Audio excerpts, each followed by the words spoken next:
Begin excavation log. Sloan Cameron here, on side to Petra.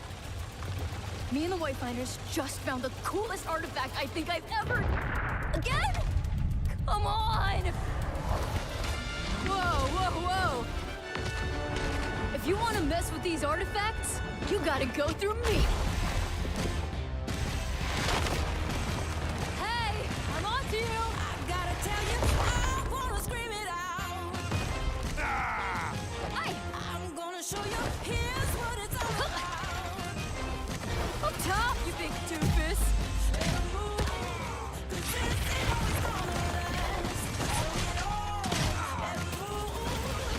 Rock and roll!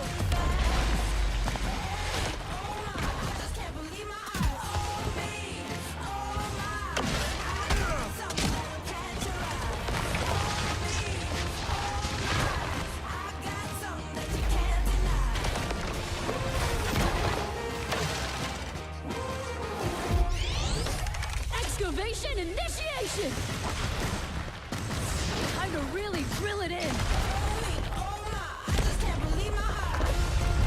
We did it! We had a party or what?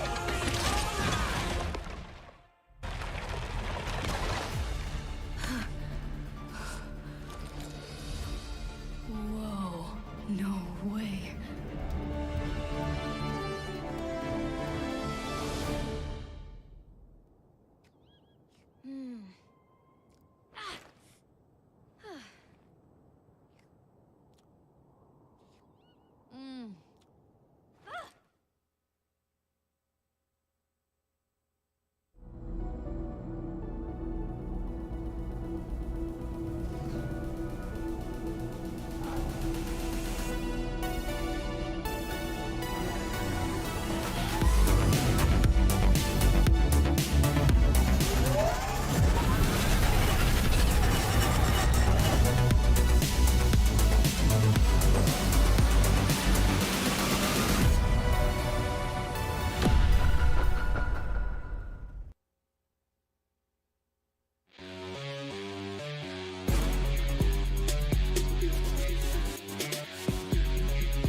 Welcome to Overwatch Champions Series Korea. I am Unknown at the commentary, and we have Wolf at the expert analysis today. Hey, Wolf, how are you today? I'm good. How are you?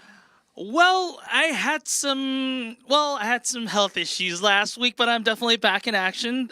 So I'm definitely ready for some good Overwatch. And speaking of good Overwatch, we're going to have some high-stakes match on the table today. That's right. So as you guys can see below today, we're doing LCQ and seeding deciders. LCQ being the last team to go into playoffs, and then seeding deciders are for the teams who are already qualified where they are going to stand. We did have some games that were played yesterday off broadcast. Some of the VODs have been put on Reddit, I saw, by OBS Sojourn and stuff like that, so you guys can check out some of the games. Runaway is out of the tournament. They are eliminated, so I did not pretty see that. wild. I mean, you know, in a lot of ways, going into this tournament, we knew Runaway's roster was not top 2. We knew probably not top 3. We knew there was a chance that they could improve. They have Runner. Runner is one of the best coaches historically in Overwatch history, right? Especially here in Korea. But, you know, the signs were there that maybe they don't make it. But with the bracket that we had, if they didn't make it, it wouldn't have happened the way it did by losing to Genesis. And that one I didn't see coming. I definitely thought they were going to go deeper into this tournament than they did.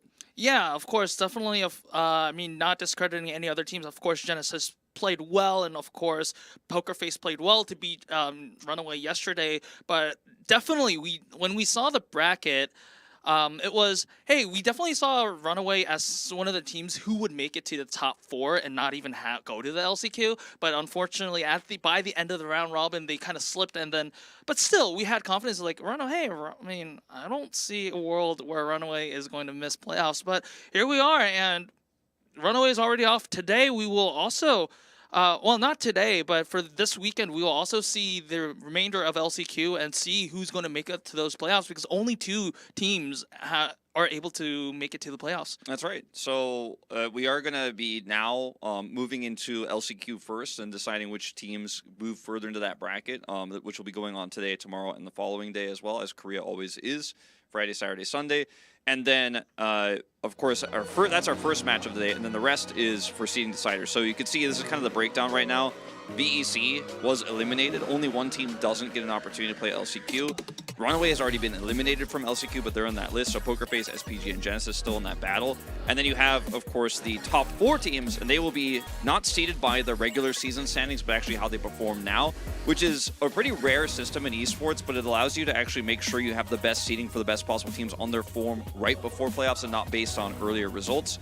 I think it's a pretty high chance we'll see WAC and Falcons top that list, but here is the bracket. As you guys can see, Runaway losing to Genesis, only getting 1 win in that series, and then dropping 3-0 to Poker Face yesterday. Pretty shocking result.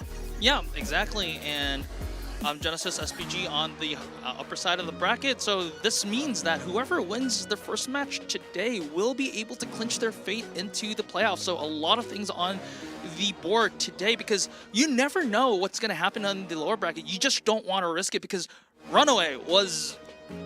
Well, they probably didn't want to risk it, but you know how that ended up. So yeah. You definitely don't want to have... And Poker Face, we didn't even expect Poker Face to be on the lower side of the bracket either. And it definitely is going to be a very difficult match on the lower side of the bracket. So if you're Genesis or SPG, you want to finish this today and now. Yeah, and if you're Poker Face, I think you really have a lot of eyes on who's going to be dropping down. You already did end up losing to SPG earlier on. You might have faced them again, make some improvements if they do end up dropping down. Here's the seeding decider round robin. Just like Japan, it is a 4-team round robin, so you do see the first place actually gets a first round bye and opponent selection. The second one will just have that bye. So similar to other formats we have out here in Korea with other esports tournaments, getting that first place spot does matter a lot. So that battle between WAC and Falcons will likely be our candidates for first place. It means so much. Yeah, exactly. So I mean, if you just look at the format, you would see, like, you might think that, hey, what is the meaning of all this? They already like clinched themselves at the playoffs. But if you kind of look at it, like getting one match, especially in this like meta or month where each week we see a different meta, just having the opportunity to observe other teams, get to play some other stuff, gets you a very clear idea of what your game plan is going to be. So that's going to be really important. And here is the map pools we have been playing this for the past week, also in the Japanese region as well. You can see that there is a few changes. Lijiang Tower is out of the control lineup, and there are some maps that are only being played in the Asia region, so this is exclusive to the Asia region, so you won't see this in the NA EMEA variants of OWCS. Notably, Busan is in the pool. OASIS also has joined, and then you have Numbani and Eichenwald. Those are the 2 of the older maps that we haven't seen for a while that are some of my favorites. And then Junkertown's back in. You have Havana as well for Escort. So a pretty wide pool. And, we've talked about this a lot on Japan, but for those who don't watch Japan, you also get to pick the map type as long as it hasn't been played if you are the losing team. So there's going to be some shakeups for sure, as that rule came into effect yesterday on those unbroadcasted matches. And then here are today's matchups. So Genesis versus SPG, we've been talking about this a lot already, but then we have Yeti against WAC. Yeti definitely coming in as underdogs, but I think that if you get an upset win here, it could actually shake up the entire standing. So a very important matchup. Yep. And then arguably the best match of the night, Falcons versus FTG. That is going to be a big one. Yeah, I think, if I'm not mistaken, this match was very close in the round robin as well. So it's definitely going to be interesting. Not only because last time around there wasn't the new map system, and we've seen a lot more closer matchups after the new map system was implemented, because we've seen, like, in that new system, we've seen that teams, even if they were ahead, they were clearly not ready for some of the maps or not prepared for some of the maps and the compositions the losing team was throwing at them. So it's definitely going to be interesting. And also, taking a sneak peek at the LCQ matches yesterday, we've seen a lot of very different comps coming up. So I'm really surprised and expecting to see very different matchups here today. I think we definitely will, as I think the star lineup for Genesis yesterday was Decay, Choi Se-hwan. They absolutely crushed their counterparts on Runaway, and Decay swapping between the Tracer and the Echo, going back and forth on that, something that is an extra layer of flexibility that this team has. We also saw Kalios playing support, so he ended up playing support yesterday. You were telling me he's actually the highest ranked support player on his team right now in terms of the ladder, so perhaps he's just doing such a great job in ranked that they decided that he's going to do the support role better than their actual support lineup, and I can't blame them. Well, I mean, Kalios, having known for, personally, he has been playing support and ranked for a long time, so maybe we might see that support Kalios in play today, but this is SPG. The players are on the stage right now. This team has good memories against Genesis. They won 3-0 against Genesis, so they will be having that confidence in. However, this Genesis team looks like, oh wow, is that like Dino Dance? I don't know what it is, but I know Twitch chat's going to be Dino dancing now. Yeah, look, this team I think has its own identity, SPG, and they do look very happy. They're always a little hyped when they do their walkouts. They usually don't keep it boring. Let's talk about rosters real quick. Obviously, no Kalia support. No Kalia support. But they did get it done against Runaway with Kalia support, so they did pull it off yesterday. But we Maka back in today with Teru and Decay Choi Se-hwan. That's the star part of this lineup. It's the DPS line. Kellen, he'll get it done. You could trust him on the tank line, but it's Decay and Choi Se-hwan that outclassed Runaway, and that was a huge reason why they were able to advance to the stage of the tournament themselves. And I've got my eyes on that matchup because I think for SPG on the other side, one of their weakest parts of the lineup is their DPS. Their support line is super strong. Tuyu, arguably a much better tank actually than Kalios and Kellen. So I think that for Sin Prizzy, maybe play around something like an Orisa composition, play a little bit slower, or even run Sigma. Support your DPSs so that they can actually try to win those longer fights against Decay and Choi Se-hwan. Because if you just go straight up in Tracer Sojourn versus Tracer Sojourn or Echo Tracer versus Echo Tracer, I feel like this is going to be a tough matchup for Sin Prizza.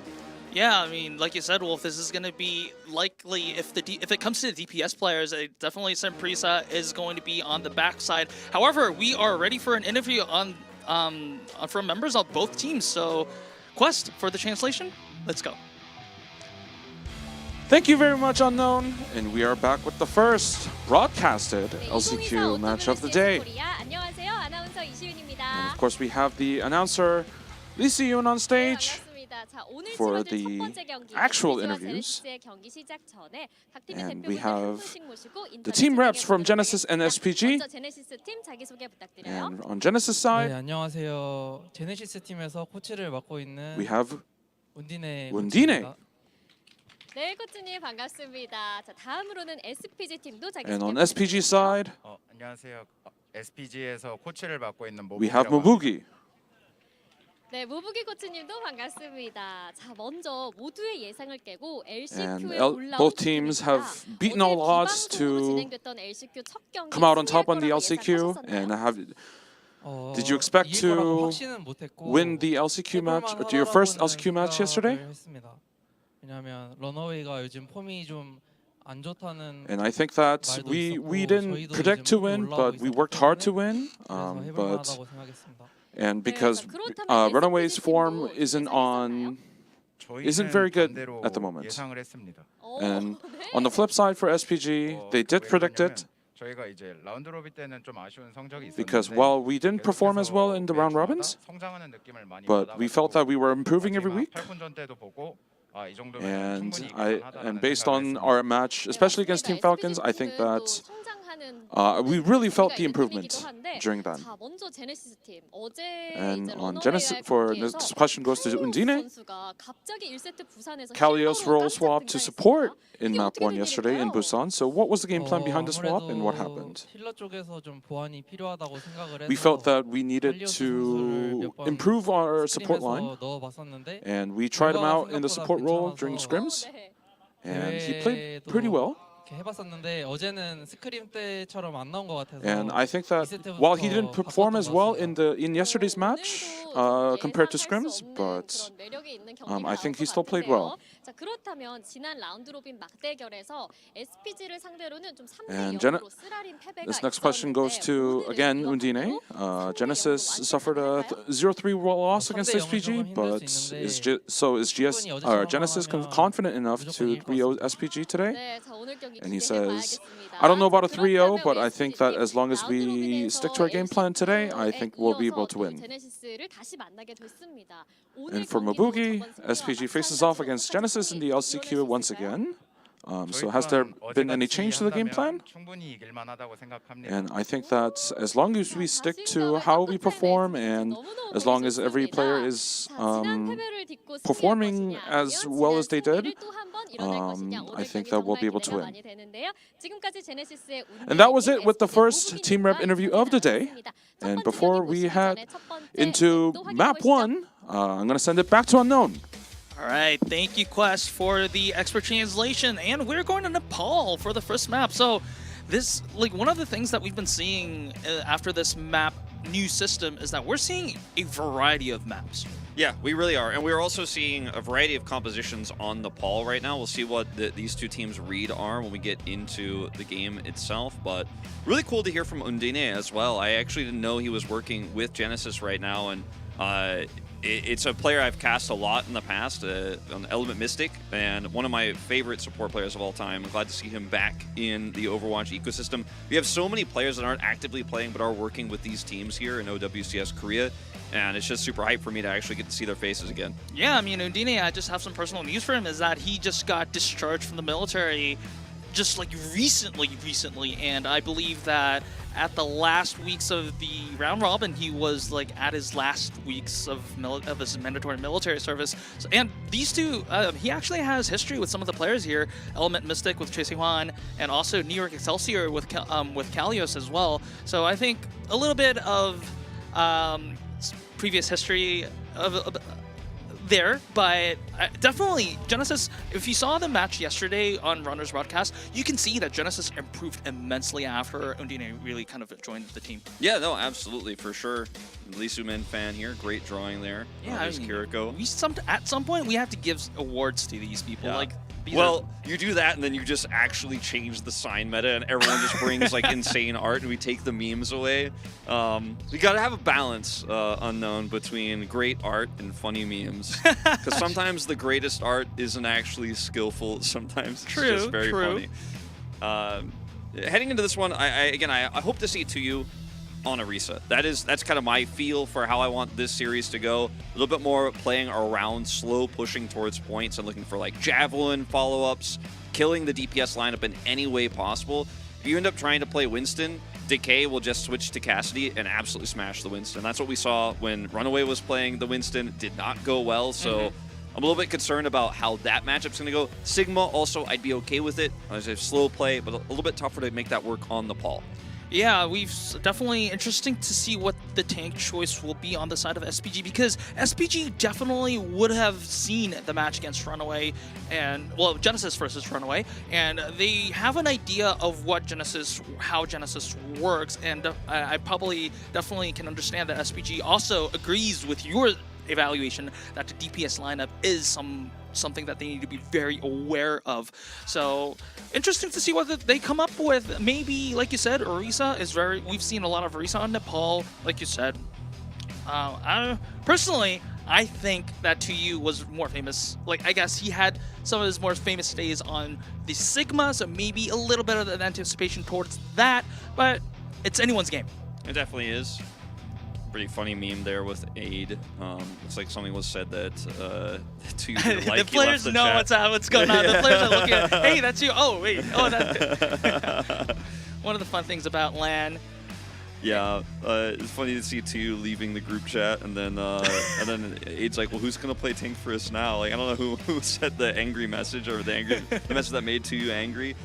See, that's part of it. You know, there's art, and then there's also just text messages forged on a sign, which was well drawn as well, by the way. But looks like we are getting things warmed up here. We're going to be jumping into the map very shortly, but we do need a little bit more time. That's why we're checking out these signs here. There's another Lee Soo-min fan here. Yeah, a lot of Lee Soo-min fans. I think he has built up a good, I guess, personality brand ever since like last year when he was playing on Contenders. And also, the sign on the right. Yeah, it says if you see this cheerful, you're going to be playing on Sunday as well. So it's saying that they're advancing. Yes. So that is this basically saying like, all right, see you then. If you see this sign, it means you're moving on. We'll see if that ends up coming true. As I don't know if they can see the sign from that far away either, but. Yep. Also, like one interesting point I want to point out, just like before the match starts. Sure. These teams have been struggling in the round robin. Genesis was 1-7 and SPG was 2-6, and the only difference between that one win was SPG winning Genesis. So, but these teams improved so much. I would not believe that this is a match between a 1-7 team and a 2-6. Oh, exactly. That's the reason why I didn't really talk about that stuff just yet. But it is good context to give people, because these teams, the fact that they're playing this round in particular was upset wins.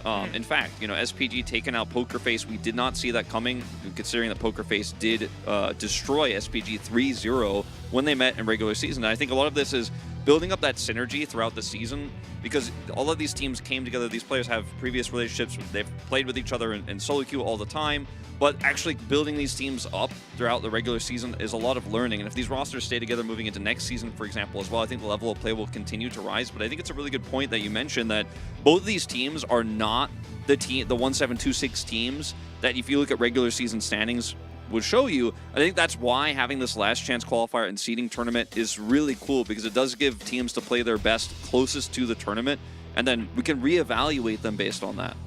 Exactly, and so a lot of stories, not just about Sunprisa and Genesis, like in these two matchups, but like the matchups in general. We definitely are going to see a lot of rematches coming, of course, because in the round robin everyone played against each other. So there will be a rematch of some sort in the LCQ and also in the seeding deciders. It's definitely interesting to see how those rivalries come up, because if I believe that Genesis and SPG, given if this series goes the entire distance, they might form a rivalry here, because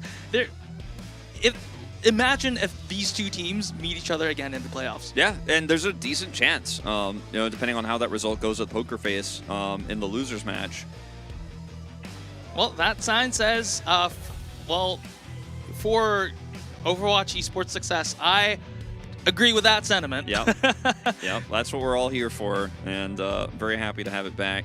This really does remind me of the Contenders days, like back in 2019, 2018, where we had a smaller LAN environment, right? But we had regular matches all the time, a ton of Overwatch happening, so fans had so many opportunities to go see their best friends, or their best players, rather, as first time coming to watch Overwatch live, hoping for a full set. Yeah, they want to go, the series is going to go distance. Yeah, I want 5 games. I think this one definitely could. Yep, they definitely could. I think, like, on paper, if you just look at the player names, Genesis should be favorites. Like you said, of course, not just the DPS players, but most of these players on the side of Genesis has been previously on the Overwatch League, whereas SPG, for the exception of 2U, everyone was on the Contenders level. But if you just look at recent results, it doesn't point necessarily to Genesis. Yeah, and I really think a lot of this series is going to come down to what the focus has been for SPG to try to deal with this DPS lineup, because Kalios and Kellen, I feel like they're very strong players. We know this, right? We've seen them play over the last few years at an extremely high level, but you know, I think that they're the manageable part, you know, and then Teru and Maka, probably a stronger support lineup, that's for sure. But I think a lot of how the meta is being played right now is about breaking the tank or winning the DPS fight. And in Overwatch 1, we didn't always have DPS fights because, you know, Widowmaker's got to deal with like a Winston flying at her, a Diva flying at her, you know, whatever. Cassie's going to have to deal with all that pressure. But in Overwatch 2, because there's one less tank, like the game is played either about, oh, I killed the enemy DPS, now focus the tank, or focus the tank first. I think 2 can have a slight edge going into this one if they play around him. And I think if that's the strategy here for SPG, we could have the upset come through. We could have that full set, that 5-game series. Oh, another Elysium fam. So many. Yep, Lisa Min, the man of the moment, at least at the WGG Esports studio in Seoul at the current moment. A lot of fans.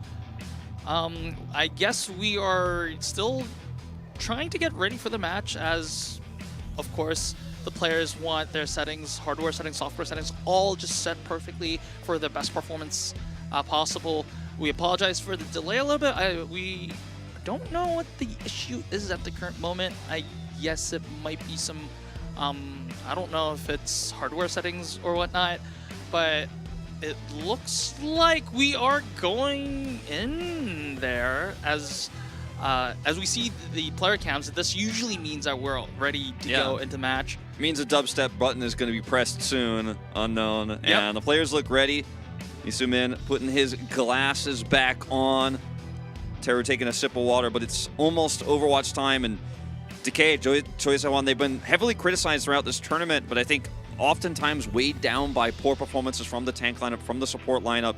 But I think if they actually pop off, live up to their potential, they should be coming into this series as favorites.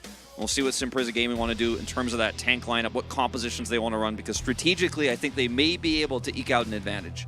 All right, so a lot of, I guess, very different win conditions right now. It looks like, from what Wolf said, we can definitely think about Genesis, about being the sword and how Simprisa can kind of parry out the sword and just disarm the side of Genesis, because Genesis' win condition, of course, they won 2 matches so far this season, but their 2 wins have all I wouldn't discredit tank or the supports, but a major part of Genesis wins were due to the advantages that the DPS lineup made up, and SPG, if they want to win, they definitely want to negate the win conditions of Genesis, which is going to be the DPS lineup.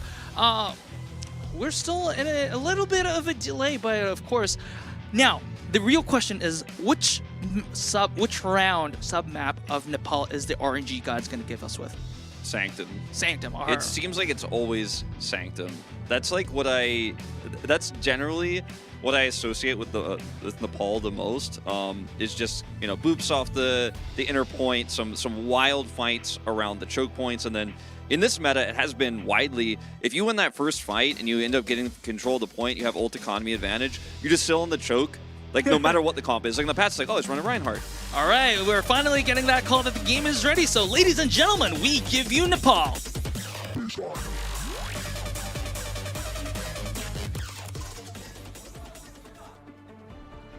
Simpler times. Aww. Wait, is that Hanzo and Genji? Yep. Oh dear, those were the times.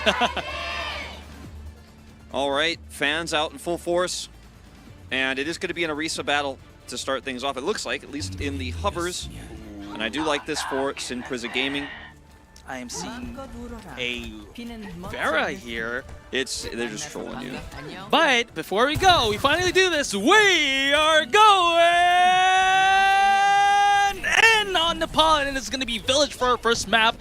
Genesis going to go with the Cassidy instead of the Sojourn. That 8 is going to be Decay trying to click on heads, but is very low himself. Needs to get healed up. It is Decay who's going to fall first, and it is going to be Aid who wins the first hit scan battle. So Simprisa, with that numbers advantage, is going to pressure the side of Genesis.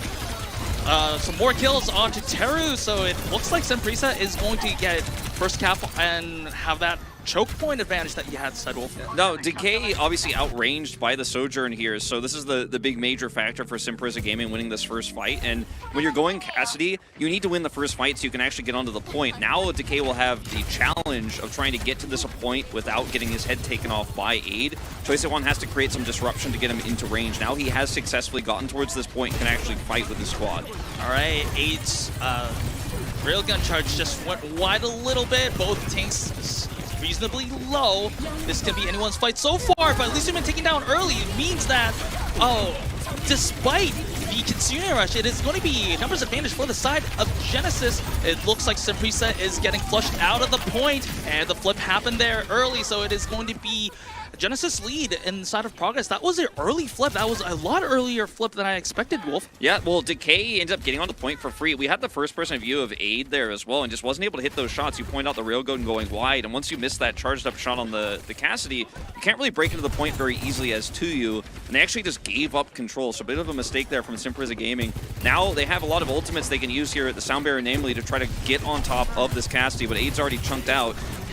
All right, Aid with another shot at that railgun here and makes it happen as Maka is thinking that this is why they picked the Sojourn. Now Genesis, despite their ultimates, will not be having the opportunity to use them in Simprisa.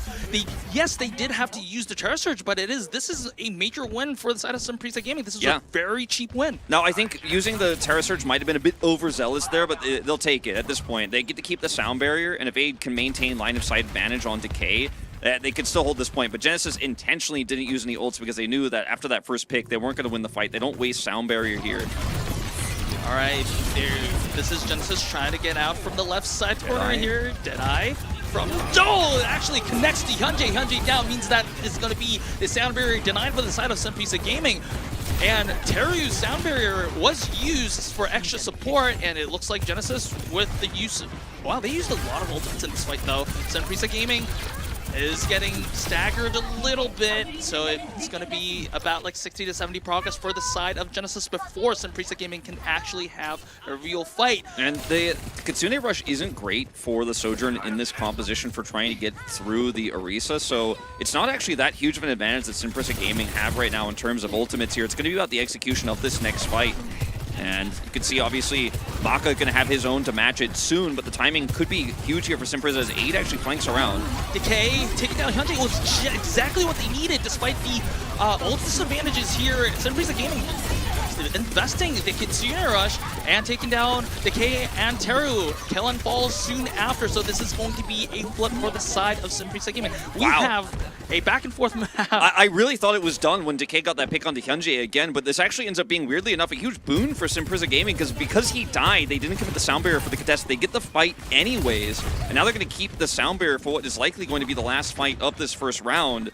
Huge for Simprisa Gaming. Yeah, huge in the sense that Genesis also had to expend their usually traditional opener of the fight in the form of Kitsune Rush, and now 2U is looking for a good Javelin angle. Javelin connects but does not make that stun happen. 2U does have the Terra... I forgot. Terra Surge, there you go. Excuse me. And there is that Sound Barrier from Hyunjae, keeps them healthy. Remember, healthy. But 2U is very low. The Deadeye from Decay does not find anyone, but 2U falls by the hands of Kellen. And wow, despite Simprisa having all those utility, Genesis makes that happen, and it is going to be last fight territory in favor of Genesis now. Decay is just so good at Cassidy, man. His Deadeye timings have been fantastic. He pushed Argon off the high ground there, expended his blink, and now fighting this out is so difficult to Simprisa to try to get to the point. Argon on the Tracer. Overtime is triggered, but the question is, can anyone touch? It looks like the touch is there. Kellen using the Terra Surge. However, ultimate's in desperation for the side of Simprisa, but I don't think it will change the general direction of the fight. Genesis is up cleanup duty now, and it looks like Village is going to the side of Genesis, and it will. A little bit back and forth, Wolf, but in the end, Genesis, I think they... Well, there's a pause there, but we'll have some time to talk about it. Yeah. So, to be honest, Genesis had no right winning, I guess, that map, especially after, I don't know, the fourth team fight or something like that. Sure. I mean, it looked like after they failed that fight where the Sound Barrier was still up for Simprisa, that should have been the map, right? They should have been able to have the advantage no matter what, but some really good calls from Decay. His Deadeye, where he was able to snipe Hyunjae in the previous fight, like 3 fights ago, where he was able to kill him so they could actually then drop the Sound Barrier, was, I think, the most coordinated we saw from Genesis on that first round, because they clearly wanted to set up a place to catch Hyunjae and then drop Sound Barrier immediately after they had that advantage. Because if he forces the Sound Barrier, if he panics when the Deadeye comes out, then they can just wait it out and then Sound Barrier out. So that was kind of a checkmate move with Decay having that angle. And then the second fight right after that, he instantly picked Hyunjae as well. So clearly the game plan here is they know Hyunjae's positioning. They're trying to focus him down in these fights, and they're doing a great job of it. And that's a wise choice, because if you're trying to kill Aid or 2U, Aid has the range advantage, so it's just so difficult. This play in particular right really here, that was huge. And his Deadeye zoning here allows them to have full control over the point and get the cap as well. And then they have obviously the advantage. When you get the Cassidy on the point with an Orisa, breaking that, even with a Tracer, is just so difficult. The point gives you a wall you can operate around as well, so it's really difficult for Aid to then punish you on Sojourn. So Genesis, some shaky moments there, and there were some fights that they definitely should have won, but I think the game plan looking pretty good overall. Yeah, I mean, like you said, Decay having immense value on the Cassidy pick. Sometimes there are arguments on whether Cassidy is better or not than the Sojourn. I think it offers different things, but at the current moment in Genesis team plan right now, Decay is definitely kind of reaping the rewards of the Cassidy pick so far. And I'm hearing from production that there was a slight Maka sound issue after the round ended, but has been fixed and the game will resume very soon. Yeah, sounds good. Yeah, I think the discussion about Sojourn versus Cassidy is often not as nuanced as it needs to be, because obviously Sojourn outranges Cassidy, but what Cassidy does is a lot larger, more consistent DPS. And so if you can operate around the Cassidy well, like the Cassidy is actually better than Sojourn. It's really not about which hero is better, it's about how you use it. And I think I've seen way too many comments unknown this season about people being like, well, he can only play this or he can only play that, and he should be able to play Sojourn. He will play the Sojourn at some point, and he's actually playing it right now. Yep. On a point where there's a little bit more space to work with. Yep, and we're seeing Chisewan on the Echo. This is something. Well, this has been a trend for the round robins when the round robin was on, and Genesis yesterday played Decay on the Echo. So I guess it was a tactical decision to have Chisewan on the Echo here. Aid needs to make those railguns happen if they want to win the initial plan and assume control, but at the current moment it is the neutral fight so far. Oh, I talked about neutral, one frame into it and Kellen falls. Chisewan trades out Argon, but still having a tank means that you can have the space, so it is a little bit, it's a small win on favor of Sunprisa Gaming. The cap is there from Hyunjae, so that control from having a tank actually mattered here. Yeah, this is the first time we've seen a big mistake from Kellen in terms of the tank matchup. Just way out of position there, way too far forward, and a good punish there from Sunprisa. And this is the tank battle I was saying should go in their favor. It looks like they just understand how to play the Orisa battle a little bit better. Decay in danger here. Decay not having that much charge on the railgun. Aid with 75% is probably looking for a snipe on either the support or maybe even the Echo, but the early Katsune rush, it's not going to matter as Chisewan takes that to you, so Sunprisa Gaming is going to lose a lot of momentum. And Genesis, at any moment now, at their choice, will be able to make that flip happen. Not yet, though. Yeah, a little bit slow to actually capitalize on this play, and actually they're just not even going to get it at all. That definitely shouldn't have happened. They should have been able to get onto the point and actually push that advantage. Oh, but Aid is taken down. I thought that was a railgun, but it was Kellen who takes the kill credit there, and is Decay going to be with pressuring to you with that overclock. Not going to find that kill. Once again, Kellen takes the kill credit for that, but however, it was good play by Decay to apply pressure. Yes, Genesis did eventually flip the point, but Wolf, I just believe that it should have happened a lot better. I should have, definitely. And I think Aid, that team fight they lost where they still kept the point, Aid was playing super greedy, and he's been picked a few times here trying to go on these cross angles. You know, we've seen Widowmaker on this map, you know, in Overwatch 1 a few times where you try to do something greedy and crazy and flank. He's trying to do a little bit of that, and if it works, you look like a god, you look like a genius, but if it doesn't, you just get focused and then your team loses the fight. So he's going to have to be careful. He's going to use overclock. A really important fight with all the, well, probably ultimate's going to be used up on both sides. The overclock used by Aid and Maka using the Kitsune Rush to open up the fight. They want to take hold of this choke point here. Sunprisa disengaging until the Kitsune Rush expires. However, Maka takes down Argon, so this is going to be a lot of DPS pressure alleviated from the side in favor of Genesis, and it looks like Genesis, with only just the Kitsune Rush expended, is going to assume control on this choke point. Yeah, the Terra Surge is just so hard to fight into as Sunprisa. They are trying their best to get into a position to do so.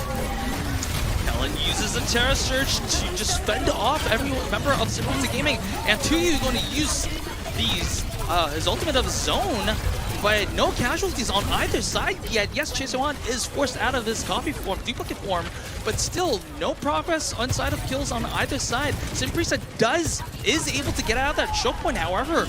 Okay, maybe some progress as Argon takes that Chisewan, but and is on the point. Luciman takes down Decay, so this is probably going to be a flip in favor of Simprisa Gaming. Yeah, it looks like Simprisa will finally get this. Argon with a really clutch play there. They greeted forward there. Choice A1 did on the Echo to try to actually get some additional charge, and then he was put low, and then Argon actually blinked past Genesis and then took him out. That was a really huge play for them, a huge win for them. He's now going to swap over to Symmetra here because he knows that there's no ult economy for him anymore. Going to stick with the Tracer, actually. Thought perhaps that would have been a huge opportunity for them to win a surprise fight showing up with the Symmetra, but they do not commit to try to break this front line. See what he can get done on this Tracer. Very tough. This is going to be last fight territory probably for the side of Genesis. Decay with that overclock is going to have to be the hero for the side of Genesis. No casualties as of yet. 8 very low, but Simprisa, oh, there is that headshot kill onto 8. That is going to be a lot of damage denied for the side of Simprisa Gaming. Overtime is there, but Genesis is making the flip happen to you with the huge terror surge. However, will not be able to make it matter as he will be taken down by Kellen, and Genesis win that team fight. That was a very uphill fight for the side of Genesis, but they make it happen. Yeah, they did make it happen. Decay with that opening pick, and now 8's going to use this, but it's way too late. Hoping for a flank there. He is shut down. Good read from Genesis. That should be the map. Yep, there's going to be desperation touches from Hyunjae and 2E swapping on to that Doomfist for, I guess, extra survivability and the touch mobility, but it doesn't look like it's gonna be very fruitful for the side of Simprisa Gaming as Genesis is taking down members of Simprisa Gaming one by one, and Genesis takes the first map against Simprisa Gaming this entire season. Yeah, first time, and you know, the play we saw from Decay there, where he was able to actually take out his opposition in aid, was what led to their victory in the first place. And you know, when you take out a Sojourn who has overclock and an advantageous defensive position, that is the one way you're going to break through that composition. Your Orisa then has power, you can push through, and two, excuse me, I think actually kind of panic ulted there by himself when they just focused him down. I think if he had tried to use that in an extended fight on a touch, definitely could have worked out better for them. But the other thing to keep in mind with how this map went down was, like, a lot of the plays for the side of Genesis had to be clutch outplays, and it was Decay who did it. For both rounds, really, he was the one who was like, all right, well, forget about ult economy, forget about positioning. I'm actually going to find the Lucio who has ult. Yep. I'm going to dash in with overclock and instantly kill the opposing Sojourn. And if he just dashes in like that and actually doesn't get the railgun shot and kill him, he just instantly dies. They lose the round. We go to round 3. But, like, He's making the clutch plays happen. He's not afraid. He knows what the win cons are. And that's why I've always loved Decay as a player. I know he's been, throughout his history, a controversial player. Is he playing? Is he not playing in Overwatch and all that stuff? And people were, like, speculating about his attitude. But my read on this guy is that he's got such incredible game sense, and he's been a player for so long that he knows how to clutch these moments out. And is it going to be a top 3 hit scan player in OWCS Korea by the end of this? Probably not. But he's good enough to actually save them on the second round and win it 2-0. And that's why I've loved watching this player over the years. All right, a lot of credit towards Decay as Genesis takes map 1. Is this going to be the start of a 3-0, or is Simprisa Gaming going to fight back? We'll see that after a short break, so don't go anywhere.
All right, welcome back to Overwatch Champions Series Korea. We're currently on map 2 on our first match of the day with Genesis versus Simpreset Gaming. Oh, we have some interesting stats here. So, Hybrid, we don't know what type SPG is going to choose, but we do know that they did pick Midtown, New Queen Street, and Esperanza. Yeah, and like a lot of the criticism we had of our previous map format was a lot of teams just played the same thing. That's why there's a lot of maps that we don't have data for. Obviously, some of them weren't available actually in the previous system, but both of these teams, for the context of these stats, were 1-7 and 2-6. So a lot of these zeros that you see on your screen are because they got 3-0'd by almost every team, right? So I believe that this pick, the stat, may just be based on LCQ yesterday.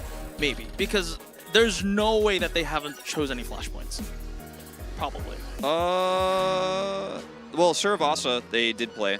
Yeah, and also New Junk City. Genesis played New Junk City yesterday against Runaway, so we don't know. I believe that that's a good potential extra point of context as well. As we are going to Shambali Monastery. So again, for those who don't know, we don't just go control, hybrid, push now. Losing team has map selection and type selection. So by map selection, we really mean any map that's in the pool, as long as that map type hasn't been played already. So we're going straight to Shambali Monastery. An interesting choice here for SPG, given that they haven't played it that much, right, in the past. So see what their plan is going to be. Trying to perhaps throw off the tank lineup a little bit.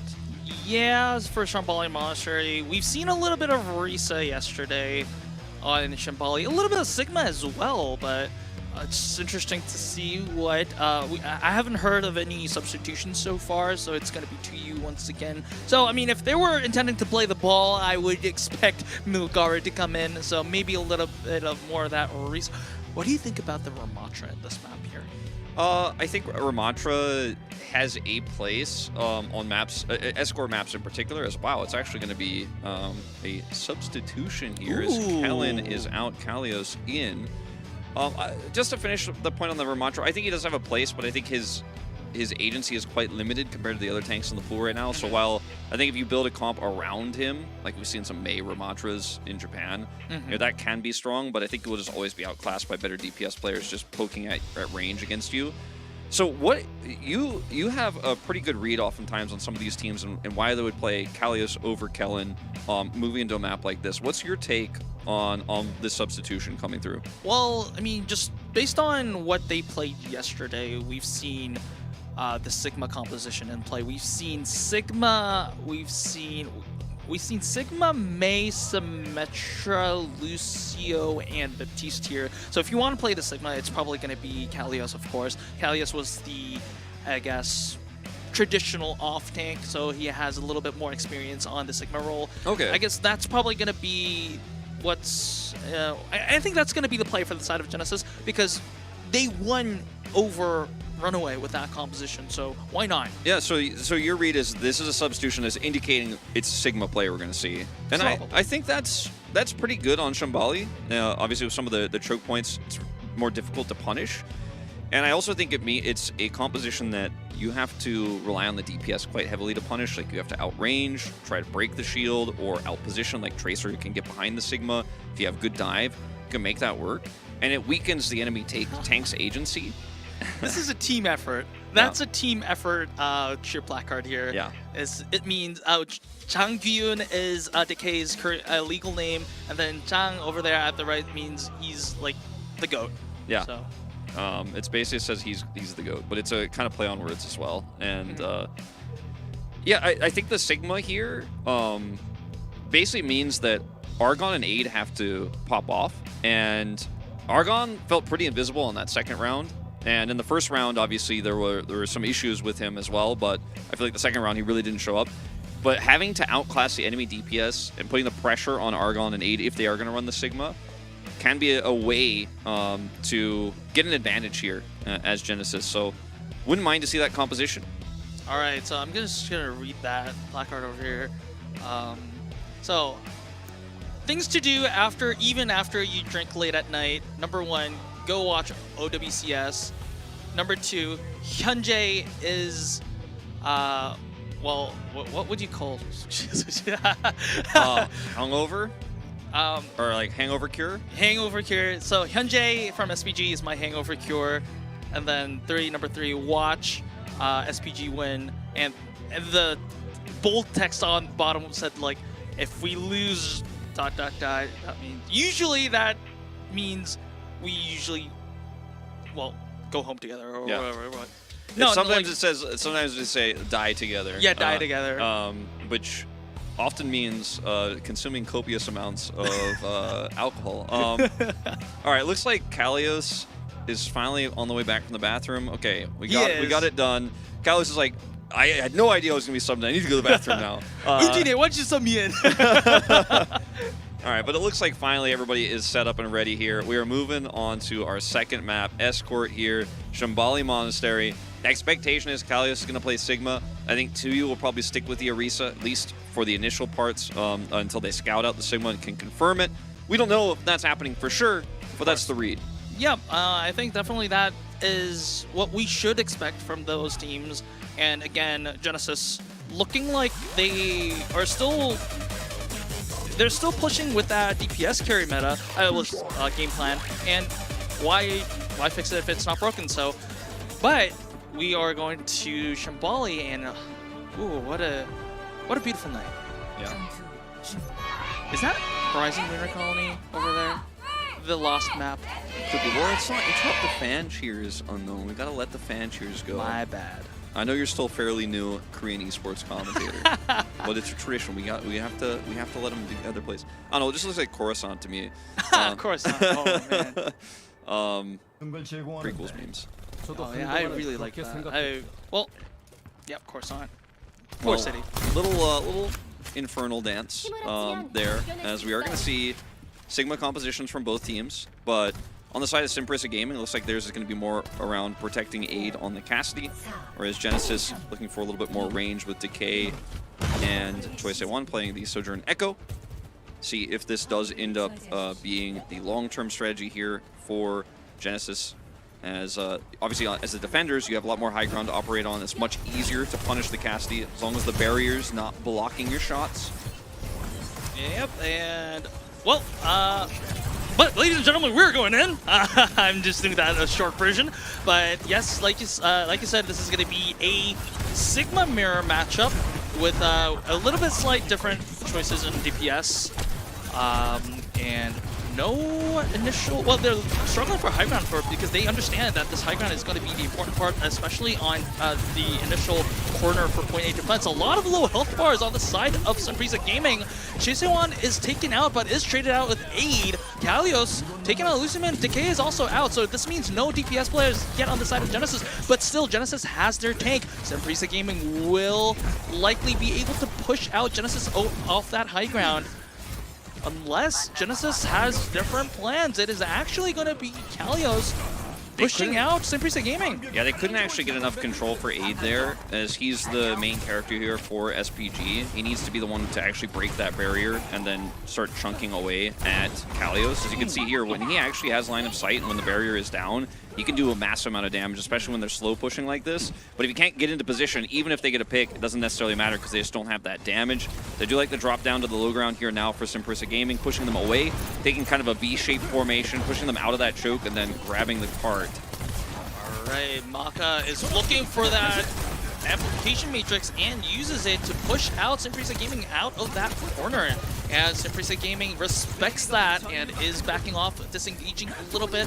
Oh, that's a huge flux from the side of Kalios. Is not going to convert into any kills. However, it does enough damage for Chisoan to finish off Aid and Lee Soo-min. So that was a good series of cooldowns here from the side of Genesis here. I mean, unfortunately, Batiste just can't heal up fast enough. All of those low health members there on Simprissa Gaming. Lee Soo-min can actually swap to Lucio now. Hyunjae tried to shield bash his way out of the flux, but was unsuccessful. And yes, Immortality Field can buy you time, but you're going to be so low after the threshold is hit that it's really easy for Echo to get that extra execute damage to burn everybody down. That's exactly what Choseon did. Yep, Cassidy trying to shoot down the Echo here, but Echo uses the duplicate to actually duplicate the Cassidy here, and Decay using that overclock, taking down Lee Soo-min despite the sustain from Hyunjae's rally here. And it looks like low health bars all around the board for Simprisa Gaming. Well, Genesis giving them a little bit of breathing room. Just trying to still operate on this high ground for Decay, but we'll have to eventually give up this position. Now can go for a drop-down contest. So this is going to be a very close fight. Genesis, if they lose this fight, they just give a point 8 for free, which they don't want to. That's why they're, committing to this fight. And Aid trying to look for chasing on the Echo here, but chasing on using the terrain really well here. In the end, it takes down Aid takes down Chesuhan, but Tuyu is traded out in the process. So it's actually holding power is in favor of Genesis because they have the tank, and Simprisa doesn't. And Aid just can't get in position to do anything here, and the range advantage again is definitely feelable right now. Like, you can actually see how little agency Aid can have. He was able to get Choice A1 because he went into a building, right? He was actually kind of corralled in there. He thought he was going to win the 1v1. He lost the 1v1, but that 1v1 itself actually gave tons of control to Genesis because they had Aid occupied shooting an Echo, and the tank line 3 does seconds left. They crush. have to touch. Argon has to touch. Has to use a recall just for the touch. And the question is, can there be a second touch? The answer is going to be no, as Wolf. We've been talking about Simprisa winning small lights, but in the end, they even failed to cap point 8. This is a full hold from the side of Genesis. Yeah, it was a really well-played full hold as well. You have two threats. You know, you have the ground-based, I guess you could say ground-based, but high ground-based Sojourn, and then you have the Echo harassing the backline. And we even saw Choice A1 duplicate the Cassidy, which was quite an unusual choice, but it allowed him to create further disruption. Was it that impressive? No, what he did individually there, but was able to give more space to Decay. I like the supportive role this moment here, where he kills the Immortality Field, pushes Batiste back, and allows Decay to do the rest of the work with his railgun. And the way that they're playing together is Choice A1 has been such a supportive DPS for this Sojourn, and it obviously worked really well with Kalios as Gravitic Flux as well. So Genesis in general looking a little bit more coordinated today. Simprisa Gaming going to have a fantastic defense, and they're sticking with this Cassidy. I think the better plan might actually be to go for something a little bit more long range, but they think they can break Kalios' shield and win those fights with high ground advantage and the defensive setup they'll have here, but it's so fragile that if they lose really like 2 team fights here, even if it's like, let's say 2.5, like the half could be like you lose somebody and lose control of the cart, then Genesis just win this map. So very risky strategy here from Simprisa, but clearly what they prepared for today. Yep, and speaking of breaking shields, of course we are yet to see whether Chaseon is going with this, but we have the Hanzo in play. Okay, never mind. We're going with his brother instead in the form of Genji. But I think this is a good choice in a sense that, like you said, Wolf, you only have about like 2.5 fights to win, and then Genji can just farm that Dragon Blade. Yeah. And then whether there will be an answer for that in Super Gaming. They don't have the Lucio with that sound barrier to counter that Dragon Blade, so this is going to be, I guess, prepared a counter for the side of Genesis here. Choice A1's always been a great Genji player since the old days. They're just going to hard push straight into Tuyu here. Yep, Tuyu had to use that grasp here for extra sustain. And 8's down. I saw that on the flank there on the left side there. Look at how much work he's doing. Chaseon doing a lot of work, like you said, Wolf, and this is one fight already down. This is Tuyu trying to just stay as alive as long as he can. Simprisa Gaming just not reacting properly there. As soon as Kalios pushed onto Tuyu, look at Tuyu's ult charge. He did so much damage in that fight, but it doesn't matter because he's pushed on. They try to support the tank, and that gives Choice A1 access to the backline. Immortality Field isn't there to save Aid in time, and he just gets instantly blown up, does very little, and now they have to go operate on this high ground. So it's basically half of the push they need to win this map is already gotten here. And Choice of One's half of a blade. One blade fight with Flux, and that's the end of the game. Simprisa Gaming, this is the start that this is the start of the fight that they probably want if they want their chances of defending this properly. Yes, Teru uses the rally, probably wants it back as he's not able to save anyone on his team. Simprisa Gaming show signs of love. Yes, they had to use the prevent Flux. However, it was worth it because they have 2 minutes to defend about like. Yeah, and Aid's risky call there to just drop onto Decay and try to blow him up there could have actually backfired. That's why they had to commit the Flux, because he was out of position and he was going to instantly die if they didn't. But now advantage does go to Genesis, as you mentioned, in terms of ults here coming online. Flux plus Blade, you only have one Immortality Field as Argon is spotted. That's not great, and Simprisa need to win this fight basically without ults. You know, Deadeye is allowed, but almost anything else is going to be problematic as Lee Sumin does commit. there is going to be the windows from both sides, and then it's going to be Kalios' Flux. Once again, Hunji has to pop the rally. Decay looking for blood, but is in kind of a pinch here as he gets stunned with that shield bash there. Kalios still taking out Elusiman, so this is anyone's fight yet. Chisewan, the question is whether he's going to commit the blade or not. He is going to commit the blade there, and on to 8 taken down. This might be the end of the map. Wolf, as he is slicing and dicing, is not taking any of the kill credits, but Teru bloodthirsty there. However, it is going to be Genesis with, despite the ultimates that Simprisa had, this is just going to be Genesis win, and Genesis already at match point. So they, I mean, maybe I've been watching too much OWCS Japan, but Genesis, man, they look so coordinated. Every single move they made on that final push was so calculated, and it was even used a little bit more subtly than what I was suggesting, where maybe you drop the Flux and then you get the Immortality field, and then you're able to actually, therefore, Dragon Blade on top of everybody. What they did instead was they did Flux, right? But because of Batiste wants to save the Immortality field, because he's already thinking ahead of time, like, okay, if I Immortality field this Flux, then the Dragon Blade kills all of us.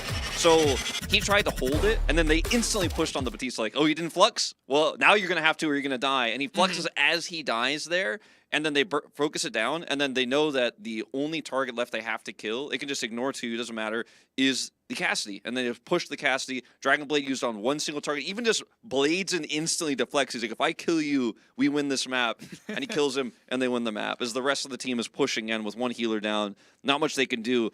Very, very, very strong coordination there from Genesis. They look poised to maybe take this series 3-0. Yeah, it's really impressive. Like, if you compare the performance from Genesis, like, in the round robin stages, this is, like, a totally different team. They are finally living up to their name tags right now. Of course, Chisewan has been struggling a lot in the group stages as well. I mean, not just Chisewan, like, everyone on the side of Genesis, we had a lot of expectations. Maybe we were about, like, before the round robin started, we were talking about, hey, maybe this team can actually contest Falcons and WAC or the like, but then when we got into the group stages, it was like, what?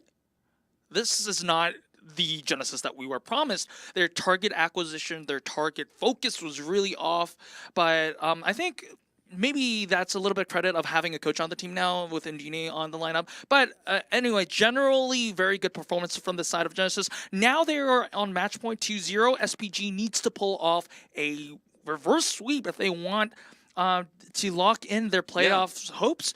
We'll see that. But before that, we go to a short break, so don't go anywhere.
welcome back to Overwatch Champions Series Korea. We are currently on match point in favor of Genesis here. We once again are looking at the map data here. Of course, I believe that this is at the LCQ only. This is once again going to be SPG's pick. Not sure what they're going to put. Sure what they're going to pick, as it was Escort that was already chosen from the side of SPG. Now they have Flashpoint, Push, and Hybrid. Yeah, that is a good question. I feel like if you're Genesis here and you want to rely on Decay, you could just pick Hybrid. You could take us to Dumbani. I feel like it would be very strong for them. You could take us to Midtown as well. And Hollywood is also fine, but I feel like it's a map that teams aren't playing that much right now. So not entirely sure where they will take us, but I don't know what the map is, but I do know who is coming in for Genesis right now. So it's going to be it's going to be Midtown. Okay. This is what I expected. And yeah, we will have the substitution. Kellen's coming back in. Yeah, Callius and Kellen, so not going to play the Sigma anymore would be the assumption. And I guess this means we could see some Winston. We could see Orisa into Winston. Yep. We have seen Doomfist on Midtown in other regions to great success, but I think that's really fallen off. And I think in Korea, we probably just won't see it.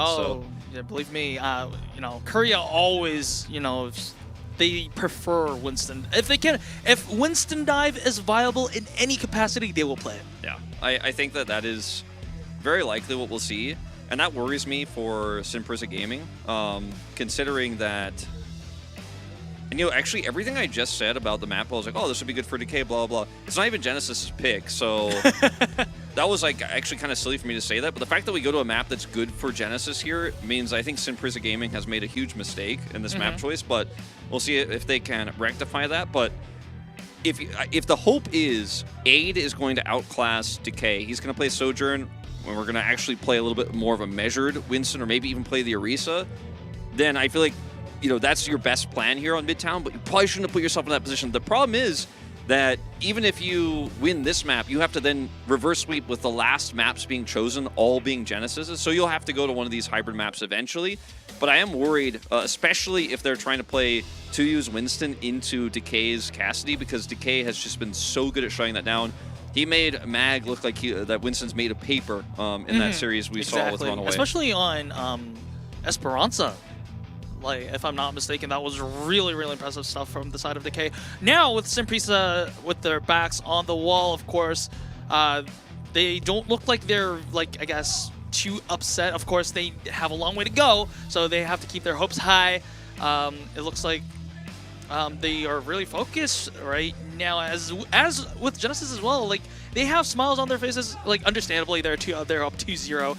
However, it looks like we are ready to go to the match. So, ladies and gentlemen, we go to New York. We go to Midtown.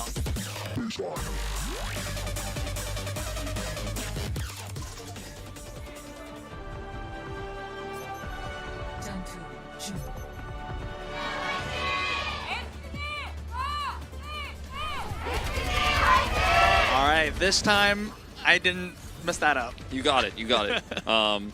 Sometimes the fan cheers are delayed as well, and I get nervous. I'm like, are they going to do it? They got there in the end. Orisa showing for now here for Genesis on the defense. So they're going to be running their own Winston. They are going to keep Decay on Sojourn. Defensively, obviously, Sojourn has huge advantages here over the Cassidy. And they're going to try to set up that cross with the Echo as well. Sojourn and Echo on paper isn't the strongest duo, but they're playing it so well. Alrighty, now it's time. Ladies and gentlemen, we are going in on the streets of New York and Midtown, as it is going to be a Orisa mirror for both sides. And of course, Simprisa Gaming and Genesis, they have been, this is a trend in this series actually, they have been picking different DPS selections here. Chase-Wan on the Echo. Yeah, this is just so unique to this team right now, and I'm here for it because the way they played it so far has been so threatening to the DPS lineup of Simprisa as well as the support line. Hyunjae has been the biggest victim as Aid trying to find an angle here. Yep, definitely looking for Chase-Wan, but Chase-Wan also on that aggression punishes Aid on that, and that is going to be related, well, just connected to all of the casualties on the side of Simprisa Gaming here, because with having Chase-Wan and then Simprisa losing aid, that's a huge gap in damage output there. Yeah, I mean, also, I don't think Age should be trying to push an Echo on the high ground with his jump there. It's just going to give you so many opportunities as Genesis to focus down Aid instead of playing the subtle DPS war, but I guess he just doesn't feel confident he can win against Decay and Choice One at range. On the attack here, it's only one flub, so there's still a decent time in the bank for Simprisa to make a better, slower push, but I think that call was definitely overzealous. Yeah, Simprisa Gaming at the current moment is probably Aid is the only one that can actually just shoot down Choice One, but in the meanwhile, Argon takes down Maka, so this is a start for the side of Simprisa Gaming. Argon also doing a lot of work with taking down Decay too. This may be just the cap here because that's just Genesis is falling without any signs of resistance. Yeah, playing it that way, a little bit slower, allowing Aid to put threat onto Genesis while Argon actually does the heavy lifting in the backline is actually, I think, a much better approach, and that was probably the call. Maybe Aid thought he saw an angle on Choice One where he's like, oh, he's actually alone in there. If I kill him, then I have the high ground and we actually win that longer fight, because we have that huge advantage, but he failed that time. The second time around, Argon does do the heavy lifting, as mentioned. That is going to be the cap. Pretty huge time bank here now for Simprisa Gaming. Alrighty, and not only do they have a sizable time bank, they also haven't used their ultimates yet. Aid falling down early, but Ilisumen and Hyunjae actually decide to commit here as they use both of their support ultimates, and also the Terra Surge. They definitely absolutely have to win this fight because they used a lot of resources in this fight. Genesis answering with some resources of their own, but Terror falls, Decay falls as well, so this is going to be, once again, a teamfight win for the side of Simprisa Gaming. I thought at first I was questioning the decision of Simprisa Gaming using all of their ultimates, but in the end it was worth it as they will have a free pass onto that tunnel. And if you lose that fight, you lose tunnel control. It's so incredibly difficult to get it back as Simprisa, so I actually think it was a risky call, as you say, but it definitely one I think you should go for as Aid gets taken out by Lucio, but mostly by Decay. Yep. I mean, Decay like getting robbed of the kill credits this series like as a whole. Definitely. And well, with that kill, that means a lot because Genesis, despite having given ground on that tunnel, they can recover a lot of space and the high ground on the bridge there. So it is just regame for the side of Simprisa Gaming. They have to take the high ground again, and that starts with Aid taking down Decay. So this is gonna be Simprisa Gaming pushing out Genesis from the high ground and making their own. So this is step one, and that. Now they're going to three-man the cart, push around this corner, and Aid can maintain because they got this through so quickly. Line of sight on this choke point. You can see Maka coming out here with the Kitsune Rush. Genesis, they definitely want to stop the payload before it taps the second point, but Decay taken down once again by Argon. So Simprisa Gaming, finally, like you said, Wolf, they understand. I mean, of course, they would have probably understood what the win condition from Genesis was from the start of the game, but now they're showing signs of executing. Well, yeah, and Argon's just suddenly actually relevant in this series because for the first two maps he wasn't, but on this one he's punishing some of the overextensions here from Genesis. I think Genesis really being a little bit less disciplined than they were on Shambali. And we move into this map where, you know, Genesis, if they weren't up against such a huge time bank, they probably would have played that a little bit more patiently, but they're so scared that if Simprisa Gaming actually just win that fight outright, if they don't push hard, then they're going to end up falling massively far behind. So they do go for that heavy push, and Argon's there for the backline access. Really good reaction from him. And now the time bank is just as massive as it was. So huge here for SPG. Exactly. Genesis have a long way to defend. Decay looking for a target on that overclock, but does not have line of sight on multiple members of Simprisa Gaming. Simprisa Gaming also using the sound barrier and the Terra Surge taking down Kellen means that Simprisa Gaming might actually just full push Midtown with the huge time bank. And I was worried about the map read here in terms of seemed better for Genesis, seemed better for Decay, but Simprisa Gaming actually seemed to know these angles incredibly well. And this is the first map in the series so far that's felt like is their map, you know? And we're seeing so many different times you know, Kellen get out of position or Decay get picked by Argon. And once again, okay, just taken down very early. Teru has, well, using the sound barrier, they just want more, I guess, they just want a bigger teamfight win, and they do get it by the form of TU. I do have a feeling that it was a little bit too extra on that sound barrier. However, they make it happen. They make the teamfight win happen. Yeah. They just stabilize a little bit. They just want to guarantee the fight there is theirs, and they know that Hyunjae also doesn't have sound barrier for a while, and they should actually be able to match that fairly well as long as they don't make any huge mistakes. So this is not the most egregious overextension on sound barrier that we've ever seen. Definitely not necessary, but not going to necessarily going to matter as watching Aid right now because he's the only one who really get an opening pick here. As Tuyu's getting all the heals right now as they slow push towards the cart.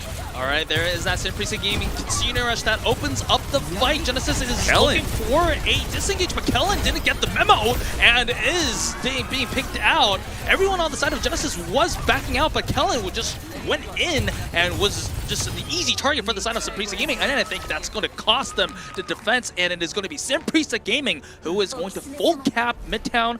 And wow. Kellen playing that like it was Hanamura B, man. Why was he over there? Like, he was so far up. The rest of his team was trying to push around, and maybe he was supposed to be bait, where then Aid and Argon end up like trying to focus him down, and then Decay gets an angle. But this has just been 2U diff so far on this map. This Terra Surge, absolutely massive on the first push, and this is when the Teru Sound Barrier got no value. He thought maybe it would save his teammates there, but they were way out of position. And then Argon getting those critical picks leading into B were also very, very huge onto Decay. But then that last one, that Kellen I didn't even want to call it overextension. His team's going one way. He's trying to hold on to the cart there. Very bizarre in terms of what Genesis were set up there. Again, I think maybe trying to set up for Decay to have an angle on the other side, but Simprisa just instantly punished him. And it's not the first time in this series, especially on Control, we saw on Nepal, Kellen with some interesting decisions made. When I was watching the Runaway series as well, I was like, okay, well, Kellen, he's making some choices on the Winston that I don't really agree with. This one ends up costing them the finish, and it's an insane timing. 1:48, so Genesis now have to push to the end, and then we'll have to hope that they can match that timing. Otherwise, Simprisa going to make a big comeback.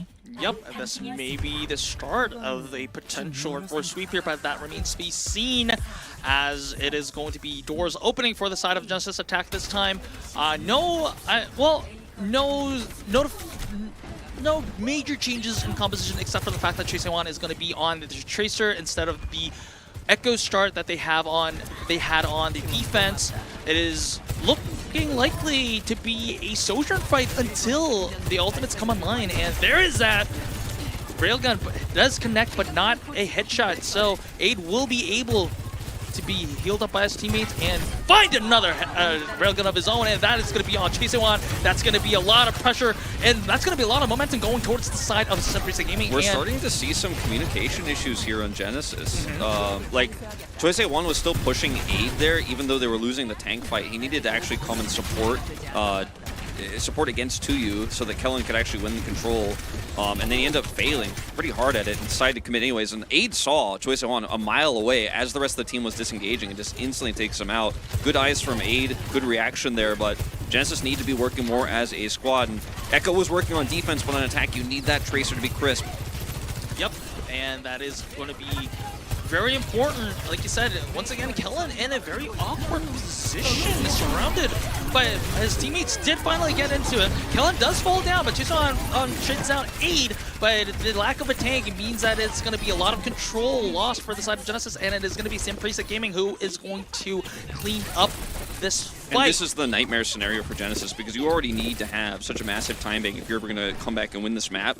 And now you've lost so much time, and 2U has Terra Surge advantage as the defenders. They're going to have Sound Barrier to match yours as well, and we'll be able to use it likely second here, and you're already losing out the tank war before you get to the point. So this feels so horrible right now for Genesis. They need Decay to have one of those clutch moments here, or this time bank is just not going to be anything like Simprisa. There is maybe that potential start there. Decay with the overclock, looking for some headshot targets. Gunjae using the sound barrier for extra sustain, and is already Teru and Kellen out of the picture here. So Decay, despite his efforts on making a clutch play here, does not make it happen. And Wolf, we're already like sub 2 minutes now. Yeah, I mean their attack time is now lower than the full time bank here for Simprisa on completion for A. As Choice One's also going to get punished here. This team's got to regroup. I want to see Decay swap to Cassidy, to be honest. I don't think they're going to win this tank war without his extra DPS. He's trying to get flank angles, but 2U is just way outclassing Kellen right now. I think Decay has a better chance of just winning that straight up firefight with 2U's help, or against 2U with Kellen's help on the Cassidy, than trying to make this Sojourn work. That can't work until they get to the point, and they're dying every time they try. It's not Decay's fault. But I feel like this Sojourner just isn't offering them a whole lot. Yep, and to make things worse, it is going to be 8 that is going to start up the aggression with the overclock. Has to slide back a little bit for breathing ground. However, it is enough. The threat of the headshot is going to be enough to keep Genesis at bay and buy a little bit of time. And time is something that Genesis doesn't have. Argon is going to recall and just join his team in shooting at multiple members of Genesis, and it looks like Genesis is going to lose out this fight once again, and with only 40 seconds left. I mean, we might be in a full hold here at this point, Unknown, because Argon played that Tracer 1v1 so well. It was risky the way he held his recall there, but he was able to basically make sure that Choice of One doesn't kill him no matter what. Even if he doesn't win the fight, keep the Tracer occupied while the tank pushes through. Chu gets a lot of value in that fight. Then Decay is off on his own, isolated. You got those delayed kills. Terra Surge is going to be ready for TU if he wants to use it on the point, but getting to the point has been the issue here for Genesis. Yes, they haven't had a lot of luck getting into the point. This is going to be the opener for the side of Genesis. They are going to use the Kitsune Rush, yes, to use Terra Surge. Did not get a lot of value. Kellen also uses his, but it's going to be Argon that is going to be the man of the moment as he takes down 2 already at a 2-member disadvantage. Kellen falls as well, so it's going to be Desperation Touch for the side of Genesis. However, it doesn't look like anyone is going to be left for the touch here, and yes, Decay uses the overclock, but it's not going to be enough as Semprisa Gaming, they come back.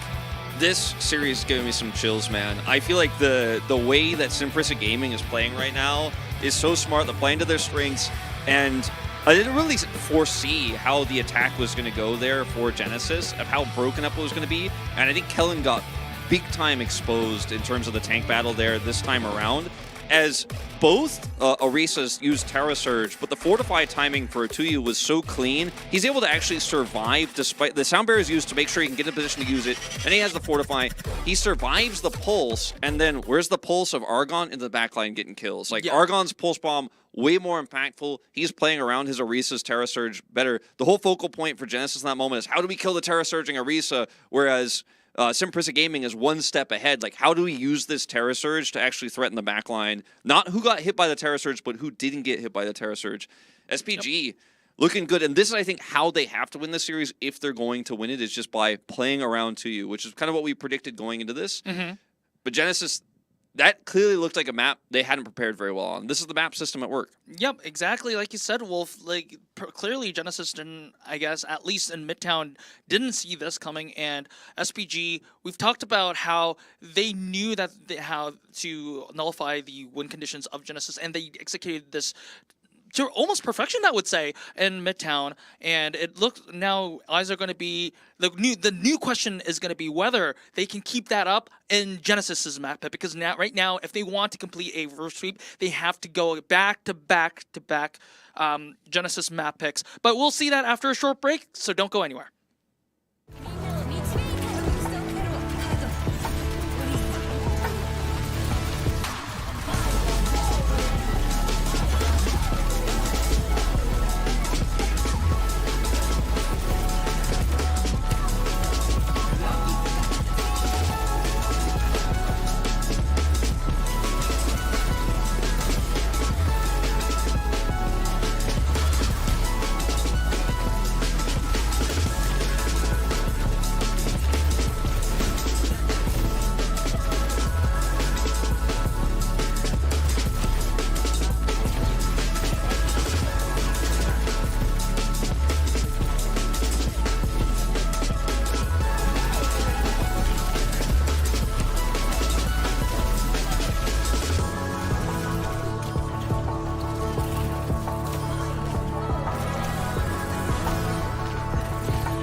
Welcome back to Overwatch Champions Series Korea. We're currently on map 4 of the first series of the day. And Wolf, this is not a 3-0. It's not a 3-0, no 3 Overwatch in this series, as we have only Flashpoint and Push left in terms of maps that Genesis can pick here.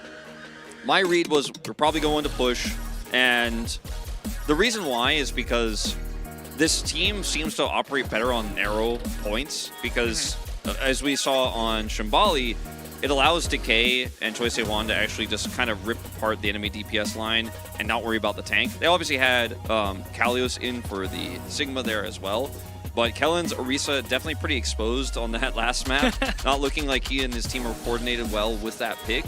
And if you want to play Push, then you can at least avoid the Orisa equation. Like, yeah, you probably still play Orisa there, but you can play it slower.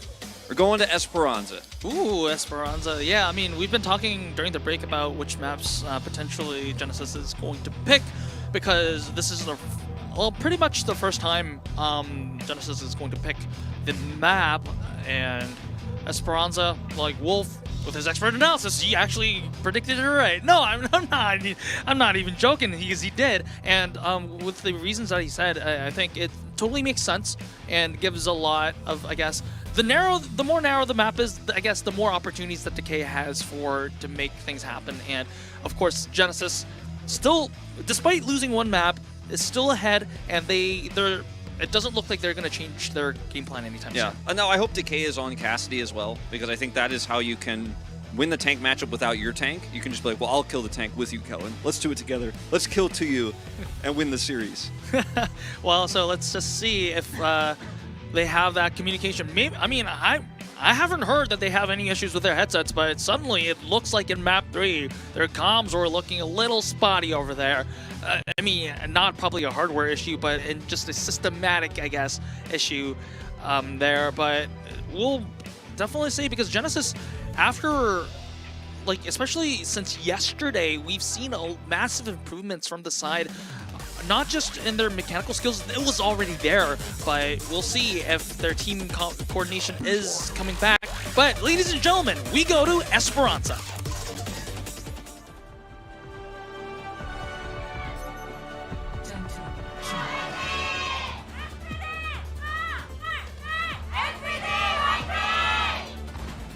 Kellen showing the Winston, and Sinprisa having to use though on this Orisa still. I think Aid will probably swap off of the Ashe he is showcasing now. Yeah, I was gonna say, please don't do it to me. I did see Runaway try. Ooh, I was about to shout, we are going in, but ladies and gentlemen, we are not going in yet. We are not going in. Oh, we did. Oh, did he spill something? Oh, probably. By the looks of it, it looks like Hyunjae spilled something. Probably, right? Yes. A gamer moment. Gamer moment. Someone on his team made a funny joke and he just spat water all over the desk. Yeah, they were probably like having a bets on, hey, or is Wolf going to kind of like talk about me, or is Unknown going to just shout that weird shout over there? But it was like probably just yank the bottle with his ankle or something like that. Ooh. She believes into you. Upgrade complete. That's impressive. That's cool. Oh, it's the girl from earlier. Mm-hmm. Ooh. I think they're having an interaction with the Korean casters over there. Yeah. But wait, what's that upgrade though? Is Symmetra or? I'm not sure. Because it's Aid. It should be DPS. Yeah. I mean, I thought it was a Diva early on, but then I was like, wait, that's Aid. It looks like it could be a Farah as well, like the suit, but I didn't get like closest look at it, as I love this water cam. Yep. So this does happen in esports from time to time. A spill does occur, as a lot of players drink water, a lot of players drink coffee actually while they're playing. In Korea, like ice Americanos, even in the winter, you got that on your desk. But it's funny because we don't really have like any sort of, and this goes for not just Overwatch, but all esports in Korea. We don't really have any penalties for like accidents that occur with your hardware, with liquids or food. because this issue does happen so rarely, but it happens like once or twice a year where somebody spills. And my fear is that one day, like, drinks will be banned in esports because of some like crazy finals or something where somebody spills water and it actually affects the outcome of the game. Because in this case, like, we're walking out of the spawn doors, it's not a big deal. But if it's like game 7 of the finals and like someone's trying to go for a back cap and somebody spills water, like, that's when drinks get banned. I'm worried. All right. But bans are not going to happen tonight. But finally, we are going in on Esperanza. That was a little bit short because we are already going into the action as Decay just figured out somehow that, okay, Sojourn ain't it, and it just goes back to the Cassidy, which we love to see, by the way. Yeah, this is what I wanted to see, as now he can deal with Tuyu a little bit more directly himself. It is going to be tough to play this Winston into the Orisa Sojourn, and coordination will be required. I think a lot of pressure on Maka. We haven't really spent that much time talking about Maka today, but he is going to be the one who has to keep Kellen alive. The nano boosts have to be well timed. Yep. And of course, Maka did not see that coming. He was zooming in, and Aid taking out Maka swiftly, but Decay actually answers back with 2 kills of his own. So this is actually going to be an advantage and a team fight win for the side of Genesis. Both DPS on the side of Genesis like popping off, and it is going to be Tuyu who's going to be taking out the latest and having the longest time of the death chamber. Well, not the longest time, but it's going to be the latest to come out of the death chamber. And he's one of the slowest heroes, so Hyunjae's going to have to taxi him back, but that's going to be a long push here.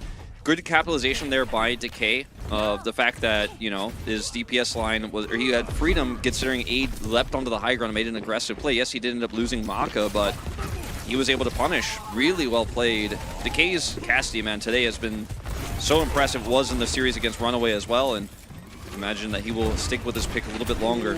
Oh, that was nasty from the side of Decay. Aid knew that he was going to get hit by the Cassidy, but not to this extent. And Tuyu gets taken down. Yes, he is punched by Lee Sumin, but wait a second. Semprisa Gaming actually making some kills happen on the board. Genesis, however, it looks like they will be winning the fight and getting that further push. And we've always talked about this with 9K on push maps. The second fight is actually going to be the most important part because the push after the bridge is going to be... This means that the high ground is going to be 100% in Genesis's control. Yeah, and if they can get the spawn as well, the checkpoint, that is massive. Aid will avoid this pulse bomb here, but see what this next fight looks like, because last one was definitely all Decay again. Deadeye used to reload basically there and make sure he can maximize damage on the 2. Was very clean. Maka remains on high ground here, as you say, and they can just slow play this. Yep, and Semprisa Gaming knows this. They want to keep the pace a little bit up because they are using the Kitsune Rush for the opener, and Genesis using the Nano Boost on Decay. And Decay, that, well, Electrified Cowboy is doing a lot of damage.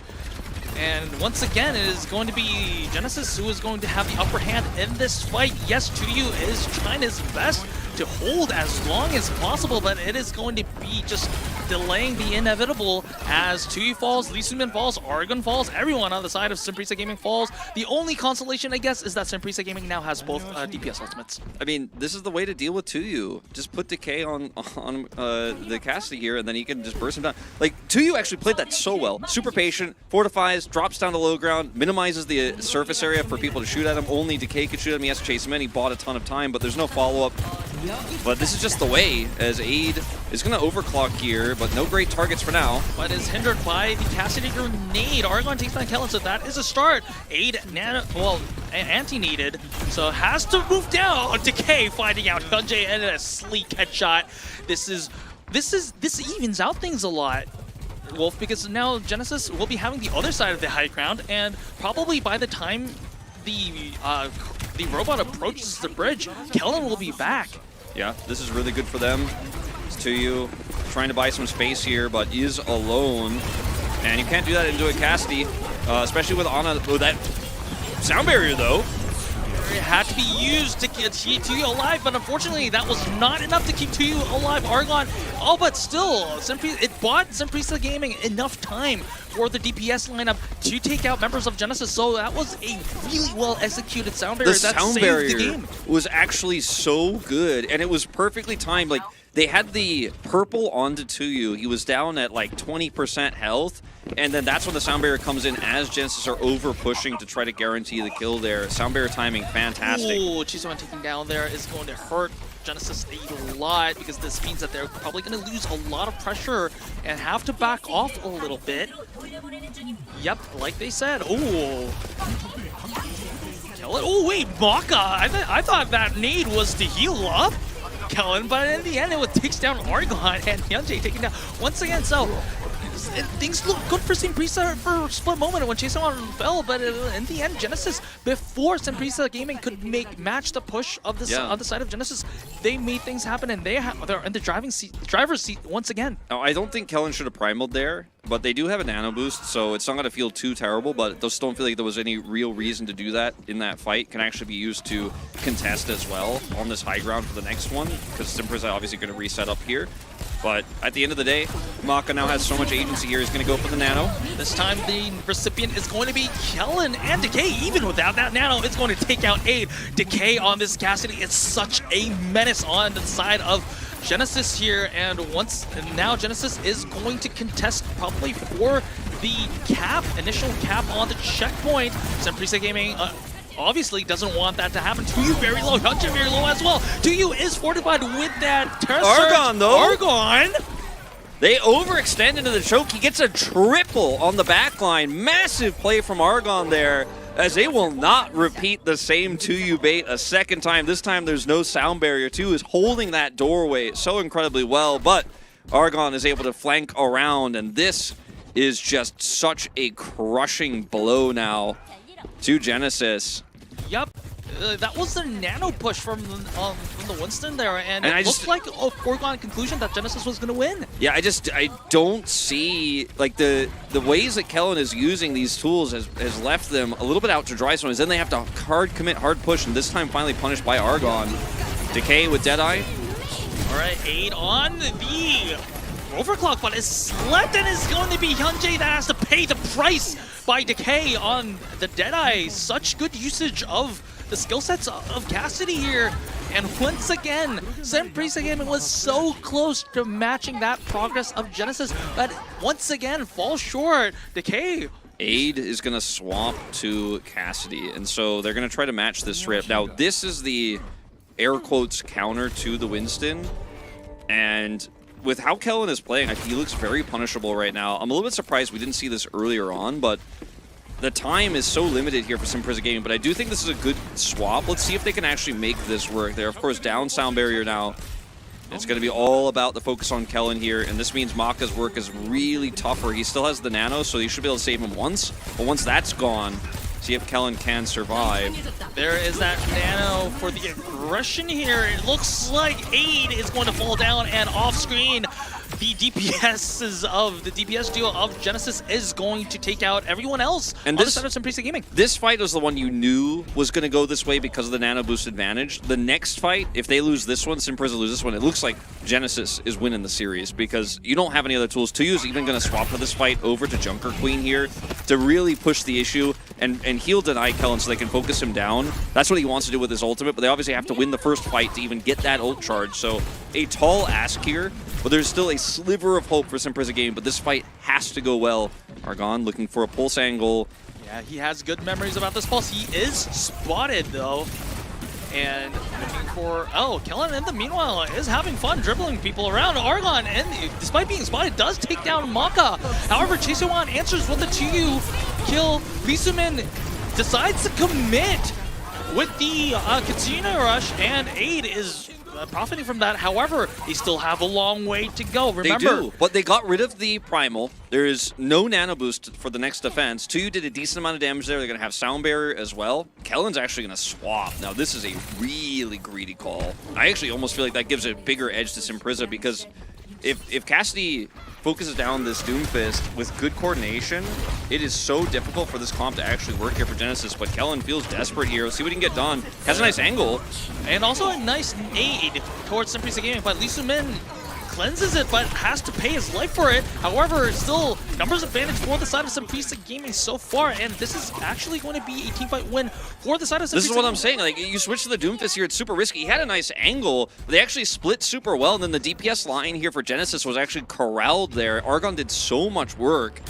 Choice Juan here just going to scout the position here, see if they can actually make this Doomfist dive successful. Otherwise, this is going to be a huge win for Semprisa Gaming. It's going to have to be an overtime push here to actually win the map, but they have the tools. They have control right now. They also capped the point. Yes, they do have to wait about like 8 seconds for the bot to scratch his butt, but so no, well, yeah, they literally do, and it's gonna be overtime.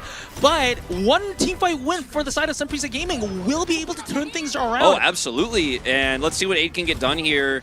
Argon waiting for his opportunity here. They need to focus Aid. He's got Deadeye on him. There is that nano decay. But Kellen is taken down by the Deadeye. Teru has to pop the rally because he knows it's going to be the last fight. To you. So low, but is able. He's got Rampage. And got the Rampage on to 2 members. Decay cannot be healed. Decay is going to fall. And whoa, this is going to be the ultimate turnaround for the side of Semprisa Gaming. He's hard pushing into Aid when he's got Sound Barrier and Deadeye. It's never going to work. He gets focused down. All the heals are there onto Tuyu. It's not over just yet. Still have a few more meters to go here, but they have a massive advantage as Genesis trickling Kellen's down. Again, and it is going to be chasing one, taken down by the pulse bomb, no less. 8 takes down Teru, and Wolf, we have a map 5 on our hands. Semprisa Gaming refuses to go down, and wow, what a comeback. And I said it before, and I'll say it again, and I said it before this series started, Tuyu greater than the tank lineup on the side of Genesis. This time Kellen, obviously for the last 2 maps, but Kellen outclassed on the Winston, and when the swap came through, that swap on to Aid, putting him on Cassidy, is not what you're thinking, because I know people at home are probably thinking, well, he'll never beat Decay in Cassidy versus Cassidy. Decay's a better Cassidy. He is. And if it's a 1v1, Decay wins every time. But Overwatch is not a 1v1 game. He picked Cassidy to push Kellen off the Winston, and then Kellen desperately swaps over to Doomfist and just has a horrible time of it, and they never were able to regain control. And when you're playing Doomfist into Cassidy, you have to have full control of the map. You have to be able to drop down, find different angles, find these ways to actually threaten the Cassidy and blow him up. They're not running Batiste, obviously, so he's not going to have any immortality fields or anything like that, but you have to be able to push on to Aid. And every time, it was just Aid free-firing into Kellen while the rest of the team can't get line of sight, and the coordination wasn't there. And Tuyu played that series, or the last 2 maps, way better than his counterpart. And now we're going to a fifth game where if things don't change quickly here, if they don't switch to Sigma and put Kalios in, I think that Semprisa Gaming actually do reverse sweep. I think they actually do win this series. Yeah, now actually the nerves are going to be on the favor, I guess, not on the favor of Genesis now, because they're the one that has one map, 2 maps in a row, but now it's just they're already 1 map away from going back to the lower bracket. Wow, the pressure is there, but it's going to be map 5, Wolf, and this is going to decide it all. It's going to be Genesis map pick, but before that, we're going to a short break, so chat, don't go anywhere. We're going to map 5.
Welcome back to Overwatch Champions Series Korea, and Wolf, we have a full series on our hands, and it is going to be Soravasa, Genesis pick, Genesis third map pick in a row. The first two hasn't been so successful, but will Soravasa be successful? That's going to be the question. It has to be successful in order for them to win. I mean, we might have a reverse sweep on our hands. I think all the momentum, as you mentioned before we went to the break, is in SPG's favor. They are 2 in a row, and like, if anyone's competed, if you've ever competed in anything, especially anything that's set base like this, it is way easier to actually finish the reverse sweep than it is to prevent it. From a psychological standpoint, like Genesis have lost 2 in a row, 2 one-sided maps in a row, by the way. At Midtown, they were crushed. Esperanza, they were crushed in a different way, where they actually had full control, had a rough time with Kellen, then he swapped to Doomfist, and then everything just slipped through their fingers. Those are the worst way to lose a map before going into the final map of the series. There's not going to be a substitution. We're not going to have Kalios in. Doesn't look like they're going to run Sigma. But this tank battle has to go better, because Decay is trying his best to carry, man. He's hitting his headshots. He's doing his job. But the team sometimes just gets split. And Kellen is going to have to communicate more.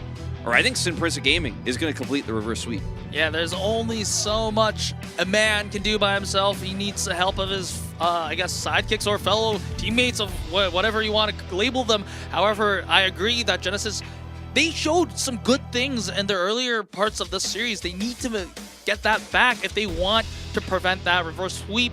But if you just flip the coin a little bit, Sinprisa Gaming, they are finally having the momentum on their side. TuYu looking absolutely solid on his tank position right now. Also, like Argon, looking like he's actually really shining. But we'll see how that series goes, how the conclusion of the series is going to go. We are going to Soravasa.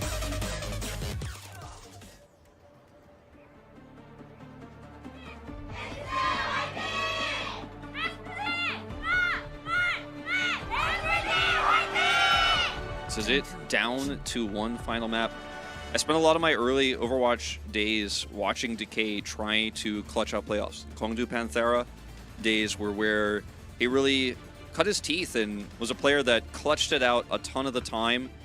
And maybe once again he'll do it here. So we'll have a pause. So not just yet, but Decay is a player who's been on teams throughout a lot of his career where his individual talent wasn't able to overshine the rest of the squad. And, you know, whether it was him playing Cassidy back then or whether it was him playing Genji, obviously, he was often the main character. Zarya in the GOATS era, like, he was the guy. He's just been so incredible at being the pivotal, as you put it earlier, the sword that the team wields. The problem is the rest of the armor feels a little weak, feels a little bit bleak here for the sharpest sword that is on in our server right now, because we have 10 players, right? Decay, I feel like, has arguably been by far the highest value player. Like, he's done like twice as what Ada or Archon has done so far in these first 4 maps of Overwatch. But if the tank line doesn't actually work with him, if the support line is not communicating, then it doesn't matter. And that is the story that we're telling right now. And not to say that Choice A1 hasn't also been valuable, because he certainly has. Yep. Well, just want to give a shout out to that cheerful over there about Hyunjae. Well, Hyunjae means president in the Korean, so. But we are going into the match, and there we go, ladies and gentlemen. We are going in on Soravasa, as this is going to be the final map. There is no possible draw in this map. This is going to be it. And we are seeing an Orisa mirror here. Yeah, it is going to be the Orisa mirror. And once again, Decay, Choice A1 running his Sojourn Echo to give that cross. Reliant on DPS here. And actually getting access to the back line, as the tank line up here for Sinprisa allows Aid to have a ton of agency if they can get to the point. Argon trying to flank here to set up that push. And so far, so good for Sinprisa Gaming, getting exactly where they want to be on this Orisa, as Argon continues to threaten. Yep, Argon trying to harass the backline on the side of Genesis here. The Suzu has to be used for survivability on the backline, and this kind of gives a lot of pressure in favor of Sinprisa Gaming, so they get the first cap, and it is Genesis who has to do the retake. A lot of great play from Argon to give them that positional advantage. They're going to have to relinquish it now as Decay's trying to find Aid. Messes it up, though. Yep, well, Aid trying to find some targets here, but no casualties on the side of Genesis yet. Decay very low, Chasewan very low as well, but he is in the duplicate form, so he will not be taken out immediately. But despite Genesis using few ultimates here, they have to commit the Kitsune Rush as well. Answered by the sound barrier. Still, point control in favor of Semprisa Gaming. 2 members down simultaneously from the side of Semprisa Gaming. So Genesis will be finally able to get that flip that they wanted, but it is already 68%. Remember, Flashpoint is progress goes a lot quicker than control. Much faster. Now, I do think that was a really patient, long game plan there from Genesis. Choice I1 swapping over to the duplicated Orisa, bought them some space there. Teru held the sound barrier. Semprisa Gaming have ult advantage in air quotes, but not really because they can't get onto the point easily without Kitsune Rush. So I still favor Genesis for this next fight here, especially with Decay up on this high ground, can spot out every angle that Argon is taking. Deadeye going to be attempted. Using Deadeye, but okay. No angle, and they know where he is because they have a spotter on the high ground in Decay. But I guess it did give enough space for Semprisa to flip the point, but Decay is going to use the huge overclock. javelin. Yeah, huge javelin there to deny Decay of the high ground, and a lot of angles there. Oh, so I believe that was saved by the Suzu there. So good play. But however, Decay and Kellen is taking down both of their counterparts. So this is going to be 18-5-1. Yes, the overtime is going to tick. However, Genesis is going to assume control of the point. And this is going to be last fight for the first point here, arguably here. And same issue as last time. Decay is going to have the high ground. Aid is going to swap over to the Sojourn, which I think is the right call in this case to try to challenge Decay. He will have to win that 1v1, which has never been easy. And he hasn't really been doing it on his own. It's often just been off the backs of better positioning of his team, but if he actually ends up winning that 1v1, that's their best bet. As here comes another Orisa. So they know that having 2 Orisas is going to be huge in denying a lot of the ground here. However, Semprisa Gaming successfully goes into the point. However, they lose 8, and Argon, last second recall there, well, survives long enough for TU to take out the entirety of Genesis, well, most of the Genesis roster here, and overtime is there. Kellen there, but very low. That a sliver of health is taken down, finished off by Argon here, and it looks like Semprisa is going to finish off the first point. He is given so many resources by his supports, but he comes up big every time. 1 Orisa versus 2, doesn't matter. He still wins that fight. And it's almost as if Choice I1 has just decided, well, if Kellen is not going to win this tank matchup, I'll do it for him. And he's like, I'm the tank player also. He's like, I can do this, but it's not working. And Semprisa Gaming win that fight super patiently as well there. They win the first flashpoint, and now Genesis trying to rush over here for the contest as it unlocks in 15 seconds. Who will have a little bit of a neutral fight, but this has been where they have struggled the most to see if Decay can find an angle, line of sight, maybe access Hyunjae, deny him from sound barriering. Could be a great way to open up this fight. Well, speaking of openers, Mako uses the Kitsune for the opener. It is going to be answered by the sound barrier. So Teru also commits with the sound barrier of his own. And TU, despite using that Terra Surge, is going to be taken down, melted down by Chisehwan. And Kellen takes down. So this is initial control assumed by Genesis. Yeah. Good play by Genesis. And now they have grounds to keep their ult economy running now. A little bit overzealous to sound barrier that earlier as Hyunjae is Genesis, and then they feel priced into the fight. We committed sound barrier first. We have to kill them as soon as possible. Otherwise, they just counter sound barrier. They counter with sound barrier, and TU committed his ultimate. They're hoping that positional advantage that he had would have been enough, but he was focused down. Great play from Choice A1 to actually make the call. It looked like it was his call. Focus TU. We win this. Ooh, Decay down he goes. Down. Good javelin from TU. TU once again showing his prowess on the Orisa here and using that numbers advantage to open up the fight. However, Hyunjae is taken down. So this is, but Teru taken down, traded out as well. So despite Hyunjae having been taken down, this is going to be a Semprisa Gaming win. TU, man, he does it again. The javelin is massive. He pushes Decay out, and then Argon gets access. Every time they push Decay back, that's when Argon strikes, and he has just been so good at finding these flank angles. And it feels like it's a TU Argon show here right now for SPG. They keep pulling this off. Now, Decay is going to have overclock for this fight, but it will be matched by AIDS if he does want to commit. Aid uses the overclock first and probably wants to just scare out the entirety of Genesis. However, Aid is taken down by Decay on his own overclock, and Decay looking for more members.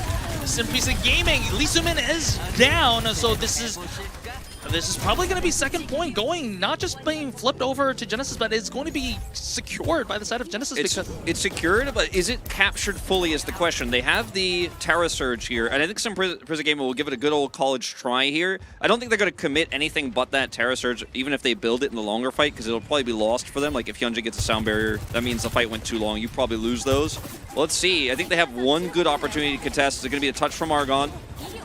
And okay, Maka has to commit. The Sooner Rush, they understand this, and Prisa Gaming really wants this. Tuyu is Tuyu going to use that Terror Surge? Yes, the answer is going to be yes, but does not find any targets. And Lee Soo-min is going to use the the Sooner Rush on there. However, Decay and Chiseon doing a lot of work in taking down Tuyu and Argon. Kellen is going to take down 8 as well. So despite the commitment from Sim Prisa Gaming, second point is going to be secured by Genesis. It is going to be one-on-one on Flashpoint. We are not going anywhere for the moment. That was carried by Choi Se-won. He tracked Argon, and when Tuyu decided to go for the Terra Surge, Argon flanked like he has been. I think they're starting to read the playbook. Choi Se-won just instantly focused him down before he could actually recall out of there. Obviously out of blinks because he used it to touch the point, and he has to be the one to do that. So Genesis reading the Tracer play there extremely well around Tuyu. And like I said, if you build Sound Barrier in that fight, it means the fight is lost. Hyunjae builds it, but doesn't use it, holds it here, can use it for the contest here of neutral, as he has that massive advantage over Teru right now. He should be aware of this. Yep, it looks like it just looking at the old economy here, Sim Prisa Gaming looks like they should be having an advantage over the first fight on the Flashpoint, third Flashpoint here. 8 takes down Kellen for I don't know how, but well, it worked. We do know. Ultimately, even if we don't want to say it, Kellen was pushing up with his squad there to try to buy space, even though they didn't have the tools, the advantages, the positioning to actually do so, and he was punished on his retreat there. He does have Terra Surge, so I understand the kind of gumption, okay, let's get in, like, I want to open this up with Terra Surge. I don't want to give him too much percentage, but Sim Prisa once again punish. Decay doesn't have a great line of sight here. Tuyu once again positioning fantastic. Oh, another javelin connects. Tuyu is so good with these javelins here. Chiseon once again trying to assume a role of tank here. However, the question is whether it's going to be can Chiseon build the Terra Surge of his own?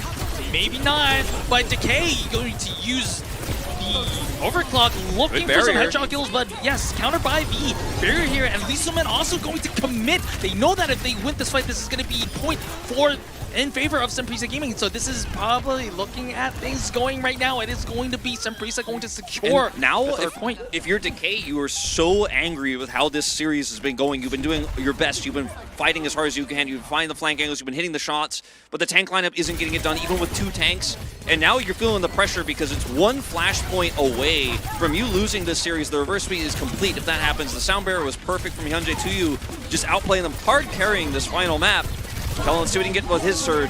Tuyu, the Terra Surge, 2 Terra Surges used both, and it is going to be 8 who's going to fall first, so this is going to be early advantage for the side of Genesis that they desperately need if they want to keep this series going. The Kitsune Rush advantage there ended up coming in clutch for Genesis. They should be able to get this point without a contest here from 0 as it's opened, and now Sim Prisa actually will contest with Argon. Okay, that's not successful, unfortunately for them. That was kind of a strange choice. But anyway, let's see what they can get done, because they need to be so efficient here with this sound barrier. And if they can hold it, that would be ideal.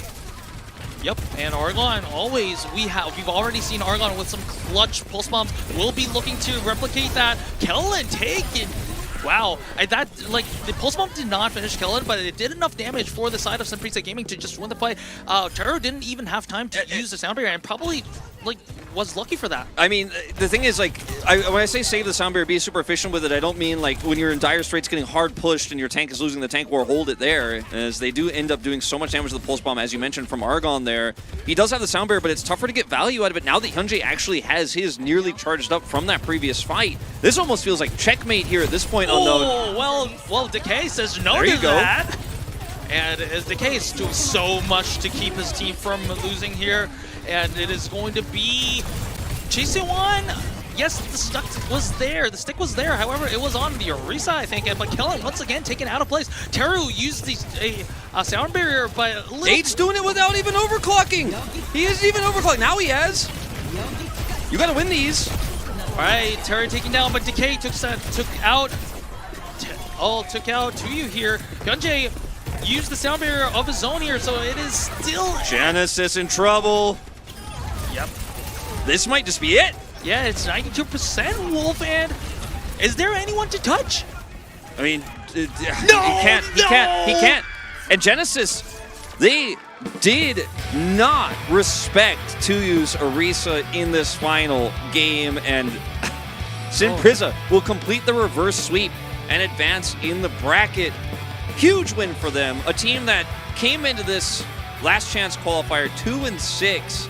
Last time around, were able to 3-0 Genesis, but coming into today, Genesis' form looked better. They did beat Runaway, right, leading into this. And people were saying, okay, might be a Genesis 3-0. After game 1, felt like, okay, we're on track. Game 2, dominant performance from Decay on Shambali.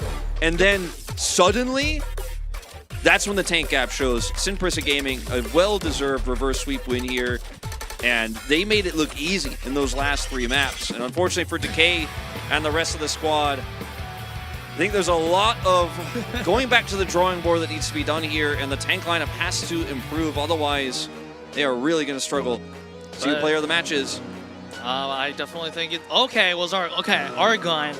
Maybe... 2U was robbed. 2U was robbed. No, well, but look, I voted for Argon probably, but it was... No, I did vote for Argon, but probably the reason why I got that was that big pulse bomb on Esperanza. So the pulse bomb was massive, and it is definitely going to be in these highlight clips. I think that it was going to be Argon or 2U, because 2U set up Argon incredibly well. Argon set up 2U incredibly well and helped him win the tank battles. Argon in the first 2 maps was relatively invisible, but he really came online on Midtown, and then from that point on, he looked very strong. 2U was more consistent across all 5 maps, so that's part of why I voted for him. Also, I think 2U really hard carried that last game, but Argon did his part alongside him, and it was this duo that brings Sinprisa Gaming to the next round, staying in winners here. Yeah, and this actually locks them in playoffs. Yeah, that's right. And they will have the seed advantage in that final match. But this is such a huge win for them. Like, playoffs seemed so far away for this 2-6 team. Yep, exactly. And remember, in the first 2 weeks, they didn't even have a win. Like, up until week 3, they didn't have a win because they played 2 matches on week 3. The first match was against Yeti, and they lost 0-3.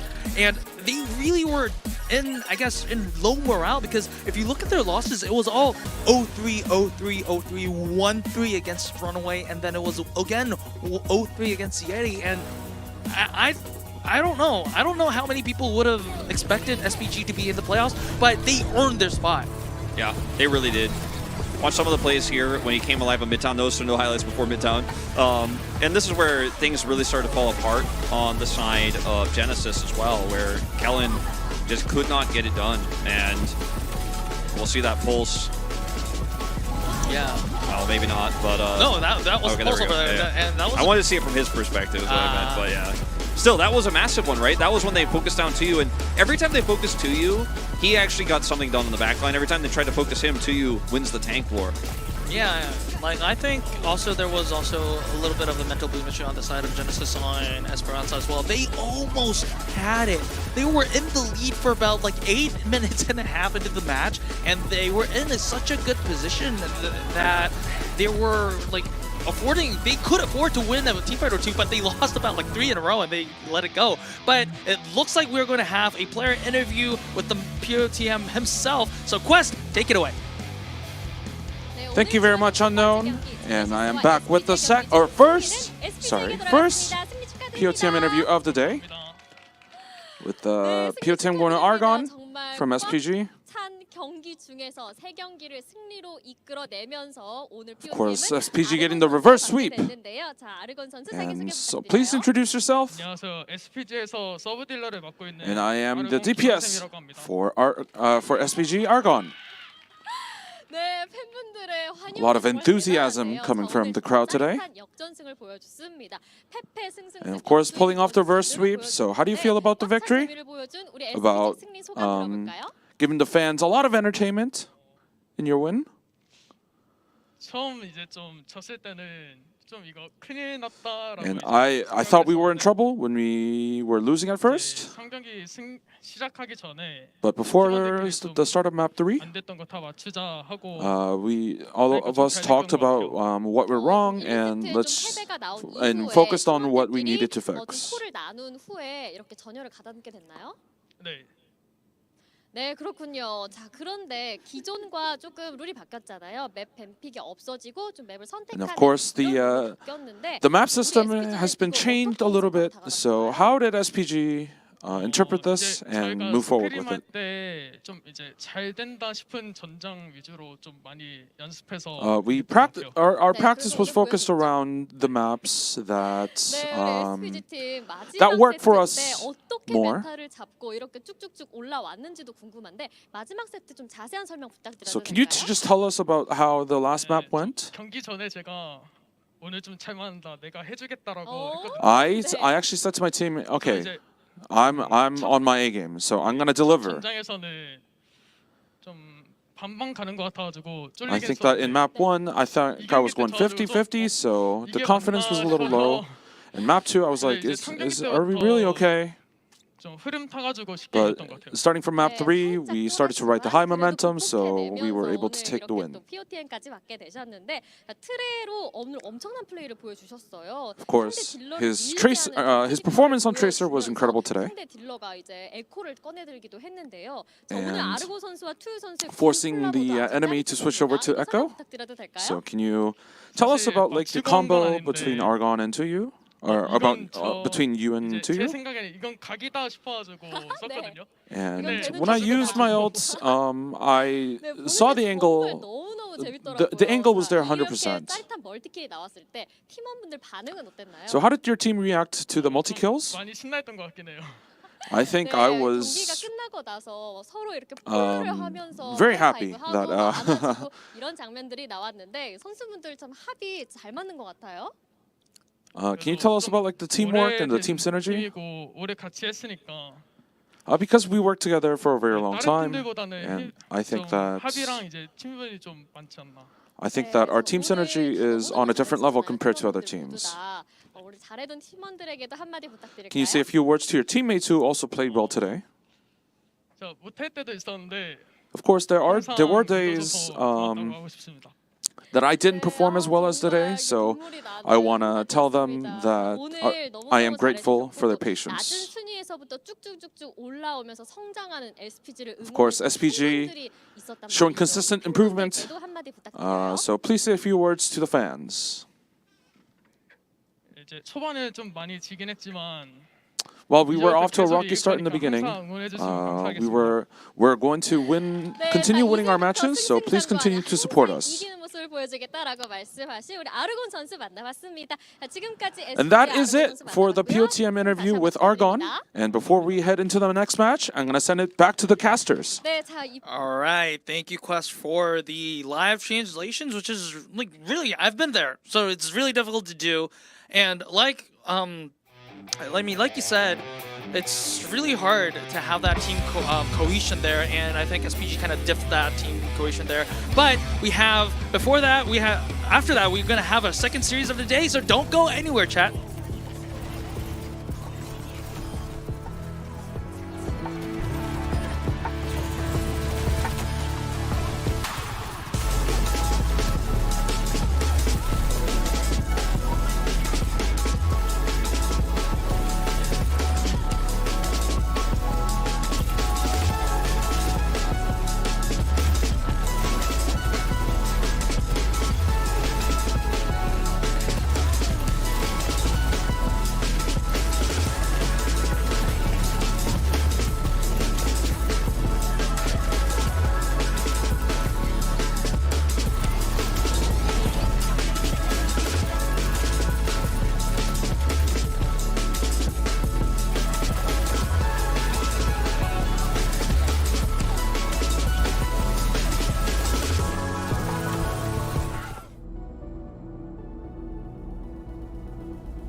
그러니까 던질까 말까 준비야.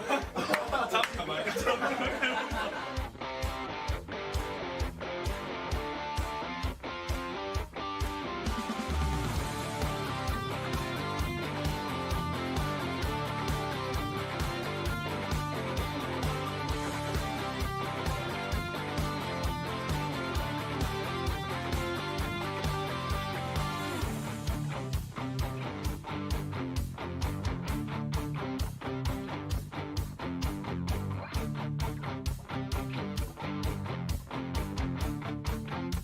막내 어떻게 하지 가봐. 괜찮아, 어차피 민지 없어서 시간 많아. 그래. 천천히 해. 천천히 해. 막다 막내야? 공사하면서.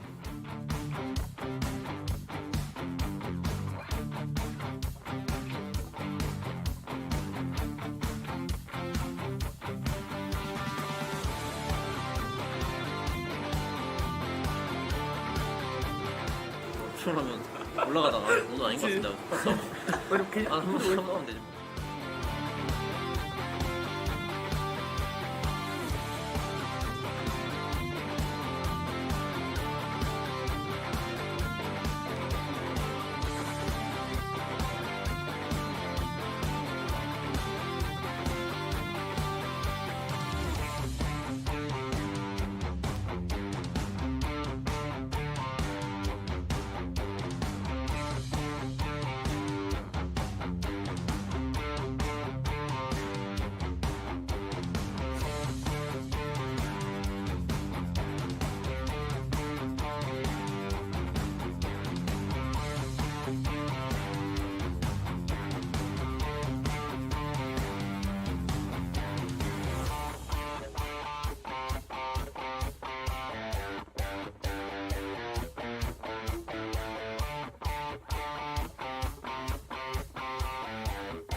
아니요.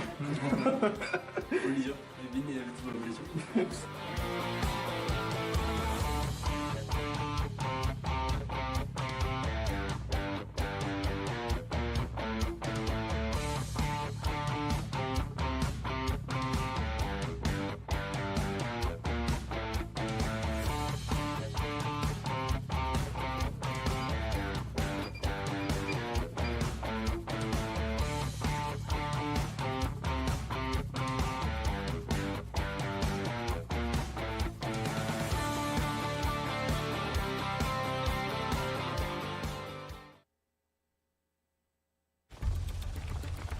Begin the excavation log. Sloan Cameron here on side to Petra. Me and the Wayfinders just found the coolest artifact I think I've ever... Again? Come on! Whoa, whoa, whoa! If you want to mess with these artifacts, you gotta go through me. Hey, I'm on to you! I gotta tell you, I wanna scream it out. Hey! I'm gonna show you, here's what it's all about. Up top, you big doofus!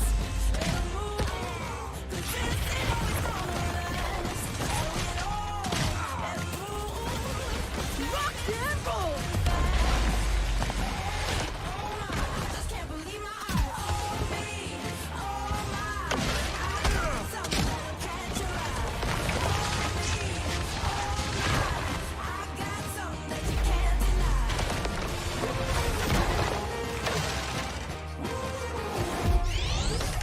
Excavation initiation! Time to really drill it in. We did it! We had a party or what?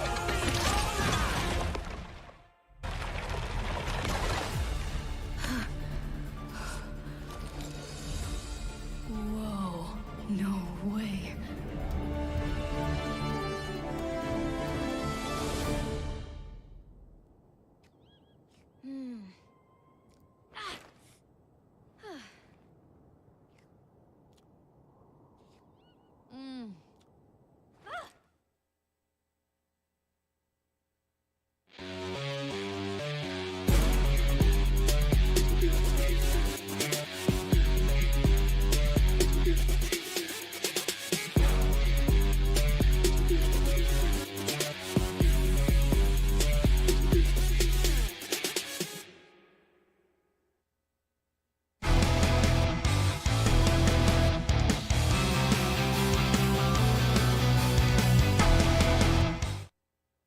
right, welcome to Overwatch Champions Series Korea. We are currently on our second match of the day. In case you've just joined here, I'm Unknown at the commentary, and we have Wolf on the expert analysis here. And wow, what a first match that we had. That was a very unexpected banger. I thought that we were going to see a bit of a scrappy 3-0, to be honest. And I thought just based on what Genesis showed us yesterday, as well as just the upward trajectory of Genesis, whereas Simpriza, like, they improved, right? But I didn't think that was going to be I didn't think it was going to be a bad series, but I didn't think it was going to be a quality series.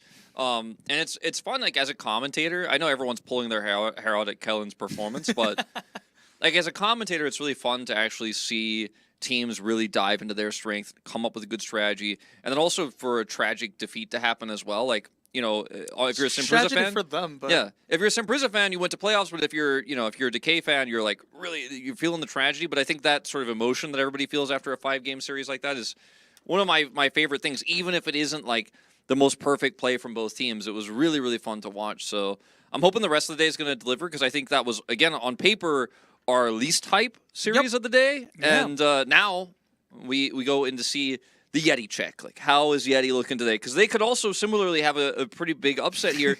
I think this upset would be a little bit larger in scale, but I'm looking forward to seeing what they've got for us today. yeah, I mean, I've been talking about about Yeti, and they, like, Korean people were labeling them as the, I guess, strong team check mark. Whether if you beat Yeti, you're a strong team.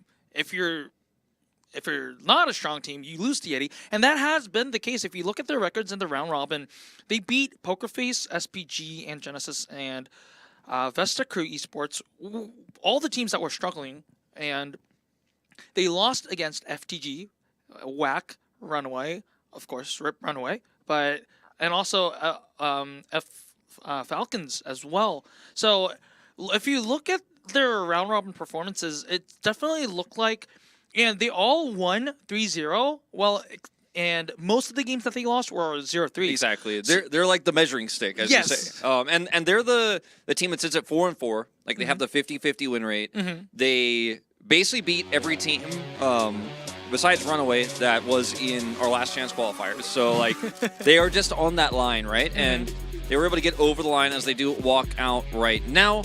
And this roster is very similar in style to what we just saw from Genesis, in that they are more reliant on their DPS line than their tank line. I think Donghak has shown some pretty big improvements throughout this season, so it's not hopeless or anything like that, but I do feel going into this one, their focal point once again is going to be trying to make the DPS work. For WAC, on the other side, arguably our strongest team right now in form. They ended up only dropping 2 maps this entire season. They have beaten Falcons, and that was the big test where we were like, okay, well, can they beat Falcons? Yes, they beat Falcons. That was a great 3-1 series that we did see between those two teams. But this team right now looks to be our best in terms of form here at the end of the day. Dropping even a single map, though, against Yeti can affect their seeding. And they will, of course, then have to beat Falcons as well. But that's who they're competing with here indirectly as they come into this best of 5 primed and ready. Yeah, even just looking at their roster, it just strikes fear into the opposition. You have Hisang and Lip on the DPS, and you have Jimbin and Max on the tank, Charlie and Shu.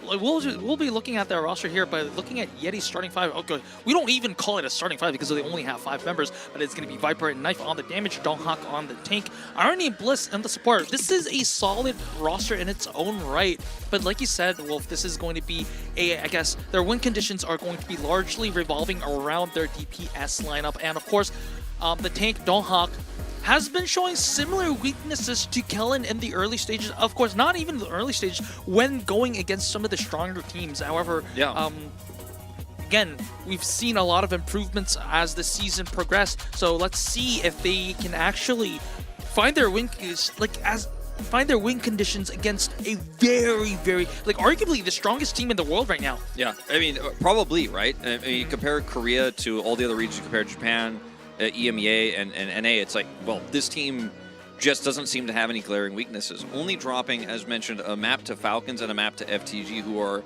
our next in line teams. Those are our top 3. So Junbin also was, you know, for me, somewhat of a question mark. Like, we've tracked Junbin a long time throughout his career. And I look at this roster, I was like, well, we'll see how he does, because I'm always going to trust Chorong and Shu. Lippen Heesong is the god-tier DPS lineup. But Junbin has been so solid, and he's always been a good Orisa player, so the fact that Orisa is so strong right now and is so meta, is the core tank pick, just gives him such an edge as well going into this seeding match. So I think if I had to give an official prediction, and I hate to say it, I would definitely say 3-0 to WAC is my prediction, and I don't think it's going to be close, but we will have to see if Yeti can rise to the occasion here, because they're coming into this as massive underdogs. Yep, and this is going to be a huge uphill fight for the side of Yeti, but we have an interview already, so Quest, please take it away. Thank you very much, Unknown. I am back with the second match of the day. This one being the first seeding decider match of the day. Of course, we have Yeti and WAC with Fate representing Yeti. And on WAC side, this is Moon. 네, 감독님도 반갑습니다. 자, 먼저 예티 팀에게 질문 여쭤볼게요. And this first question goes to Yeti. 첫 경기부터 정말 막강한 Of course, 팀을 Yeti's first opponent in the seeding decider match is none other against the mighty WAC. 어떤 부분을 좀 What area has the team worked on to secure the win today? 저희가 잘할 수 있는 걸 좀 더 갈고 닦은 것 같고요. I think that we worked on our strengths, 준비했다기보다 그냥 and rather than saying that we are fully prepared, I think we focused on, again, our strengths. This next question goes to WAC. Of course, a dominating 8-0 finish with the first place finish in the round robin. How confident are you in today's victory? I think that as long as we just play, as long as we just play the way we do, I think we're going to win. Of course, staying humble. And this question goes to both teams.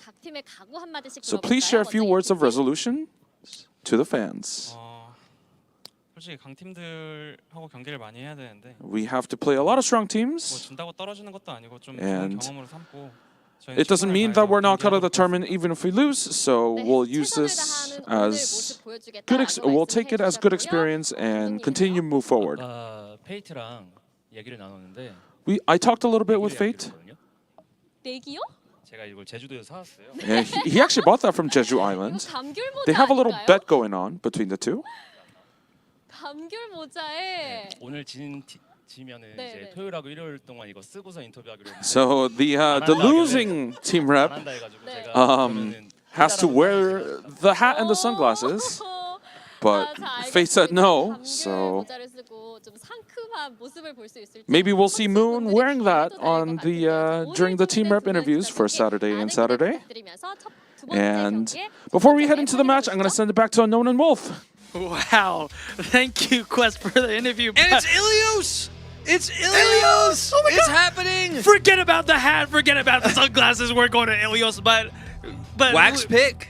It is Wax pick? Oh my God. Oh man. Alright, so hold on, we have to talk about the hat though. Yeah. And we have to talk about Moon. So Moon, one of the most storied coaches in Overwatch, right? I mean, you put him up there with Krusty in competition, right? He has not only coached this team to a perfect 8-0 season, dropping 2 maps only, but then he comes up with the interview and he's like, well, I could be solid and just be like, well, I think we'll win. I think we're the better team, but like, good luck to you. As long as but it's a troll. He basically puts Fate in this position where Fate has to be a clown for the rest of the whole tournament if he loses. And if he declines, then he just is a coward and has no confidence he's going to win. Yep. What a Giga Chad move from Moon in general. Yep. Love to see it. Yeah, I mean, definitely a lot more stakes on the seeding deciders now. Of course, you have your social status to on the line, but it's definitely something adding more. Of course, like Fate said, we're not going to be denied playoffs even if you lose, but definitely being in that first 2 seeds and getting a bye in round 1 playoffs is definitely a huge advantage, especially like we mentioned, Wolf, that the ever-changing meta, we're seeing different compositions and different maps every week, and like getting to just observe some teams experimenting with the compositions just for a full week and not having to play matches is a huge, I guess, advantage. And I get these teams are playing for it, of course. Yeti, like you said, is going to be having a very uphill fight but I'm still excited. I am as well. I'm looking at this Ilios starting map and feeling like it couldn't be a more fun way to get this series off, especially because it's WAC's map pick.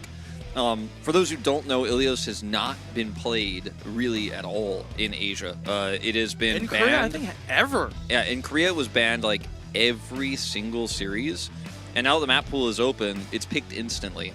So that is again more winning for our new map format, which I was pretty skeptical about at first, but after watching what it did to Japan and now the early days of Korea, it has really opened things up a lot. Now we get Ilios, so some environmental kills may come through. We might end up seeing some Widowmaker. That would be really fun to see.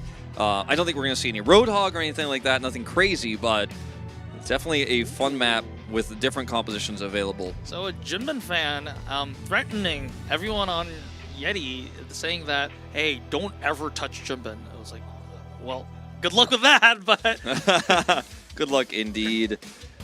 The DPS lineup, Viper and Knife, that is where my eyes are going to be for most of this series because they have to pop off. They have to be the ones to get it done. The problem is they're playing against Lip and Heesong. So, you know, it's not a great matchup where you have to be the ones to carry, but I think it's the only way. Or Donghak has to really rise to the occasion to be able to match Jinbin here. We know he can. But, ladies and gentlemen, we are going to Ilios. So now I'm going to do this before the fan chants here. Ladies and gentlemen, we are going in on Ilios.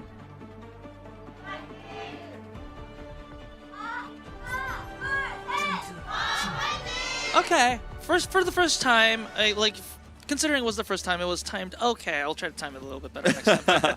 We'll work on it. It's a work in progress. Let's talk about comps here, because it is Ilios, and my expectation going to this is Winston and Tracer Echo, or potentially the Winston, of course, with the Cassidy answer to the enemy Winston.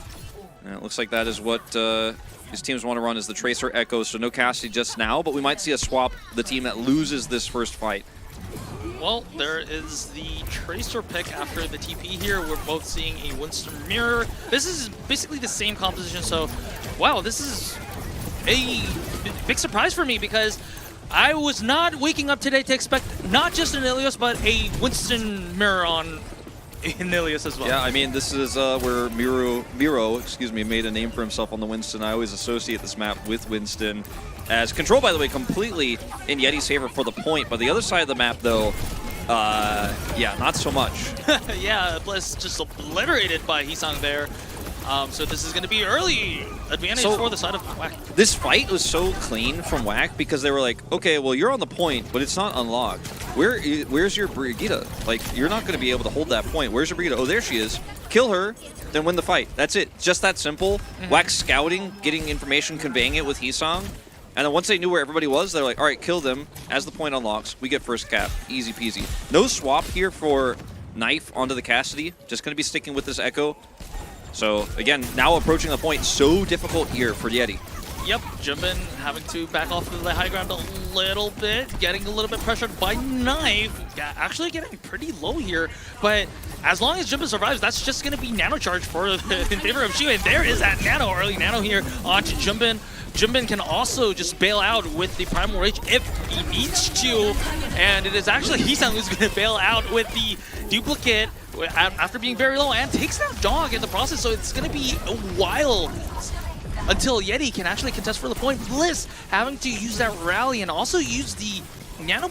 He got nanoed, yeah. It was a very desperate attempt there from Yeti. They do end up winning this fight, though, killing Heesong. Shu is down as well, and the DPSs will end up using that free space to actually crush this. Now WAC just trying to delay. Viper, good kill on to Lip, but Jinbin also takes down Knife, so this is going to take a little bit more while. Yes, Jinbin knows he's going to fall down, and also Charm too, but they are delaying the flip as much as possible, and is 66% before the Yeti can make that flip happen. So now Heesong, without his ultimate, and without the Primal Rage here, Nano also used for that initial part of the fight. This is a little bit awkward here for WAC. They won't be able to just dictate the pace like they did last time and go, oh, okay, you're on the point, well, we'll move over here. They do want to avoid Donghak's Primal. Oh, that rally timing. Oh, wait, Jinbin? A little late. Yep, and that is basically the rally just going to have no value at all. And Knife had to is going back from his duplicate form. Donghak purpled, but will be able to bail out with the Primal Rage. And Chorl in quite of a pinch, but is able to be healed back up by Shu. Nano going to be early. And, I mean, Jinbin dying there, I'm not entirely sure. I guess he just fell off the map there because when I saw him on the kill feed, I was like, I guess the rally wasn't enough. He got focused down, but it looks like he went off the map. But either way, that death ends up really giving a ton of space here to Yeti. Now they're going to try to get onto the point and split the fight. Ooh, Lip! Ooh, Lip just proving his prowess. And that was a good sleep onto Donghak because that was the jump following the anti-nade here, and Lip and Hisang just following the follow-up damage. It's just too much for Donghak to survive, and once again, control into whack. This is probably going to be last fight territory if they have one. Yeah, Shu also winning that 1v2 fight on the other side while Lip was actually making things happen off screen was pretty insane. Really nice bio-nade from Shu. Didn't have to use his nano. They're going to have nano plus Primal, excuse me, and Irony not having the nano is a big problem. Viper's pulse bomb needs to be godlike. Early nano onto Hisang. That's going to be a lot of damage, even for a Donghak that has primaled. Will be woken up and will be going back to the safety of his teammates. However, Viper is desperately trying to touch, and he's risking his life for it. And wow, Jumpin is taken down before the Primal can actually be online. So this is a big win and a start for the side of Yeti. And a good stick onto Charles means that Yeti is going to keep this round alive, at least for the current moment. Yeah, this was really huge for them. The pulse ended up coming through there at the end for Viper. I thought that was going to be what they needed to open with, but it was actually what they closed with in reality. Now Lip will have his own pulse here, and they'll have the Primal to delay here on the point itself, and maybe even get some environmental kills. I think we need to see a good sleep dart from Irony. You know, Shu had his in the last fight. We'll see if Irony can match. As Junbin's on the point with Bubble here, and his Primal is available, so if he pulls too much aggro, they can get punished. And there is that Primal not knocking off any environmental kills at the current moment. Knife taking out Hisang off screen is actually really big, so now this Yeti can actually aim for winning this round instead of just stalling it.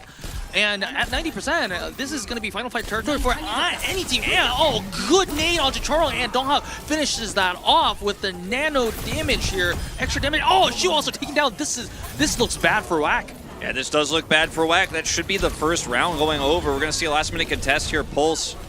Not going to be enough from Lip. Not going to really find anything with that. And that's going to be the round going over to Yeti. And it looked so doomed. For the first two fights, I was like, well, they're just toying with them. Like, Whack aren't even trying, and it looks so easy. But a few clutch plays from Irony as well coming through ended up being massive for them. Great bio grenades throughout that entire end of the first round there, as well as Viper and Knife. Once again, getting it done. That kill from Knife onto Hisang was actually so important for them to actually secure that point. And he was able to do it during the attempted punish there from Junbin when he's trying to push through.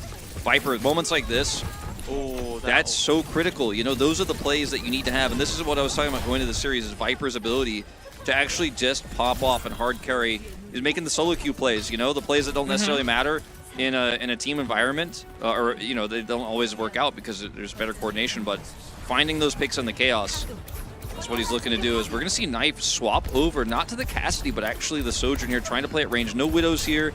Yep, no Widowmakers. I'm disappointed a little bit. I was expecting a little bit of the Widows here, but this is going to be an early fight, close range on both sides. And Viper takes down Charles early, so yet another fight. Yeti taking that momentum from Lighthouse all the way to Ruins here, and it is going to be Yeti is going to assume control on the first cap here, unless Whack is going to contest. It doesn't. Okay, Lip does, and it is Jimbin is going to follow up, but Jimbin is left here, so is in quite a bit of trouble, and Jimbin is taken out. So for sure this time Yeti is going to cap and get first progress on the point. Lip doing what he can to delay, but Irony with the good execute on Lip here. So Yeti looks really good. I mean, they're going to get even some more staggered kills here, Minsong.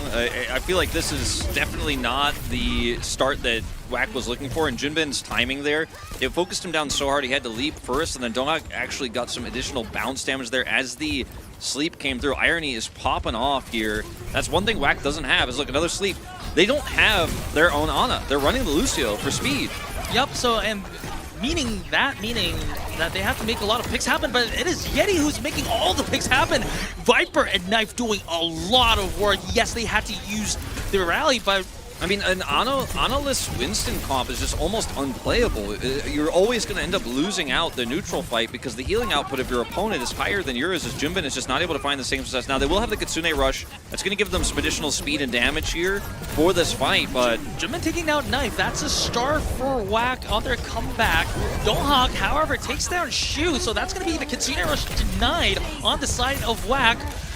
Junbin very, very low, is just trying to avoid death as soon as possible, but Donghak is death himself. And then Hisang, a good kill onto Bliss, so maybe that's a sliver of hope for the side of Whack, but things does not look good on the side of Whack as Viper returns the favor with a pulse stick onto Lip, no less. And already progress is at 70%. Wolf and Yeti, they look like they're in control. Oh, they definitely are. And there's still no Ana here for Whack. I mean, they have a Kitsune Rush they've been holding for so long, and they've never been able to group up for a real proper fight. And now they're not going to have it either for this because they're going to have to try to run in and touch here. This is basically Dunzo. This is doomed. Junbin is alone here, trapped under his bubble. Gets the Primal. Yes, the Primal just to survive and just make a potential touch happen. Knife is taking down Charles, so good on Charles. But Junbin is naded and doesn't have the support of his supports, I guess. Yes. Oh, Charles is down, so that's going to be sound barrier denied. Yes, the flip happens somehow. Maybe it was a backflip or something like that.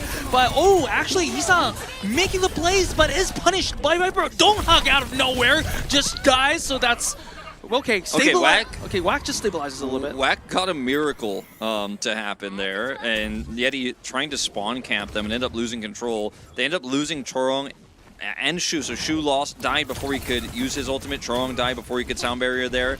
So no rush, no sound barrier. Shu eventually does end up helping win them the fight on respawn there, but and things had to go very well for Whack. Donghak's off the map, for example.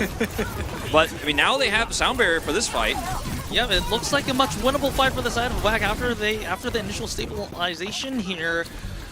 Well, the Chorong's sound barrier didn't get a lot done, and Limp is taken down. Limp is not having a good time, at least in Ilios today. Junbin also needed, but Hisang making Whack's chances survive a little bit by taking out Knife. Overtime is in favor of Yeti. They need to touch, and the touch is there. Chorong very low, taken down.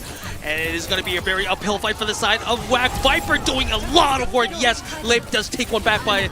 Oh, Lip actually pulling a lot of weight by taking down both the supports of the side of Yeti. Donghak still is able to take down Hisang, and Lip also falls for his sins against Yeti, and it looks like Yeti is going to finish off not just Ruins, but Ilios. Yeah, Wolf? This is a 2-0 Yeti. Takes the first map into Whack on Whack's map pick. High fives all around here on the side of Yeti, but this will now be a third team to get one map off of Whack so far this season.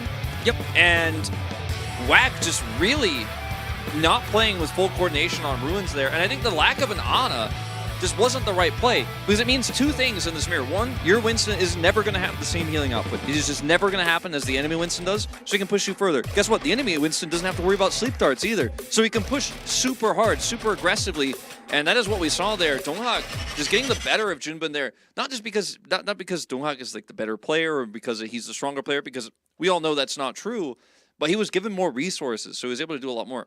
Yeah. What the Lucio could do for you counter-wise is if you win the first cap, you'll always have sound barrier to kind of push that ult advantage and continue to win those fights. Plus, you can just overwhelm the team on retreat. It can be a very strong win more hero in this particular composition. But, I mean, if you're going to run the Lucio with an Ana, at least, I think would have probably been the better way. So, yeah, maybe a little bit of a comp disparity in play on both sides. And also, I believe that Yeti, like the pre-match analysis that you did, Wolf, Yeti shares a lot of, I guess, common win conditions with Genesis. They needed to play around their DPS players, and Knife and Viper just delivered. So I guess if they keep this up, we might be in for an upset. But definitely we will be looking at how the series will go and how Whack will react after a short break.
welcome back to Overwatch Champions Series Korea. And for all of those Yeti believers in chat or wherever you are, you rise, because Yeti is actually leading in this series. I have not been expecting that.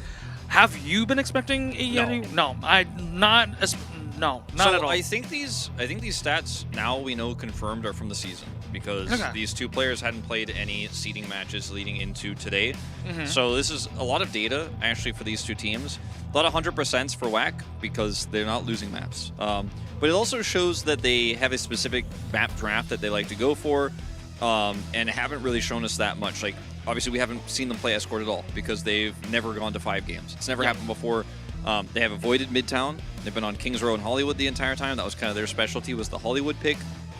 And for the side of Yeti, there are some maps you definitely want to avoid. Hollywood, don't go there. Well, yeah, and just like, we'll see. We're going to Esperanza. So, I mean, this has been like going to a new standard pick for, I guess, a lot of the teams in the Korea region and also in the Japanese region as well. We're seeing a lot of teams prefer push as their second map. I believe, to be honest, I haven't talked with the teams about it. Like, what's your take on teams preferring push as their second map? I think it's a really fatiguing map, and if you end up getting the momentum back, it can be really easy to kind of push that forward. So I like it. I think it's a smart choice for WAC. It's also one of the hardest maps to actually get a lucky win on. Like, you have to be good the whole time. So if WAC thinks they're the better team, I do like picking push here. Alrighty, so they know they're the better team, but you know what I mean. Yes, unfortunately they haven't been able to prove that on Ilios, but definitely they have the confidence in there. We don't see any substitutions, no Max playing in at the moment. And of course, on the side of Yeti, we don't have any substitutions at all, but we are ready to go into the match. So ladies and gentlemen, we are going in on Esperanza.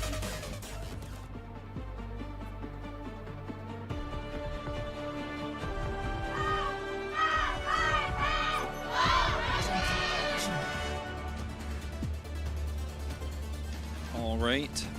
I believe we only heard half of the chant. Yeah. It might just be that there's a lot more WAC fans here, and Yeti, you know, they couldn't get seats.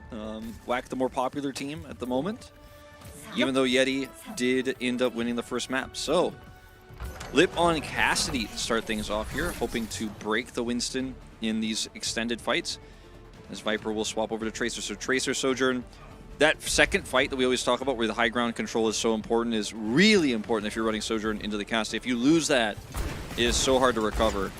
Yep, and Lip, he definitely saw the previous matches on Genesis for the past 2 days, because, well, we all know what Lip can do on the Cassidy, and Donghak, already very low, has to retreat and come back, but Knife actually takes down Jumper first, so that is going to be an early disadvantage for the side of WAC. They have to give up this high ground, and, well, they definitely patiently have to wait for the second fight that we were always talking about, because that is going to be actually the decider of who is going to be, well, having control on the first few minutes of the map.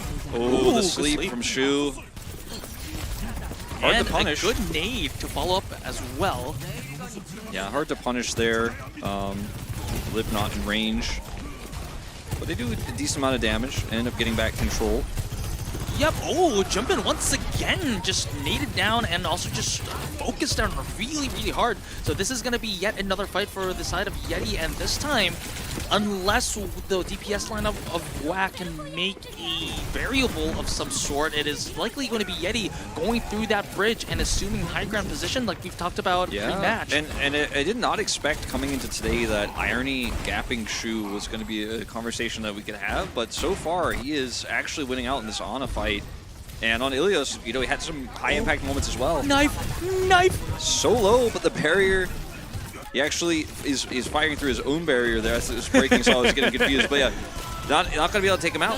Wait, Viper taking out Chorong, and then also this is a nano onto Donghak, so this is wreaking a lot of havoc in the lines of WAC. WAC also answering with a nano boost onto Lip, but Lip doesn't have anyone to shoot at. Now, Irony and Donghak both used ults on that push, and so, you know, that's pretty expensive, this team fight win, which I don't know if it was even necessarily required there, but it does guarantee that they get to keep this high ground. This is the high ground we were talking about. Now it's so difficult for Lip because he's playing into the Sojourn here to actually do anything. You can see the angle is so tough. Good tempo by Yeti. The Yeti does not want to keep this game still. They're always on the move with that Sojourn overclock, but is punished by Lip. Oh, and also a good shot. That was a sliver. There was like a frame there available for that shot, and Lip makes it happen. Everyone on the side of Yeti falls. So finally, a glimmer of hope for the side of WAC, and also finally, they get some progress onto the bot. I would not recommend pushing into Lip's Cassidy with your Sojourn, even if you have the overclock. I'm not gonna recommend that. Yep. Knife is no longer going to play Sojourn as they lost high ground, and he's like, well, that's not it. I'm not messing around with that anymore. This is the key moment here for WAC, is to get this push going and ideally get checkpoint here out of the fact that they have Winston and Nano. Winston also low, and Lip, like you said, just tearing through that. Winston. And okay, Heesung does get taken down on the backside as Viper is trying to pull a decay here, but still not going to have a lot of control, and Lip uncontested here. And like I said, Nano Primal means that there is just no way you are stopping this car from hit checkpoint unless Viper can get a pick onto the Ana. Well, Jumpin has to not die before that happens. Oh, Lip also very low. Donghak using that right click. And Viper, another kill on the shoe. Jumpin takes that Viper, but I don't think it's going to change the grand scheme of things, as is going to be Yeti, who is going to keep that lead and potentially extend it. A stagger kill onto Heesung means that WAC has to wait a few more seconds. This might actually be the cap. This is so huge because, like you said, like they're going to get the cap here. And Junbin and Shu had to be the ones to ult in that fight. Like, they had to be the ones to actually carry that. They had the tools, but Viper gets into the backline, takes Shu out with a pulse bomb. Junbin is taking a ton of damage. Shu actually can't save him. Doesn't have a great line of sight there. And Lip can't do it alone. That's a checkpoint. That's a 25-meter lead. Yep, and I really like the pace of the game for Yeti right now. They're not giving any time for WAC to react. Now WAC does have the necessary ultimates that they need to make it happen, and this is going to be a Nano Jumbin. Oh, good sleep from Irony. Irony is making things happen today, and Jumbin has to pop the Primal, but is hindered and also very low. It's taken down. So this is a P-tool denied for the side of WAC. He's also very low, probably uses the recall for safety, but is still very low. Healers from the side of WAC are doing their best to keep Heesang alive, and Lip, in the meanwhile, takes out Irony, but Viper, in the end, finishes off Heesang. So this is a fairly even fight. WAC doesn't really need to hard force into anything here. The cart is moving back, but they can play around their high ground because they already have the advantage in terms of distance right now. They're the defenders here. So look at Knife. He's just going to sit down here, free fire, let the robot push, and then wait for an opportunity here. If Irony can actually build up that Nano, that's where you make your stand. You can use Rally to buy time as well. They've got great tools. And Chorong obviously does not want to use his Rally to lead things off here, but he may have to. Did not find anyone yet as Jumbin once again tries to buy space for his teammates.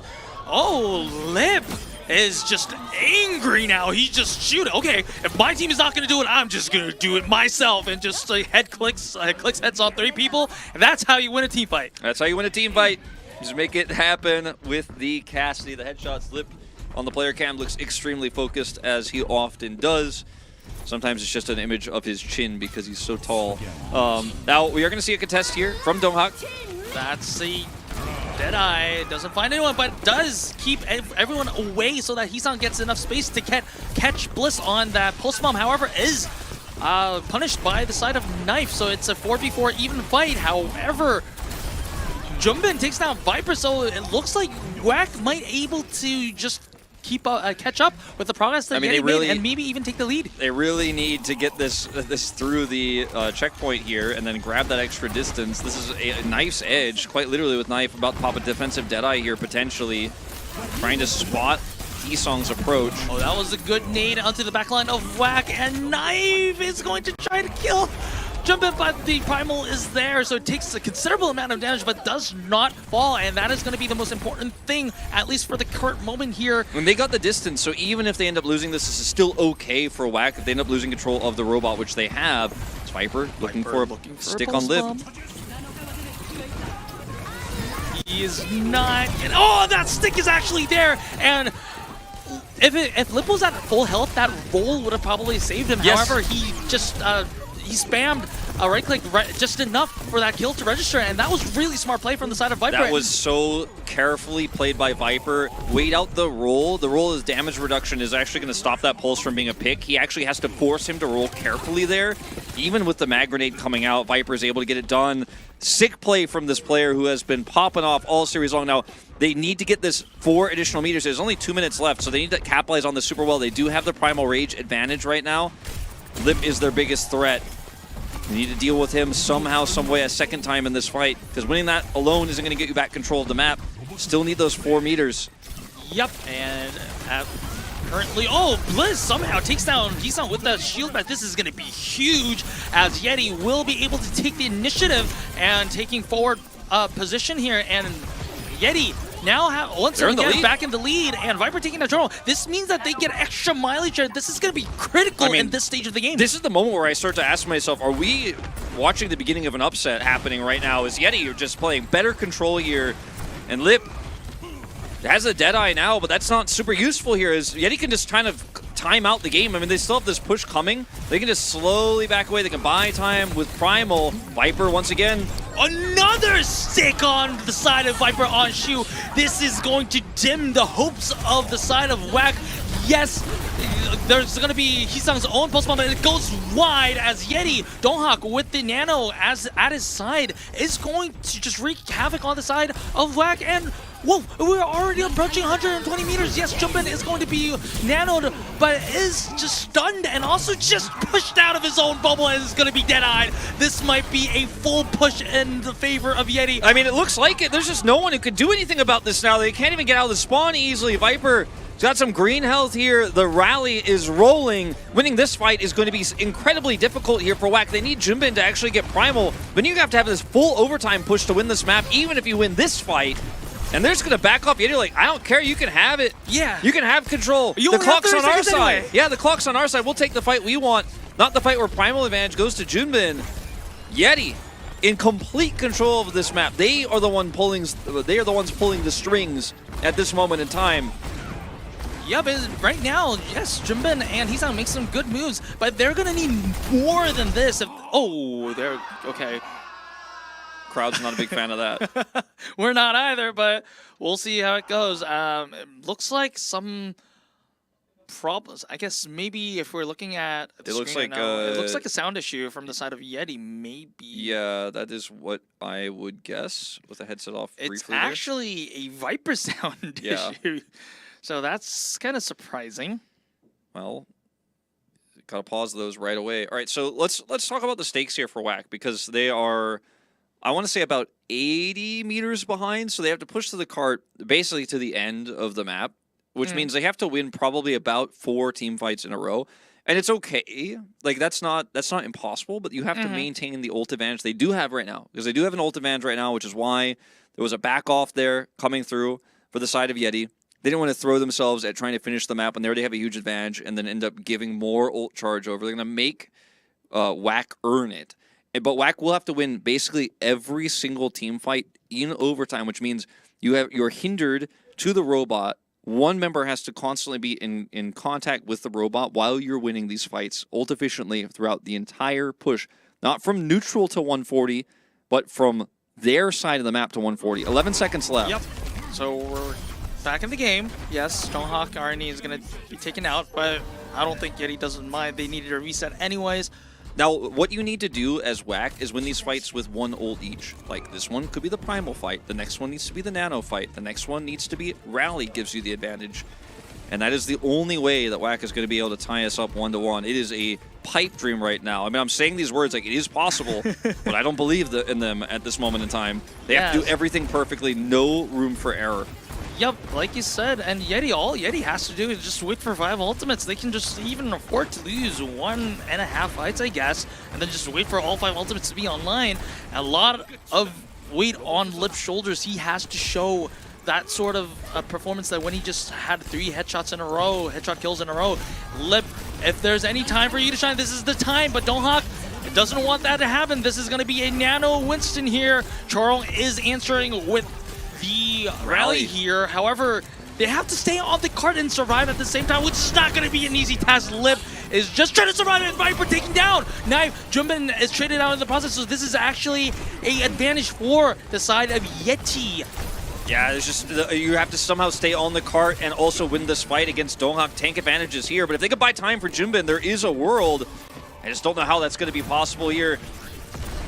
Have to keep touching.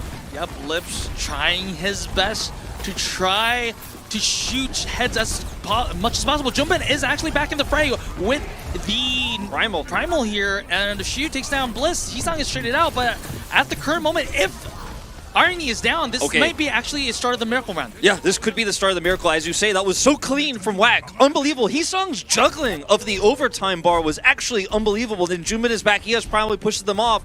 And now they still have a chance here, but it's back to even in terms of ultimates here. One fight loss is the end of them. Bliss will have the rally for this if they want to commit. If they are able to track the ultimates here, they may as well. Viper looking for a pick on the Junbin here. He's going to be forced to jump away. This is that early rally here. Turtle taken down early after a good coordinated dive by the side of Yeti. This might be the start of the end for the side of It might as well been, because Junbin and Hisang is down. There's only so much Lip can do. Donghak is saying goodbye to Shu as, wow, Yeti is in match point. Check for the side of Yeti. Yeti 2-0. And the question, the measuring stick, are you a good team? If you beat Yeti, the answer is yes. If you lost to Yeti, you're going to last chance qualifiers, best case. That has been the story of this season. But today, Yeti may say, you are getting exposed. That's what the measuring stick says right now before playoffs here in this seeding determining match. It's a round robin system. They could still bounce back. They could still get first place. Whack could. But without this win, I mean, every map you lose, you're competing with Falcons in terms of their maps going into this round robin, and you'll have to beat them, of course, as well. But losing 2 maps alone is a problem, but losing the series, that may happen if they don't start the reverse sweep on this next map. They will have their second map choice, or third, really, actually, because they chose Ilios as well. So they'll have their third pick of the map here, but after that, it becomes always the pick of Yeti. And we're seeing Viper pop off. I'm watching better ult economy usage here. I'm seeing Shu's Ana get outclassed by Irony. Irony was one of the weaker players on this team all season long. Yep, and also, like, if you just look at the history of these players, Shu was and is still touted up as one of the best flex supports ever to play this game. That's what I'm saying, yeah. And then Irony, yes, he was decent. He was on the Hangzhou Spark. He played a little bit decent, but he never had the career what Shu had achieved during the previous iterations of competitive Overwatch. Now he's showing, like, hey, I just saw, like, the center cheer placard. It said, now who's boss? That's exactly it. Yeah. That is what we are witnessing right now, Unknown. And I did not know we were going to have this series be such a one-sided stomp for Yeti, but so far it really has been. And obviously it looked close there in the end because they had the miracle push starting, but it was because they used their ults very well, and also Yeti were super careful about not overextending their own. Viper is definitely right now on track for player of the match in what might very well be an insane upset win. Yep, and we'll see if that is going to be the case or if Whack can continue the trend of today of getting a reverse sweep after a short break, so don't go anywhere.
Welcome back to Overwatch Champions Series Korea. We are currently on map 3 of the second match of the day, and currently, WAC Believers in shambles right now. Yeah.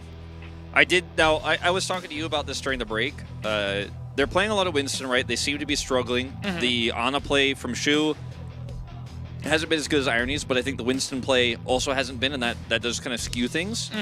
And not to say that Shu is getting completely destroyed, but he is not having the same impact that Irony is having right now. Yep.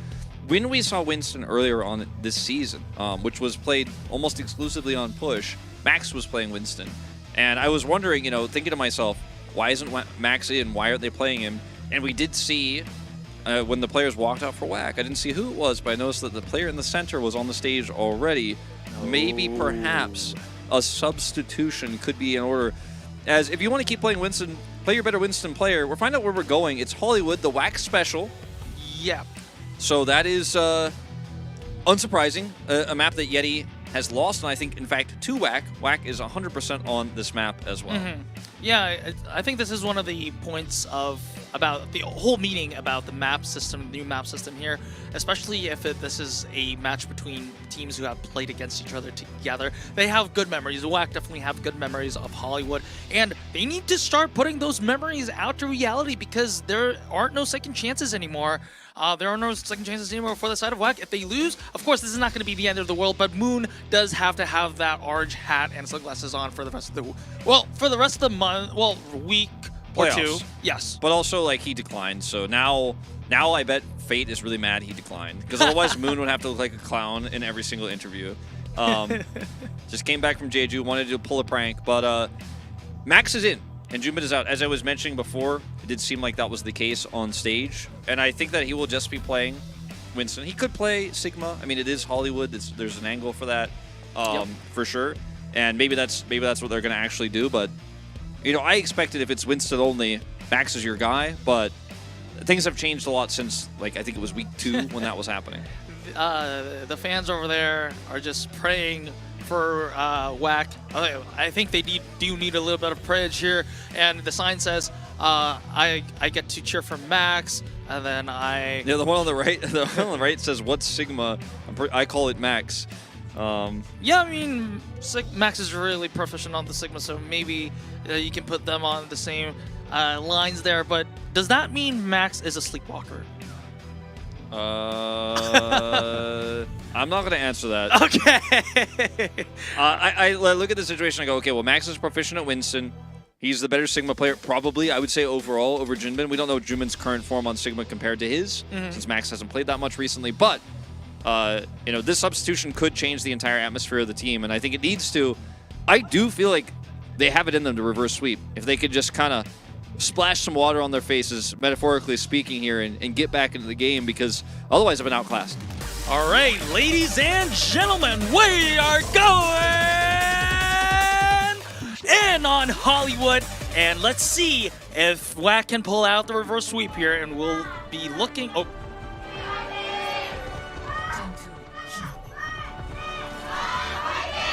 There we go, and we'll be looking at the compositions now. Of course, Stonehawk, you're not going to pull a nozzle. No.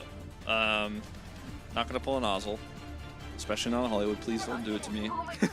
It's been a good series so far. All right, Max is on the Sigma. Or should I say Max is on the Max, if that fan side is to be believed. As the setup here is pretty simple. Lip on the Cassidy. This is a very classic Hollywood defense where you Tracer, Cassidy, and then in the old days, you would play it with a lot of different heroes. Obviously, you'd have the Diva and stuff like that. But Reinhardt. Sigma, this Reinhardt push with the Symmetra could be interesting. Now, the key for this is to just get on top of Lip and kill him. You can push past the Sigma. You don't care about his shield. You need to get through. The speed boost is going to be everything here. Lucio and Batiste does a ton of healing. You got on the high ground already here with the teleporter. Now you've got to get on top of the Cassidy. They know exactly where he is. It's just crossing that gap now is the hardest part. I think this may be a really big surprise for the side of WAC. Probably don't think Here we they go. see this coming. They TP'd into the high ground where WAC is, and the entirety of WAC has to back out, at least for the moment. WAC is going to slowly push into regain control. Shu taking out Viper is a start to thwart the aggression on the side of Yeti, and Shu, well, is looking, well, okay, I thought she was going to fall and Charles also at first sight, but it is looking like WAC is going to be able to thwart the offense on the side of Yeti. For a second there, I thought Yeti was going to make it happen. I mean, Lip was pushed away. He wasn't in line of sight, but they did focus extremely well onto Viper, and that was the reason why this ended up going their way so quickly. You have to time those teleports, so it's a 3 teleport job. You know, you have to, or you can go up the stairs if you have enough control here, but you need to get on top of this high ground here. And they're actually making it happen just by ground, by sheer force. But Bliss is taken out in the process, so Lip taking down Dong with the melee here.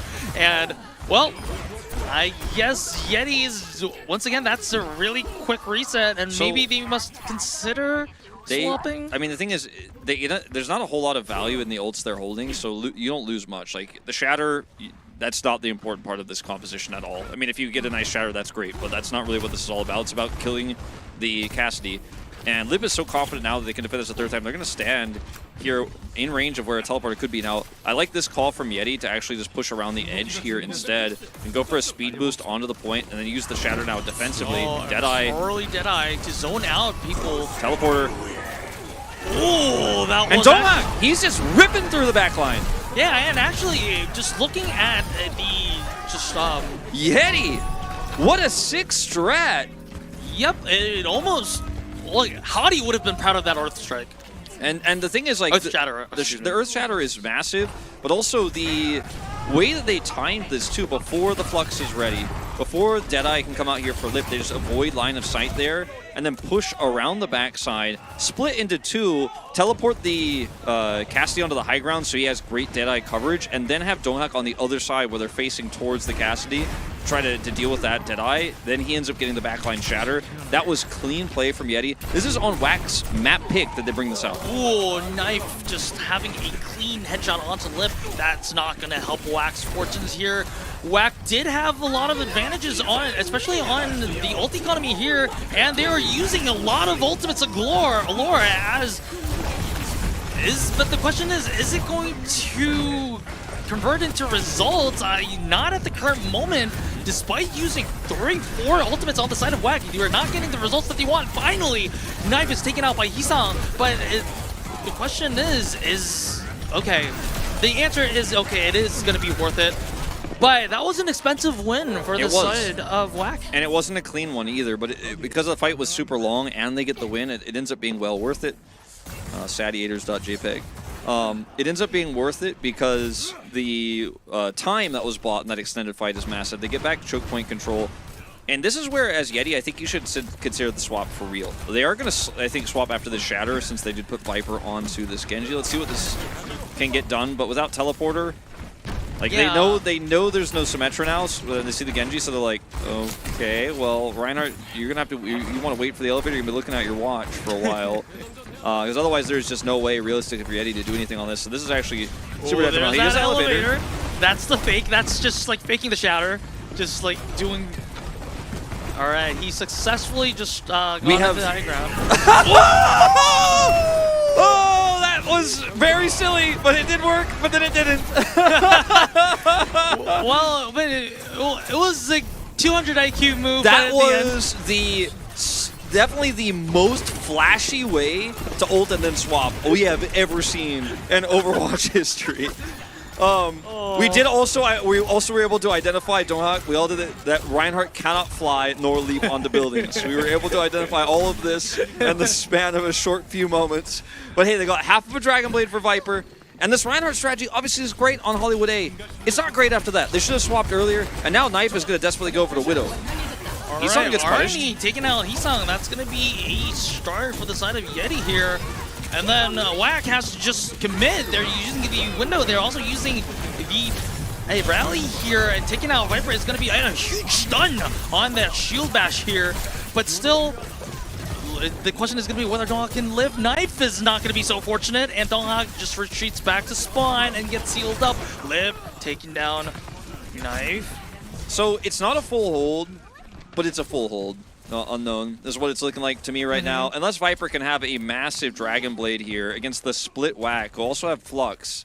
And remember, the Nano is already expended here, so it's not going to be a Nano Blade. It's no Nano Blade, no Rally, no protection for Viper whatsoever. And Accretion could stop but him. a good pick onto Shu, and also Chorl. So the support line is going to be absent for the side of WAC. Lip is also down, Max is down as well. So this is going to be a little bit of a push, I guess, free push for the side of Yeti. We didn't see it with our eyes, but I could tell you that the combo that came through there from Viper, where he's just able to delete the backline, means that Bliss didn't. He probably just missed the bash, and that's the end of that.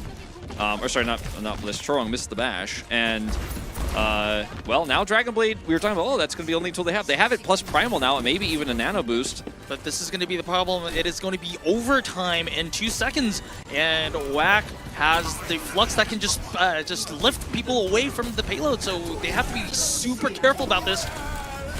Okay, so they're going to actually target the Widow and the Ana. And here is that very important Dragon Blade here. Max very low, but it's going to be saved. Not so saved by the Immortality Field. You can't be immortal if the Immortality Field falls first. And 9 takes down Hisang as well. So, Wolf, they are actually going to make cap point B. They shouldn't have, but they will. And, I mean, this is a bit of a wild one here as Chorong will go down. And that should be the cap to come through. 1 minute 30 added to the clock here. As the Blade was pretty good, but before that, the kill to come through there was actually massive. The Flux was also very poorly used. The target selection not great there. Could have looked for the Flux 9, as you were mentioning, or just looked for a bigger, higher value instead of trying to Flux the Widowmaker on high ground with no follow-up damage whatsoever. Then Hisang is killed by Irony. Yeah, that shouldn't have happened, as he whiffs the Pulse Bomb drop the second time around. So we saw a little bit of some mind games here between Max and Donghak.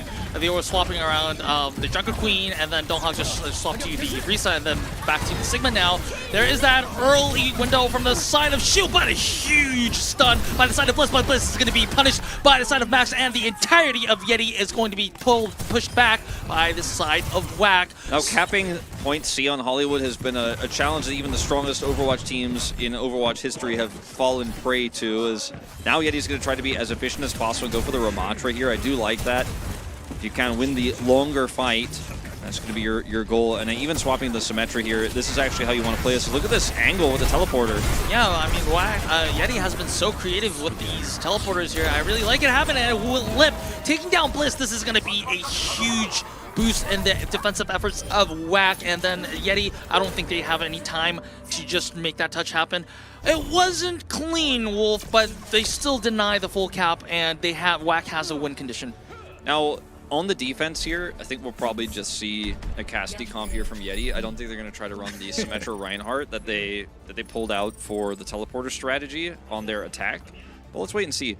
Viper did play quite a bit of Symmetra when Mauga was meta that 1 week that we all try to forget about. And his Symmetra in the Symmetra versus Symmetra was quite poor, actually. I think it was one of the main reasons why Yeti ended up losing that series that week. I can't remember who it was against. But in terms of teleporter strategies and the kind of geometry of the map kind of stuff, he seems to have that quite down. We'll see what he ends up locking in here. Again, I'm going to expect he's going to be running over on Cassidy.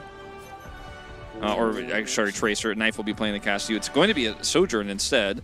Yep. And it's just going to be the same Winston defense here. But again, with no Cassidy, so very risky call here from Yeti.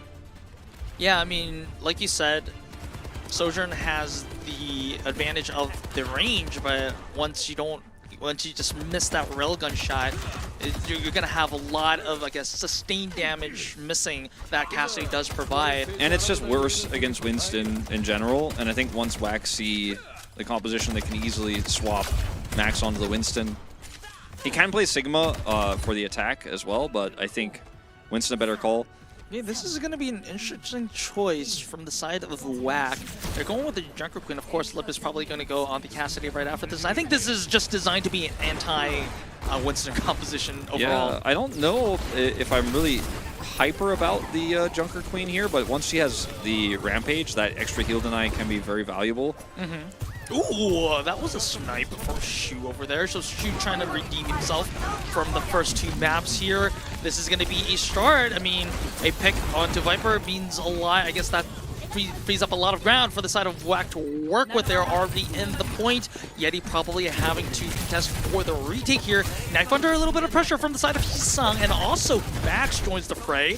So Knife has to move up all the way to enemy line territory in order for him to be in a safer spot. But actually, Knife is surviving a lot longer than he should be probably, and he gives Viper enough time to take down Chorong, so this is a pretty even fight. Yeah, Irony going to keep his Brigida healed. 2 supports against the world. That purple not going to stop the recall. The Pulse is not going to find anything, though. Let's see if they can actually hold on to this. I think they will. Max, though, grabs Bliss, and this fight is still going. I think Whack obviously had the advantage here. Yeti needs to commit, and they're using the Nano to keep Donghak alive. It looks like they do have to concede another take, but with Donghak out of the picture, it might be actually just giving up entirely point A. Yeah, it's going to be the cap to come through here. Very nice, valid attempt there from Irony and Bliss to kind of heal each other and then buy enough time for Donghak to come back in. They're hoping he's going to be able to get Primal off of the Nano. He did not. Whack with the numbers advantage and spawn advantage as well. Do end up with a huge lead there in terms of the time bank. 4:45, essentially doing it on their second attack. All right, and it looks like Lip is just looking for head after head after head. Oh, but it is Donghak who's going to be an angry Winston over there and is trying to bully people off the cart. But Chorong is going to respond with the rally to provide sustain for his teammates and keep himself alive in the process. But Chorong is stunned over there by Bliss's shield bash over there.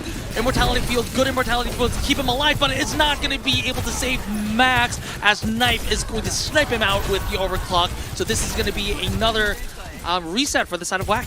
Oh, I do appreciate the overclock usage here for Yeti. It's at a clutch timing. He's going to allow them to actually compete. That's the one way Sojourn can kind of compete with Cassidy's damage in the longer fight, is actually to have the overclock. You have those consistent right clicks.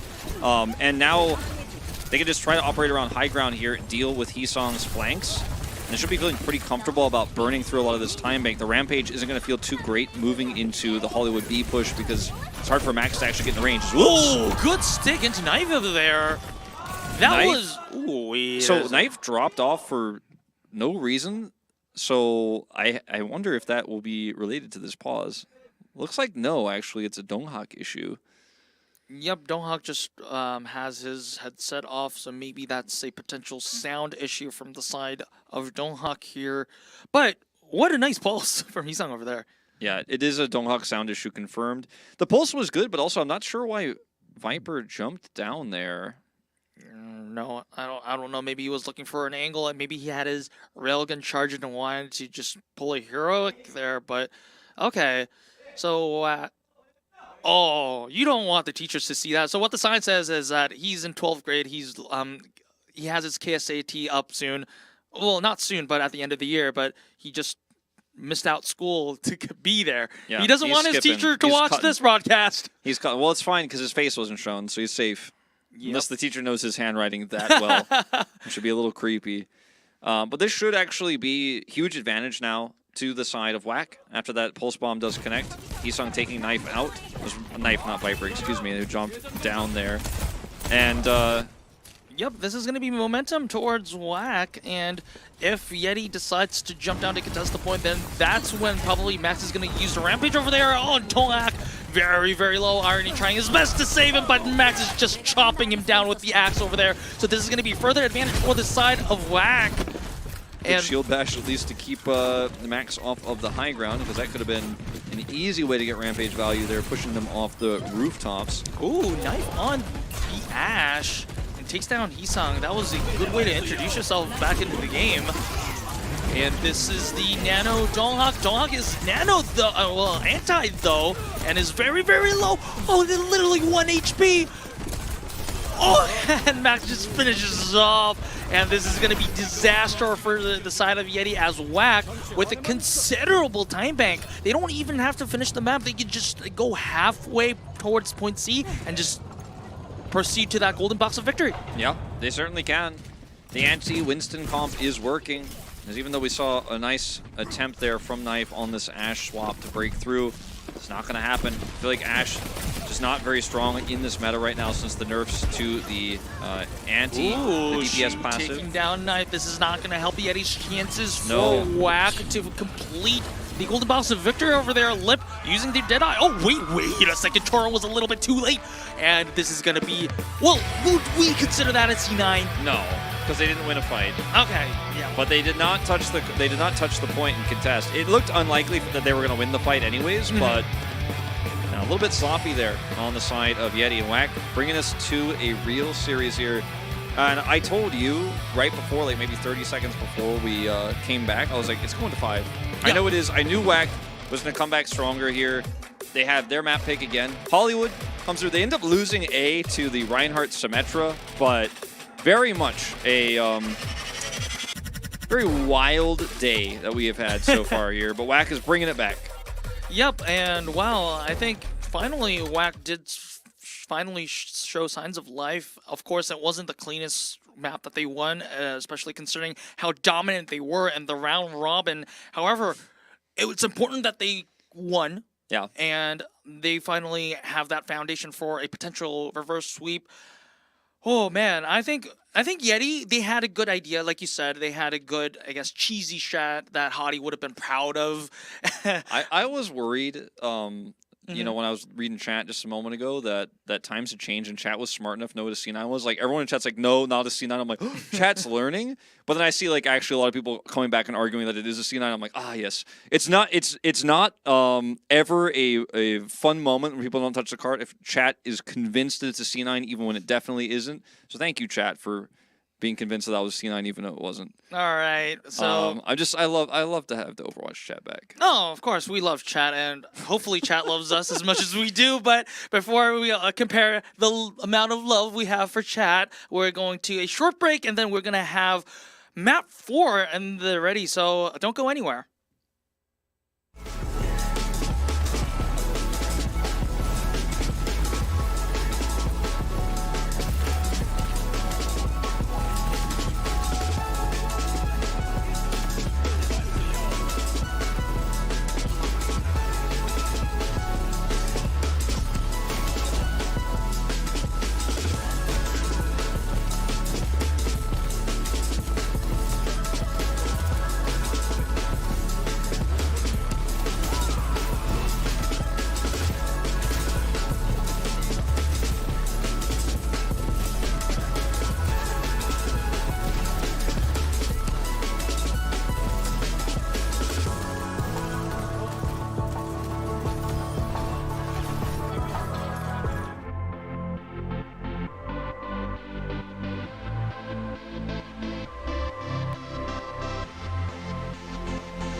Welcome back to Overwatch Champions Series Korea. We are currently on map 4 of the second match of the day. Seems like WAC finally woke up. They whack up? They whack up, yes. All right, I'll never do it again. I'm sorry, everybody. No, that's actually pretty funny. It's like... So, we have Escort and Flashpoint left. Yep. And this is going to be Yeti's map pick. I'd say, honestly, I don't really feel like the map choice matters that much here. I think it's going to be about whether or not Viper can get it done, and whether or not we're going to continue to see Orisa, or sorry, whether we're going to continue to see a Winston, or if it's going to be an Orisa swap here. A map where you want to see Max in or out. As Max did just not want to play Winston that entire time. He wanted to play Junker Queen, and it worked. I don't know if it's going to work out. Sorvasa. Yeah, and I don't know if it's going to work out on Surabasa. Now, we did see that players like Leonoptrix in Japan really like to play Junker Queen on Surabasa, but I do think probably going to have to either play Winston or Orisa. I think probably Orisa. Probably Orisa. And I think that means probably Max is going to have to sub himself back out. Yeah, so Moon is going to yank him out of his chair. It's like, are you going to play Orisa? Max is going to be no, and then you're getting out. Yep, grabbing him by the ear, and then dragging Junbin back in by his ear from where he was dragged out months before. Yep, it is indeed going to be the case, as if I'm memorizing it correctly, that is indeed Junbin.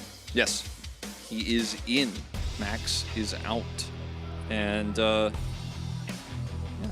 Not entirely sure what that speaker is on No, his that's desk. actually a fan. So for the sweaty hands, I have that one at home. So that's actually a product that O2 Blast players used to use a lot. And That's interesting. I've never seen that before. That's awesome. Yep, it's actually really quiet as well, so it doesn't really interfere with your mic. That's I'm cool. not advertising, but Yeah, no, I'm just saying, like, we've seen a lot of players actually bring a towel to matches. Players have really, what is it called, like hyperhidrosis. They have really sweaty hands, and players that get nervous, obviously. But having that fan there, it's quite interesting. It almost looked like a portable speaker to me at first, but now that I know, it's very cool. Anyways, back to the match at hand. Really important that Yeti tried to make sure they don't lose too much momentum here. We already know how strong reverse sweeps can be. You go to 2-2, it's definitely going to favor WAC. They were already the favorites going into this series. And with that, ladies and gentlemen, we are going in on Surabasa, and we'll see if WAC can make the reverse sweep happen.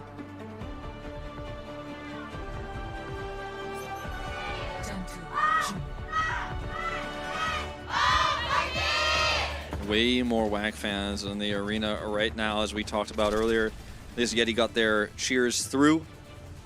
Yep, and like you said, Wolf, if you just look at the hovers right now, it is indeed going to be the Orisa for the side of WAC, and Yeti is going for the Winston composition that worked well for them. And in this composition, like you said, Yeti's probably primal win condition is probably going to be Viper, and whether it's going to be Viper. It's going to be Viper.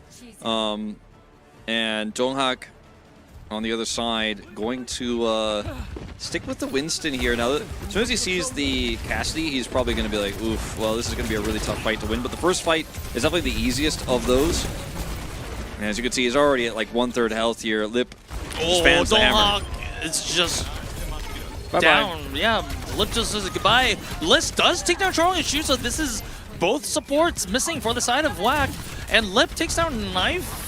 So this is like even numbers fight, but the sustain is not going to be there for the side of WAC, but he somehow still takes out Bliss. And this is WAC taking control of the first fight. There's no tank, there's no threat for Junbin, so he doesn't care if he doesn't have healing or not. Hisang has recall, so he can heal himself that way. And they had positional power over the point anyways, and they will get the cap 25% here nearly already before the contest from Yeti. Yep, and one big part of this Yeti composition is that they don't have an Ana. So this is going to be a little bit different from the dive composition that we've been seeing so far. I think it's kind of inferior, to be honest, here. With the lack of heals for Donghak, he is going to struggle even harder into this Cassidy pick. Yep, and WAC currently still doesn't have any ultimates online as of yet, but we will be having both pulse bombs online very shortly, and after that we will be following with the support ultimates. But in the meantime, it is going to be Knife trying to snipe out people from the side of WAC. However, you got to use that though. When they hide behind the pillars, you've got to take position, and they are just simply waiting here as Lip Yeah, already at 88%. Like, WAC doesn't have any rush, but Viper somehow finds Sisang with the pulse bomb. So this is going to be their sign, Yeti's sign for the aggression. And WAC, with 99% already just secured, they're just willing to give the point control up. Well, I mean, now, you know, with the reapproach here, they have massive ult advantages here. Irony used the Kitsune Oh, rush. knife is taken out, so that's not, there's going to be that overclock denied. However, Yeti is going to commit with the sound barrier. I don't know if I agree with that. However, Lip is going to zone out people with the Deadeye, and it looks like it has to be a desperation retake from the side of Yeti, but it's not probably going to happen if Donghak is going to fall down as early as he did, and Viper taken down by the hands of Charong. This is just cleanup duty for the side of WAC, and I don't know about that sound barrier, Wolf. Yeah, I mean, I think it was just instinct there from Bliss, like, oh, okay, we got to fight for this. He's almost like forgetting that it's Flashpoint, not control, but that was definitely not the right time. And you're on the enemy composition with the timing of Chorong's ultimate, you were never going to be able to force anything with that either. So it's quite a bizarre call there from Bliss, and I think definitely he's going to regret it and feel really bad about it, because now they have sound barrier disadvantage for neutral here. Jimin also does have the Terra Surge, which they should be aware of, and Primal Rage just it does not feel good in this composition unless you have a nano boost to lead into it as well, and they don't, because they're not running on it. This is a flank. This is a sneaky overclock from the side of Knife. They have to make something happen here. Donghak also using the Primal Rage to push out people. Finally, Knife takes out Hisang, so this is a start. However, Donghak, all right, WAC does not seem intimidated. Oh, they probably should have been, because Jumpin is taken out by Knife. And despite WAC having to use the sound barrier and the Terror Surge, first control on the second point is going to be in favor of Yeti. Yeah, and the timing of the sound barrier has to be layered with the Terra Surge if you want to try to make that play. And no one was able to answer Knife, and the fact that Hisang keeps dying to these Sojourn right clicks, the railgun coming through is problematic. Now, Jimin desperately going to swap over to Mauga here because they want to try to contest here the fast hero that can burst down the Winston. Risa is just not cutting it right now, but tough call. Bliss taken down by Hisang early, so despite the irony, the Kitsune rush here, Yeti is going to be at a major disadvantage. Shu taking down, so that even things up. Donghak doing a lot of work, taking down both Lip and Shu. Charong responds, but it is not going to be... Wait a second. All right, he's not around Viper, so it's back actually going to be...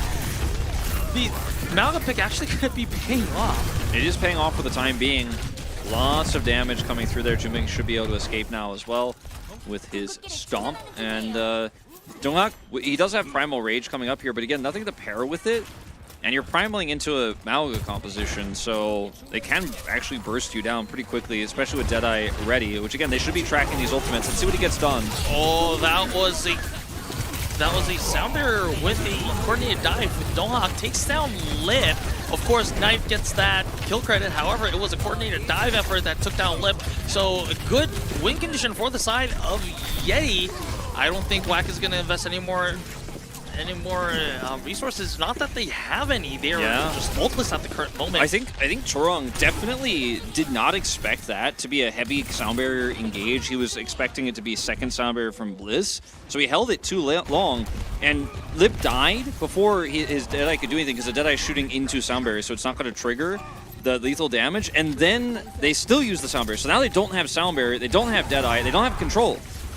Yep, I think the only thing that they will have is going to be the pulse bomb for the cage, but that's going to be an extended fight. But Yeti is not going to allow that to happen as they take down Jumpin early on, and Hisang and Charong taken down as well. So this is going to be equalizing points, flash points for the side of Yeti, and let's see how the rotation, who's going to have the faster rotation here. But before that, Lip is in a little bit of trouble, and Shu is trying his best to save him, but it actually falls with him. Now, I think it's time to swap off of this Malga. Like, this is not going to work very well on this next point. And the cage, unless it's super coordinated with Lip and Hisang, isn't necessarily going to be high value at all. And if you're trying to switch to Malga to beat Winston, I have serious questions about what is going to happen when we get to the regular playoffs. This is just seeding right now, as he is going to try to go in for the stomp, gets no value.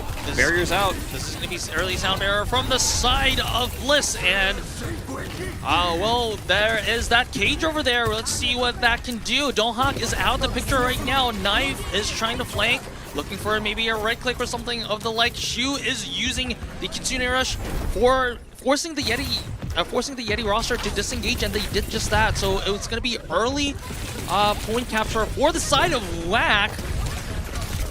Wow, Viper. All right, they need to reset now because this is Viper going down like that is just, it shouldn't be happening. You shouldn't be actually flirting with Whack anymore at this point. The fight is already over.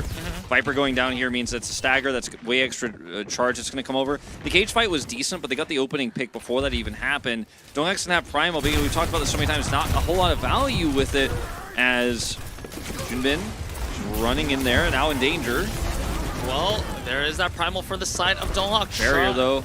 Yeah, very low.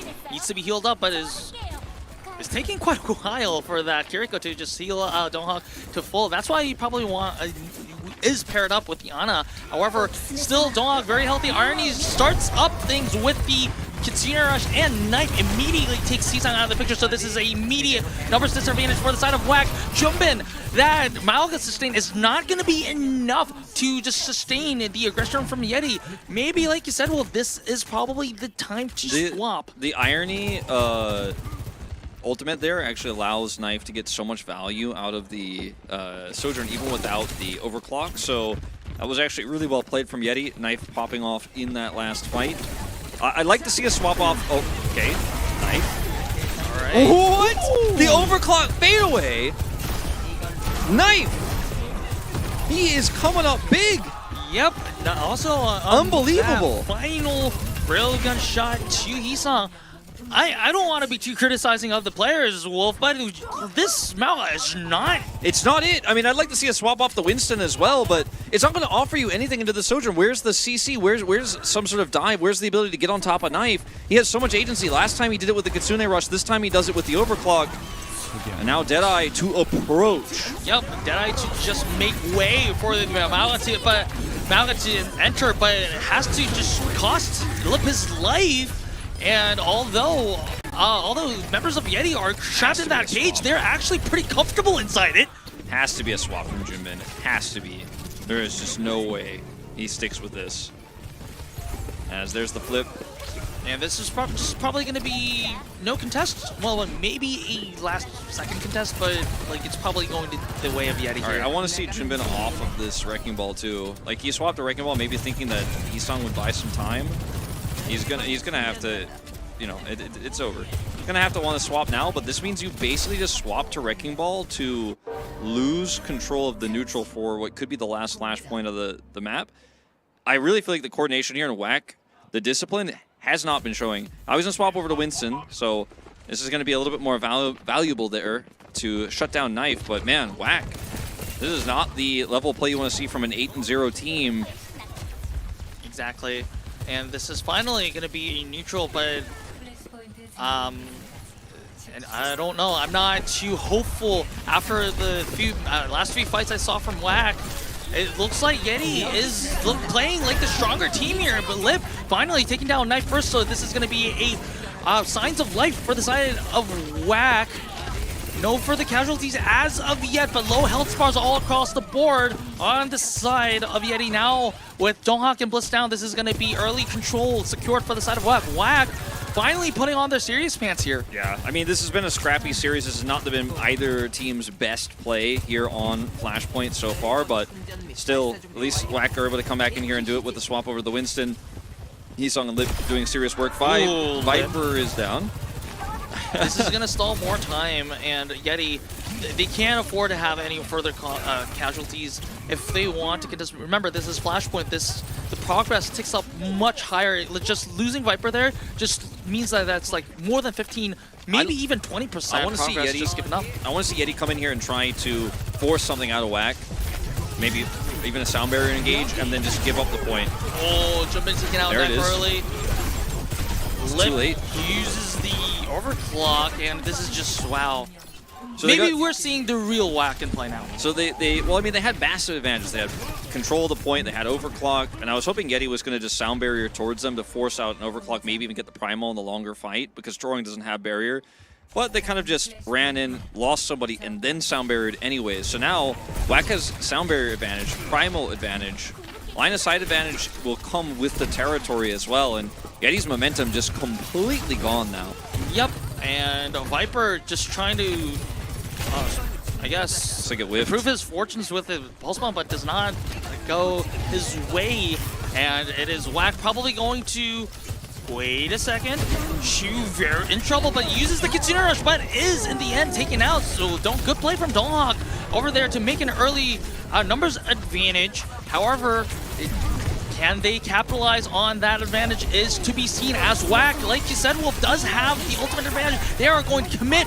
This is going to be the most important, arguably the most important fight here. Iron knows this and also uses the Kitsune Rush. Viper takes out Jumpin, but however, Lip is going to control. Viper is contesting with Lip and taking out Lip. Oh, that's Hisang. That's going to be a very important pulse bomb. And this is, with already Whack having control of the point, this is really big because both teams used a lot of their ultimates. Basically used all their ultimates, which I don't think Yeti should have done there, but they ended up killing Shu, which is in its own right fine, but he already got his Kitsune Rush off, so they still got the value out of his ultimate, so it wasn't really a 5v4 fight. Plus they have Sound Barrier, plus they have the Primal Rage, which is used second by Junbin. As Donghak swaps over to Doomfist here, hoping he can actually have some extra survival with a faster Meteor Strike time build, or ult build rather. That overclock from Knife, he has to make it count if Eddie wants to win Sarvasa. He actually takes that draw, which is a good start. Yisung, on the other hand, looks like he will escape for now. Down he goes. Okay, this is the cap to come over to Yeti. And Donghak can do so much with his Doomfist. Now they actually have control, and Whack has to come to them. But the rest of the team's going to have to play back and slow. Sound Barrier should be used only as a last resort here if they end up losing control of the point. If they end up losing Sound Barrier here, that's the map, because Troong's going to build his second. Yep. Very quickly. Oh, Lip just 100-0'd by a good coordinated dive by the side of Yeti here. So But it's a team fight loss for me, for Yeti, because they ended up barriering for that. Bliss dies as well. We'll have to try to rejoin. As yeah, you're going to have the Meteor Strike to buy some additional time on the point here, but Lip has Overclock, they have Sound Barrier, and in the longer fight, they should be able to build Primal. Hold advantage actually to Whack now. And if Bliss just holds Barrier and they win that fight, then I feel great for Yeti, but I don't, because they used it. What if Viper can make a pulse bomb kill happen? Has to use a recall to get it. Jinbin's down. This is a good start for the side of Yeti. Where's that pulse going? He's got a good angle. Meteor Strike too. Oh, Lip is taken down, so this Yeti might actually do it. Yeti might actually close the series here, Wolf. It's 99% overtime. Whack is just struggling, has to use the Sound Barrier just to have the sustain enough to touch. Yisung pushed off the point here. We might see the upset. Oh, that's a good punch from both on Jumpin and Yisung very low. Jumpin also taking that low. That was the Primal Rage denied, and it looks like Yeti is just going to do it as this. Wow, this is arguably the biggest upset in OWCS Korea that I've ever seen so far this season. The biggest upset of the season is happening before our eyes as Yeti will take the series. Now, this is the first time any team has taken more than one map off of Whack, but they take 3 and will win the series 3-1. The scoreline that Whack won with last time around. No, actually Whack 3-0'd Yeti, in fact. It was only Falcons and FTG who took a map off, but unknown.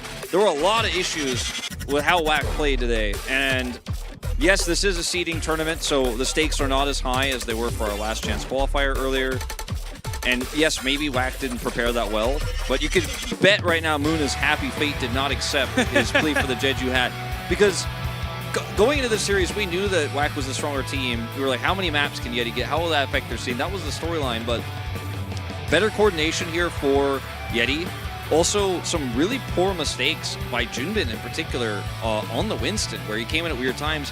His death, which we had off screen, is why they lost this series in the end. Yep. See who gets player of the match. It will be Viper. Yeah, I mean, I would definitely agree with this one, because Viper, not just about the pulse bombs, it was just his overall impact and his execution on, because he was arguably Yeti's win condition, and he just executed to almost perfection. Yes, like you said, Whack didn't have the best game of their lives this series. However, it's still, you can't underestimate, undercredit Viper for doing his job against pre-match what we evaluated as the best team in the world.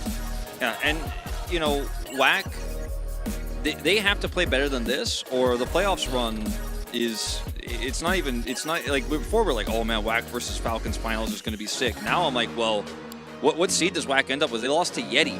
Yep. The 4-4 team that came into the seeding tournament at the lowest seed, below FTG. If you can't beat Yeti, can you beat FTG? Can you beat Falcons?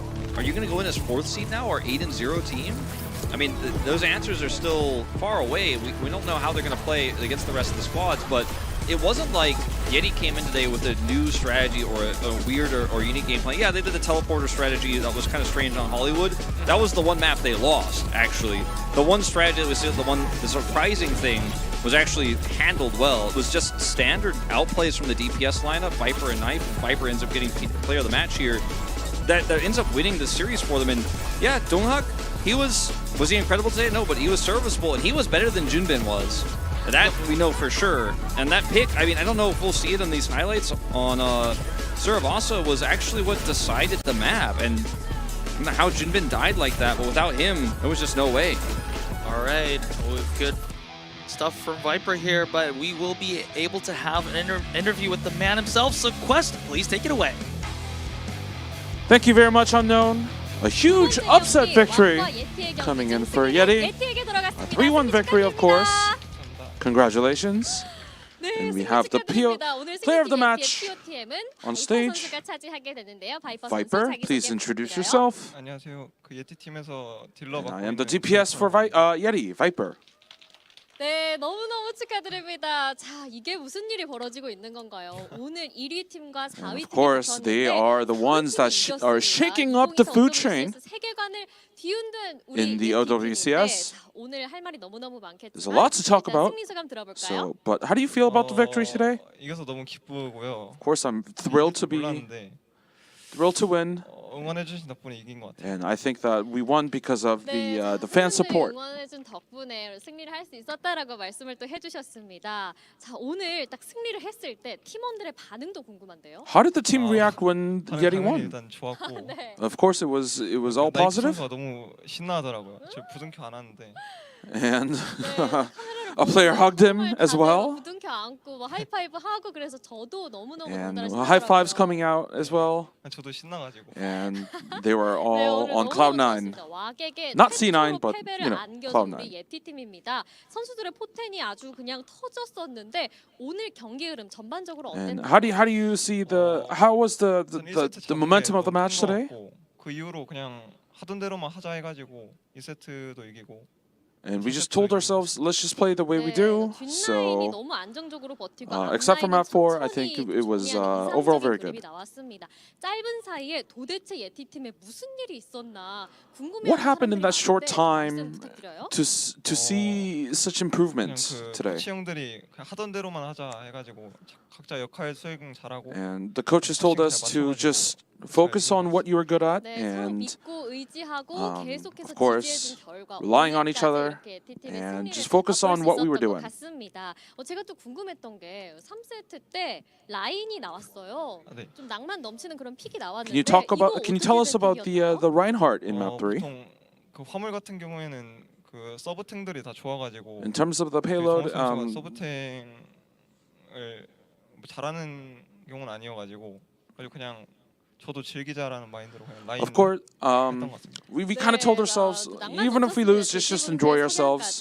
너무너무 재밌는 경기 보여준 예티 팀이었는데요. 자, 오늘 또 바이퍼 선수의 POTM, 바이퍼 선수의 플레이를 말하지 않을 수 없습니다. And we have to talk about your own gameplay as well. 막을 수가 없는 하루였는데, 자, You looked unstoppable today, and your tracer breaking up the enemy lines. 무슨 일인가요? So, can you tell us a little bit about your gameplay? And I just think I just got really lucky today. Of course, staying humble in his answer. Out of 100, how do you rate your own gameplay? Well, I want to give it 100 because we did beat WAC, of course. 좀 쓱싹 좀 너무 잘하셨는데 겐지 플레이는 어땠나요? Well, what about your Genji gameplay? 그렇게 잘한 것 같지가 않아가지고. I don't think I played too well on Genji. So I'm gonna give it a 70 out of 100. 제가 이렇게 대기실에서 기다리면 그 뒤에 팀들이 네. 이제 화면을 보면서 막 응원을 한단 말이에요. And of course, the 그런데 the teams that are playing in the next matches are always shouting, cheering the teams on. 저한테까지 들려가지고 아주 깜짝 And 놀랐습니다. when your Genji 가능한 came out, 멈춰서 그랬던 것 같습니다. 네, 선수들의 심장을 people were, 뛰게 하는 or the 우리 players were 마이퍼 선수의 cheering, 플레이였는데, and 자, 경기가 of 진행될수록 course I'm very 응원 happy 소리가 about it. 더더욱 커지면서 우리 팬분들의 심장도 함께 뛰었습니다. 팬분들께도 한마디 Can you please 부탁드릴까요? say a few words to your fans? 와주신 여러분들 모두 감사드리고 Thank you so 덕분에 much for 경기 coming to 이길 수 watch our 있었던 것 games. 같습니다. 감사합니다. And I think that we were able to win because of your support. 네, Thank 오늘 you very 너무너무 much. 잘하셨고요. 마지막으로 우리 POTM 포즈 한번 해볼까요? Uh, 기억나시나요? can you show off your POTM pose 여기 팬분들 to 기다리고 the 있습니다. fans? 네, 이렇게 우리 바이퍼 선수 만나봤습니다. 지금까지 And that was 바이퍼 it with the 선수와 POTM 이야기 interview with 나눠봤고요. Viper. 인터뷰는 여기서 And before we 마치도록 head into FTG versus Team Falcons, I'm going to send it back over to Unknown and Wolf. All right, thank you, Quest, for the expert translations. I always enjoy these interviews. And we saw God's Bleed today with WAC just losing out to Yeti. We'll see another God. Let's see if we see another God Bleed today as we see Team Falcons go against FTG later on. But before that, we're going to take a short break, so don't go anywhere.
그러니까 던질까 말까 중이야. 잡을까 말까.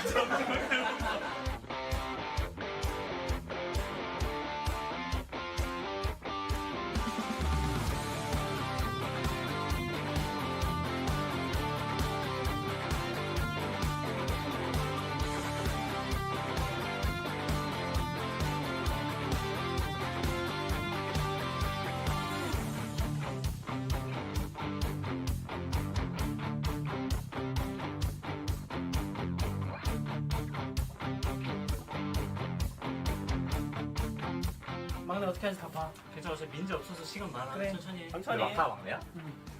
공사는 서.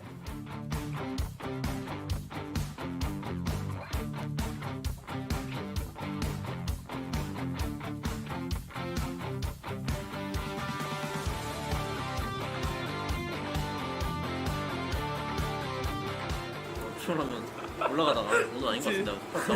이렇게 한번 하면 되지. 뭐.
아니요. 올리죠. 민니 유튜브에 올리죠.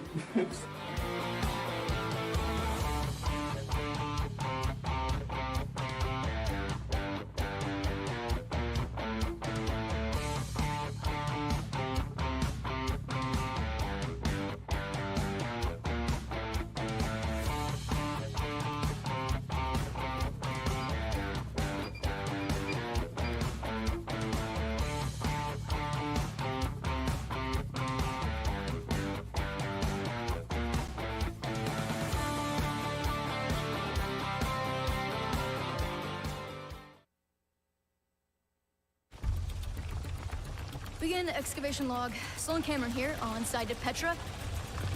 Me and the Wayfinders just found the coolest artifact I think I've ever... Again? Come on! Whoa, whoa, whoa! If you want to mess with these artifacts, you gotta go through me. Hey, I'm on to you! I gotta tell you, I wanna scream it out. I'm gonna show you, here's what it's all about. Up top, you big doofus.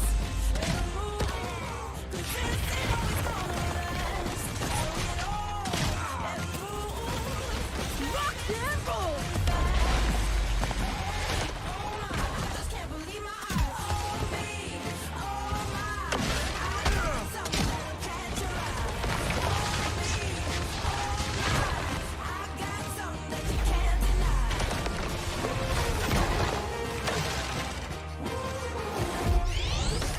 Excavation initiation! Time to really drill it in. I just can't believe my eyes. We did it! We had a party or what?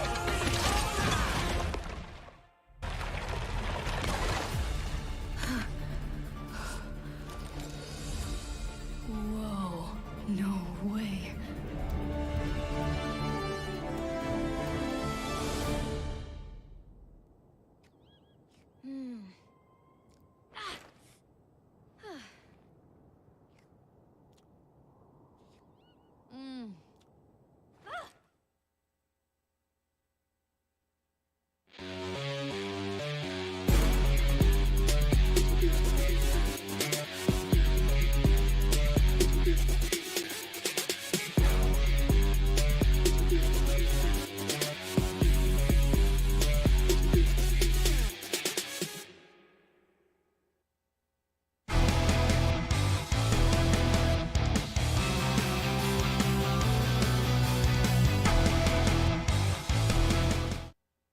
Welcome to Overwatch Champions Series Korea. We are having a crazy day today with a lot of, I guess, ups and downs, a lot of upsets, maybe no tears, but still, we're still at match 3. We are finally going on our final match of the day. But Wolf, before we go to that, how is our day going right now? It's pretty crazy. We had a 5-game series. We did have a slight upset win, I would argue, in our first one, Genesis getting taken out. And then going to the second one, definitely an upset with Yeti taking out WAC.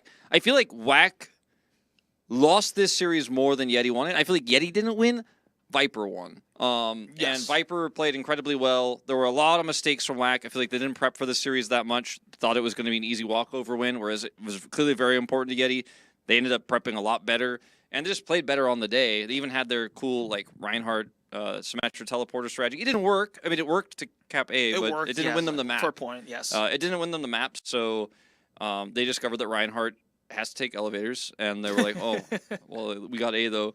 But look, I think that last series, our first series arguably way more hype because it was closer. There were a lot of good things to say about both teams. Unfortunately, a lot of not-so-great things to say about a particular tank player. Moving to this third one. All right, we're moving to Falcons versus FTG. This is going to be, well, I can't even make any assumptions right now because all the assumptions have been thrown out of the bin right now after our first 2 matches. But I hopefully expect that this is going to be a banger. This is going to be high-quality Overwatch. And because these 2 teams both have been showing very high-quality Overwatch, and the last time these 2 teams have met, it was a map 5, and it was arguably one of the best Overwatch that we've been watching in 2024. Yeah. Now, from the gamer, definitely a very strong team. I think a lot of people underestimate their chances going into the playoffs themselves. I think on the best day, they can beat any team here in OWCS Korea. And maybe they end up giving us our final upset of the night against Team Falcons. Depends on how well Team Falcons prepared, what players they're going to show us, etc. But, you know, I do think going into this one, there's a lot to discuss. So Falcons came in, formerly Hamster, to this tournament as the super team, the most powerful team, the strongest team. They end up getting a massive sponsor, right? Picked up by Falcons here.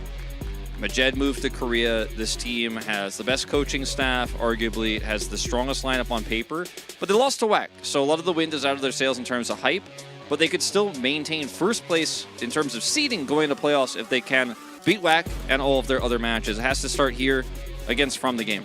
Yeah, I mean, because now WAC are already lost 1 match, they might even, like, depending on how other matches go, they might even afford to lose to WAC and then still get that first place. Of course, they want to win every match they play. However, this is going to be From the Gamer FTG, which is also a very stacked roster. And Alpha E, Flora, Bernard, Bellestraya, Violet, Finn, all Overwatch League level players. And then I want to talk a little bit about Bernard because I think he has improved even more from his previous iterations of the competitor Overwatch. Yeah, it's crazy. I mean, I always talk about this with Bernard. It's the Wolf rant that I do, but Bernard played in the very first day of competitive Overwatch here in Korea in OGN Apex Season 1. On day 1, he played. Going way back. Yeah, so he has been around since the very beginning. But let's talk about Falcons. They will be starting Hanbin here over Smurf. Unsurprising.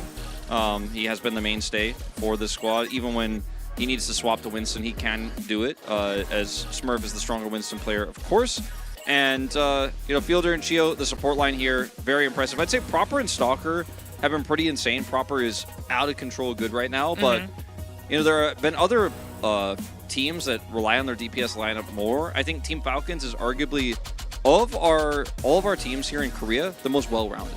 Yep, I definitely agree with that, and this is going to be the FTG roster, Alpha E Flora, the damage duo of FTG, and it's going to be Bernard starting over Bellestraya on the tank. This is not a big surprise, as it has been so for the past few, I guess, match days, and it is Finn and Violet, which is also a very insane backline in his own right. Yeah, I feel like Finn and Violet, though, have been the weak link for this team so far. It's been the DPS lineup and Bernard who've been solid no matter what. That Finn and Violet can find that consistency, because sometimes they really do, but if they on their worst days, they cost their team big. So we need to see them find that consistency throughout this seeding tournament to then potentially get them to the top spot. All right, we have a pre-match interview at the ready, so Quest, please take it away.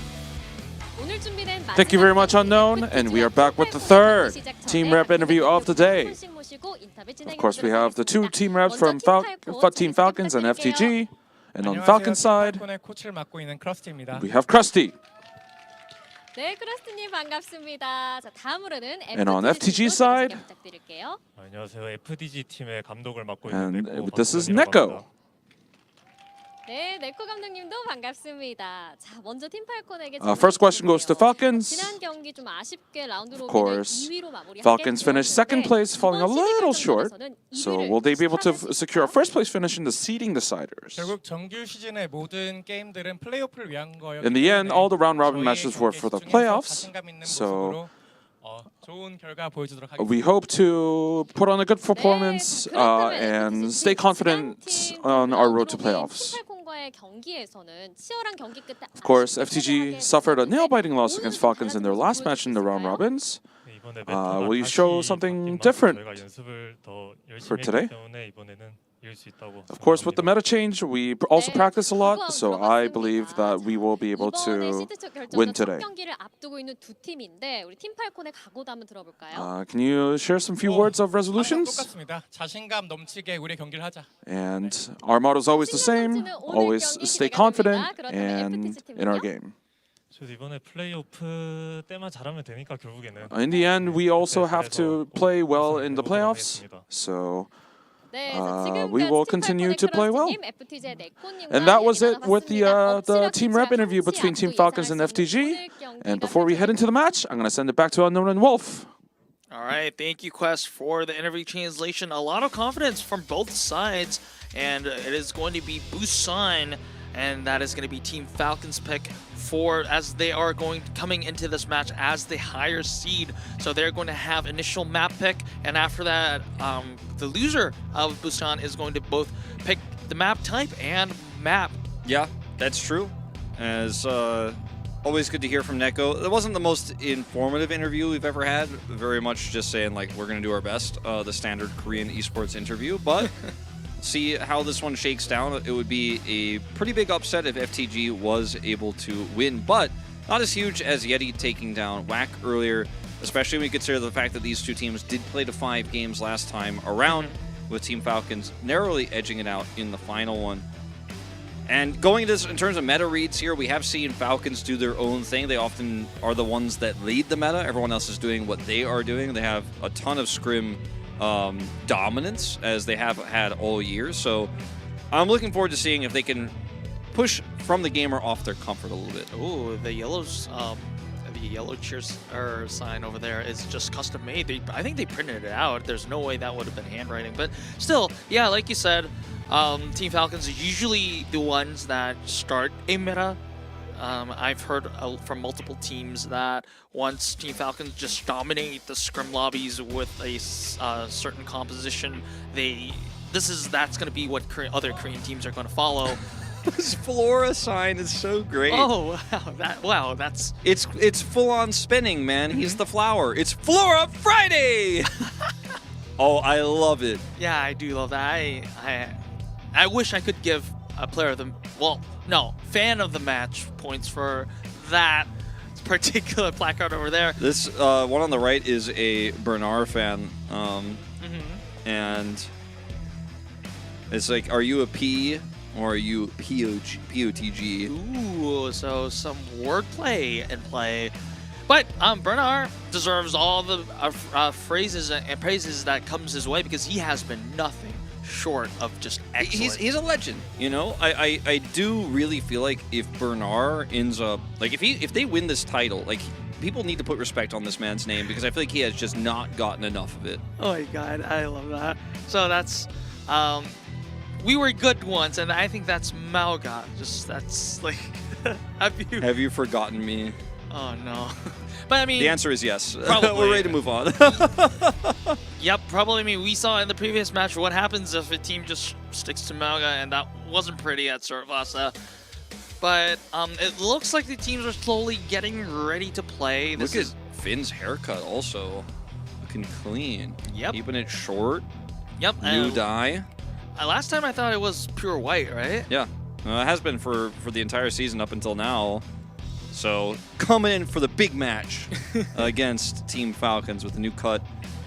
Yep. And this first map is going to set the pace here. Going to tell us a lot about what we need to do. I'm glad that it's Busan because it's a pretty standard control map where we don't see weird composition. So we'll probably see overall what these two teams want to do moving forward, what they think is the strongest composition. Today so far it's been Winston, but we know that both Bernard and Hanbin can play Orisa.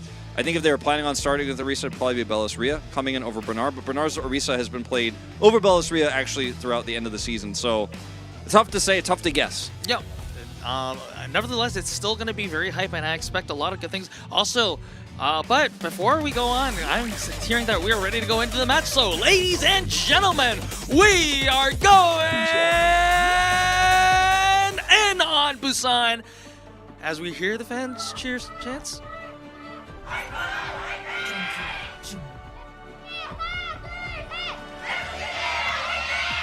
All right, a lot of good energy from fans of both sides as this is going to be a really, really hype matchup. If you look at the hovers right now, Bernard indeed is going on the Sigma, and both teams are actually looking like they're preferring the Sigma here. Wait and see until we actually load in, but it does seem likely that we're going to see Sigma and Cassidy here start things off. If it's a real Bastion, Sigma, Batiste, we've seen this before on Control, so Team Falcons are running this. We've seen Runaway try this as well. And we saw it from a lot of teams, even Japan, earlier on this season. Tons of damage output here. Now, Alfie also sticking with the Symmetra as well, and they're hoping that that damage from Flora here is going to be enough to burst down proper on this Bastion. Yep, and we're going to see a lot of crazy maneuvers from both sides because this is going to be a double maneuver, I guess, very, very quick mobile composition on both sides. But Violet taking down early with that proper on the configuration there. Hanbin taking down Bernard as well, so this is going to be early control by the side of Team Falcons. Remember, go ahead. Yeah, I was just going to say, so if you don't kill the Bastion instantly and he gets to set up, you lose every time. Like nothing can compete with the Bastion damage in the game, and that's kind of been the case since the beta. So once he gets set up like that, it's done. And now FTG, a little bit sheepishly, will swap on to the Mei here, knowing that they're never going to be able to get positional advantage against this Bastion any other way. Wall can be super useful at denying damage. Kinetic Grasp is all you really have to mitigate otherwise here, and puny shield from Bernard.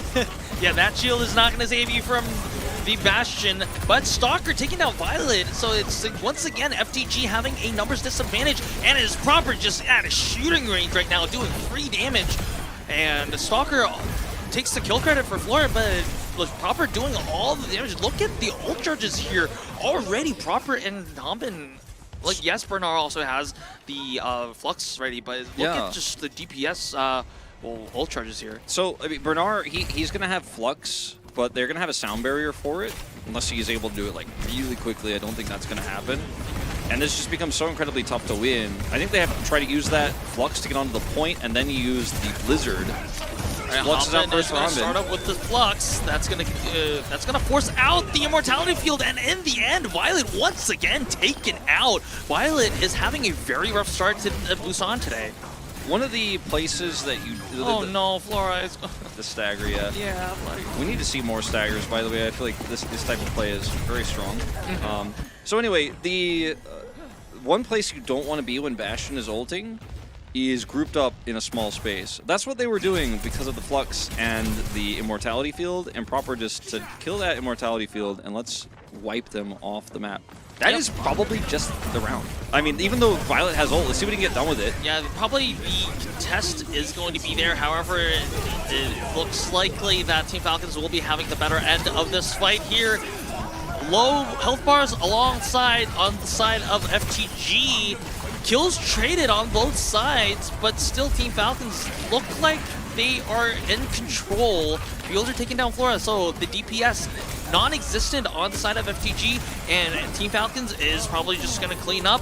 Yes, a few staggering members on the side of FTG. Yes, the point was flipped during that fight, but it is not going to be in control of FTG for long, as Mecha Base is going in the side of Team Falcons.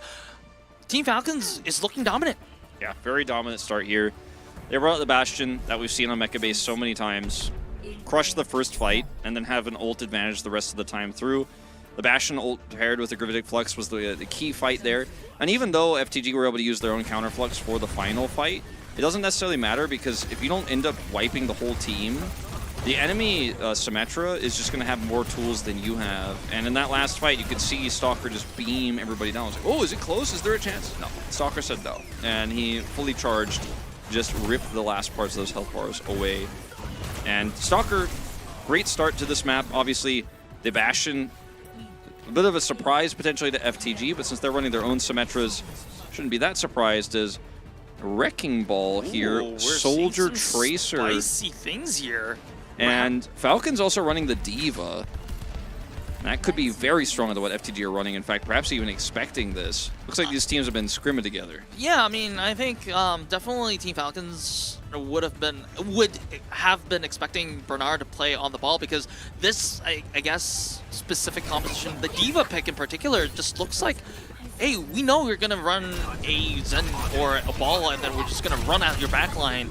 And Alpha, but taking Stalker in the process, so this is a good start for the side of FTG. This is gonna be a lot of sustainable damage, like absent for the side of Falcons because Proper has one-shot potential but doesn't have the sustainable damage on the side of Widowmaker. Stalker making that swap to the Tracer, and it is gonna be FTG who makes their first cap on Busan. Yep, that's the first cap coming through. A really nice pick there from Alfie. And with the dead soldier, we'll see the swap. Widowmaker here, very difficult to pilot into this, but if they actually coordinate it well with Hanbin, there's a lot of power in the composition here of Team Falcons, but it is just not working out so far. Violet going to be pushed back. And that is going to be enough pressure for Team Falcons to make the flip happen. And a good coordinated dive from Stalker and Hanbin to take out Finn and Violet. Yes, Flora does take out Proper with that rocket. However, it's not going to change the grand scheme of things as the momentum's already in favor of Falcons. Nice attempt there from Alfie to try to get the D-mech. That would have been pretty significant. But alas, he is unsuccessful and will just end up being an additional staggered death there. But yeah, I mean, that fight for Stalker versus Violet, like Violet, you got to hit those shield bashes. If you miss, you know, question why you're playing the Brigida in the first place, but it was good spacing from Stalker. Angle was good, like you mentioned, there was the cross threat of the Diva. And Violet does end up getting outclassed there, and then the comp falls apart. Flora, tons of damage on this Cassidy into Diva, a strong pick, but is it getting line of sight a little bit tougher, especially with Proper on this angle. All right, Team Falcons starting things up with the amplification matrix. They do not want FTG to enter the point, and this is going to be very successful, at least for the current moment until the window expires, and it is going to be the contest here. Chio, good usage of the sound barrier will not be able to stop that D-mech, but Hanbin has to refill, and while Hanbin is getting a brand new mech in place, just everyone on the side of Team Falcons is just ripping FTG apart, and this may be final fight territory in favor of Team Falcons, Wolf. Yeah, I'm not entirely sure what happened to Violet that time around. I think it was just overwhelmed, but it looks like he didn't shield bash Stalker again.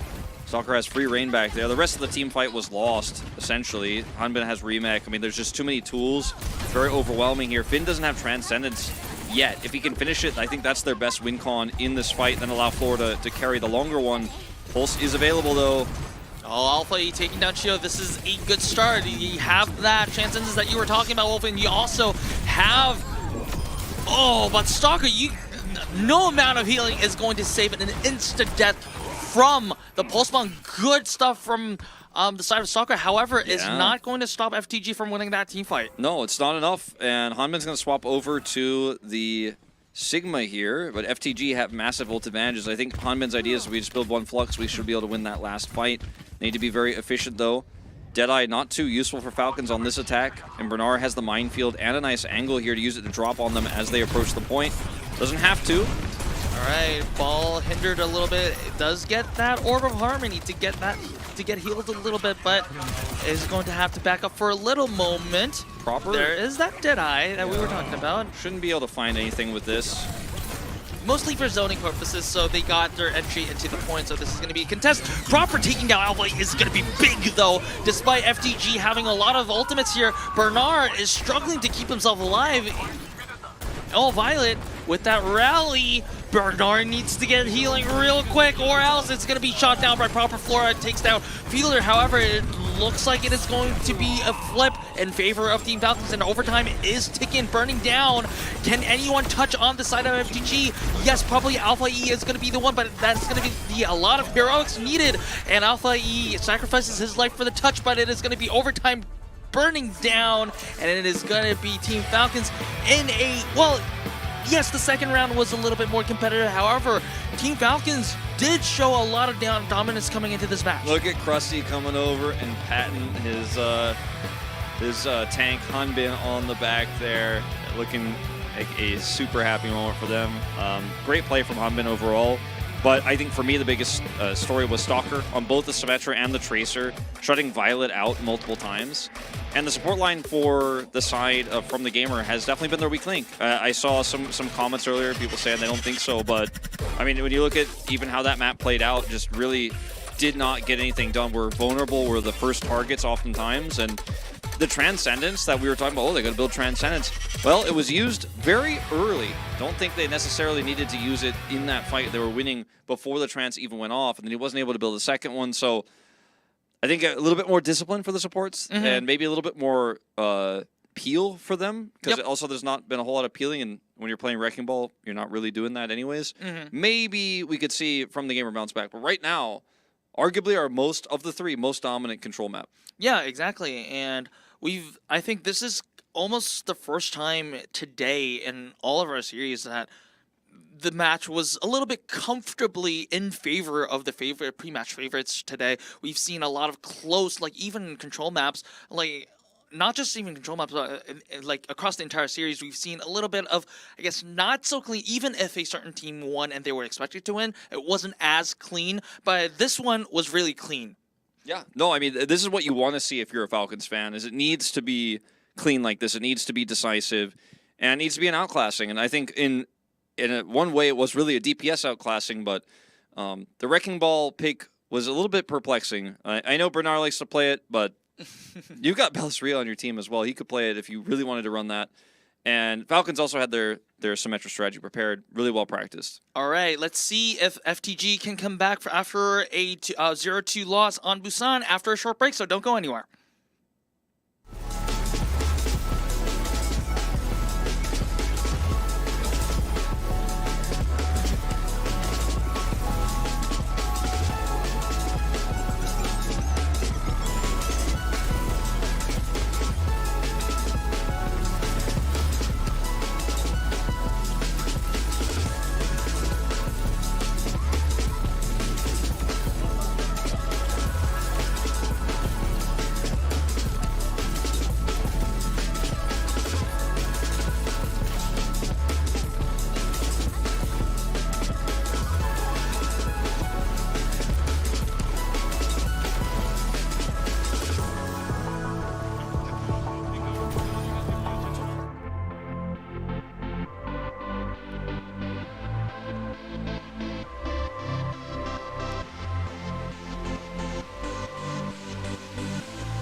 right, welcome back to Overwatch Champions Series Korea. We are currently on map 2 of the final match of the day. We have seen a show of dominance from the side of Team Falcons against FTG, and we're going to look at the map, win rates from both teams. And, wow, Falcons just, well, of course, they won almost every map, so they just have high numbers across the board.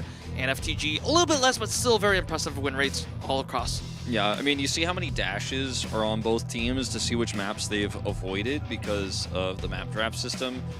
New Queen Street has not been popular. I don't think that anyone's going to take us there, but FTG will have their map pick, and we're looking at, I think, probably hybrid. I'd imagine they might take us to Blizzard World or Kings Row. They've looked very comfortable there. Bernard's played Zarya when Zarya Cassidy was meta. You know, he was like the OG BK Stars Big Bang Zarya. Oh my god, we're going to ancient times. No, I know. I have to mention it because, yeah, like, of course, Bernard's Zarya was like the first Zarya Tracer combo that we were seeing consistently pulled off. He has a huge mastery of it. I don't think that's necessarily what we're going to see, but I think FTG might have a strategy prepared. They also might want to save it for playoffs. That is the thing that you can choose to do for seeding decider. But I'm imagining hybrid, and it is, but it's Midtown actually, not Hollywood and not the Kings Row I expected. So this is going to put a lot of pressure, obviously, on the DPS lineup here into Stalker and Proper.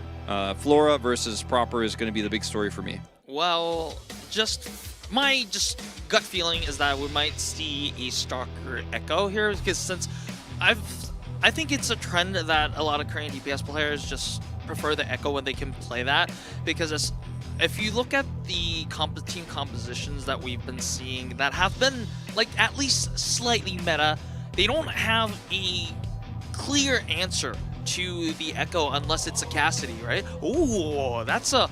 You know, you remember where some of those Pokemon cards, the rare ones, have holofoil? Yeah, yeah. Hey, this one looks like that. It certainly does, and it's Bernard, so of course it's the, you know, it's definitely, it's got the Sigma line as well. But you know it's holographic, and it has to be Bernard, of course. Mm-hmm. It's a rare trading card. It's rare. It's first edition. Yep. Wow, but impressive artwork from fans here, and a lot of, I mean, it's really late at night in Korea right now. It's Friday, 9:40 p.m., and still fans are giving that extraordinary energy. This is so good to see. Yeah, it really is. It's been a long night of Overwatch. It might be a longer one if we could see from the gamer bring it back here. But right now, my money's on Falcons. They have looked so much cleaner.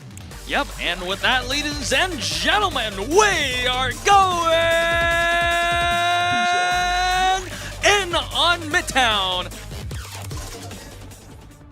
Ooh.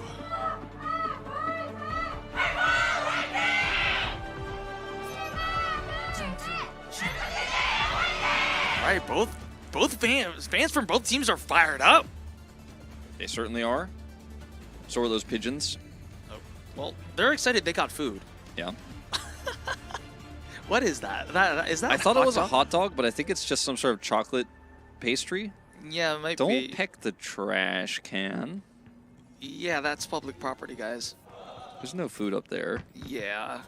Well, I saw Flora. Flora's like, those pigeons are not afraid of Flora. And right now, I just don't think Stalker and Proper are either. They have been outclassing. But you mentioned the Echo. Alpha E is starting that off. You mentioned that it's also difficult to answer Echo right now. A lot of teams are finding that pretty problematic. Sometimes the best answer to Echo is Echo. And Falcons are going to go for another Bastion attack here, try to go directly to the point with a teleporter. Set up in that corner with Hanbin being able to put a shield behind Proper. Here we go. Okay, they got to that building without any casualties, so that's step one. Yeah. Next step is probably going to be straight into the backline of...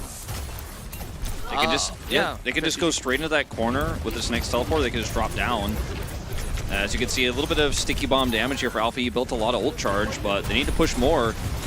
Oh, there it is. There is that TP back and forth on the side of Proper, and just like doing a lot of damage on everyone. Cap's coming through too. They need to contest. I mean, this is just done. It's just done. Unknown. Like that was it is. You can hardly call that a team fight. This is actually just a quick teleport. Then Proper being able to be a Bastion that can hit your front line and your back line at the same time. Somewhat problematic as the Echo just doesn't have the DPS. Poor Finn. Last time it was Flora, this time it's going to be Finn. At least he's going to build some Amp Matrix charge. Well, yeah, that is also true. Silver linings. Yep, and this is going to be... Now, the question is going to be, of course, whether they can access the high ground on the bridge. Of course, with that teleporter from the side of Team Falcons, that's not really going to be an issue. So, well, Team Falcons is looking pretty good. I thought this was going to be a Echo fight, but they don't even need an Echo for this. Yeah, I don't know how long they'll actually commit to this Bastion, probably until they lose a team fight, but with the ultimate here now, they can try to just push them off the high ground with it. Proper uncontested could just go ahead and config it right now if he wants to here, but they're trying to slow push it. They have Teleporter coming up here. Stalker as well is going to have his Photon Barrier. Oh, Hanbin. Well, this time Hanbin didn't get the memo about the rest of the team going back, and wow, Proper is in a very bold position. And, well, Team Falcons is actually going to commit with this without their tank player in place. They're going to use 3 ultimates at the same time, both of their support ultimates and their Photon Barrier. That was a huge stun from the side of Violet and will be able to be well converted into a few kills. And wow, I mean, that was, I guess, a bold move from the side of the Team Falcons, but it didn't pay out. No, I think they're going to swap composition now, and that's fine. If they were able to win that fight, they get the high ground, they get the push through the car wash, and then they just swap after that. I say that, but Stalker is staying on the Symmetra. They want to get value out of this Bastion ultimate one way or the other, but it starts to get tougher and tougher, especially with FTG now having ult advantage. All right, they're just sneaking below the bridge, and they're forcing FTG to get off the high ground, but Proper is just obliterated by the sticky bombs of Alpha 8, so this is a good start for the side of FTG. Bernard has that Terra Surge in place, is not using it just yet, doesn't feel the need to for the current moment. And now I think FTD should just operate around where they've been teleporting. Is okay, Alpha E's down, this could be a problem. And Hanbin is trying to put on the pressure with a Gravitic Flux here. Proper ult, big! I think this has been a very pre-prepared strat from the side of Team Falcons. Even in Busan, they've been just comboing the Gravitic Flux with the Bastion ult. But the other thing too is that FTG, when they had a chance to actually really push their advantage, they just said, oh, I'm sure they'll reset. There's no way they actually stay with this, so they didn't actually push it hard enough, and they didn't use their ult, so now they have to use them to contest the point. Yep, and there is that amplification matrix, but Violet is taken out early, and Finn also very low floor and taking down. I think this is going to be point B cap. Yeah, oh, Bernard uses and invests the Terra Surge in it, and it actually kind of worked out. Yeah, almost Alpha E escaping there, but it looks like Fielder here alone isn't going to be able to get it done necessarily. Respawn does come through here, and they will push it through. Gio's help. That was a very close, very tough win there for Team Falcons, but they do get it done in the end. Nice contest attempt from FTG, but expensive. And now Bernard will match with the Sigma here. The kinetic grasp so good into Bastion if they're going to keep running this. And I think Falcons are just hell-bent on it. I mean, they're playing it super well right now. They're going to have another Photon Barrier. And even though it wasn't the cleanest from them, they're going to be able to make it work. Once again, teleporter here for high ground access for this Bastion. Yep, and FTG doesn't really have any effective means to kind of contest the high ground apart from Alpha E that has flight abilities. So this is, again, once again, an advantage. It seems like Team Falcons always has the trigger selection. And then there is that early sound barrier from Team Falcons. Does not convert into any kills. Hanbin very low, has to use Fielder's Immortality Field in order to keep Hanbin alive. But in the end, the important thing is that Hanbin did survive. And this is going to be well, pretty quiet fight. Oh, wait a second, Alpha E just taken down by Proper, so this is going to be an opening for the side of Team Falcons to go through that corner over there. FTG with a numbers disadvantage will be struggling for control on that point. Flora on with the overclock. Doesn't find any kills. Alpha E taking kill credit for Stalker there. Bastion is just so durable, it's so hard to kill him, and they will finally push them back here, and they get to hold on to a lot of ultimates for this next fight. But I mean, Falcons have just shown that the ult economy doesn't matter. Bastion ultimate is just a luxury, and when they have Flux, they can combo that. They've done it twice already, as you mentioned. They might do it a third time here for this push and look to win the longer fight with Bastion, but just no consistent way to kill Proper. He has that armor built in. He's, you know, it's rare for a DPS to have something like that passive ability, but Bastion does, and so killing him with the Sojourn is just so tough. You need more than that.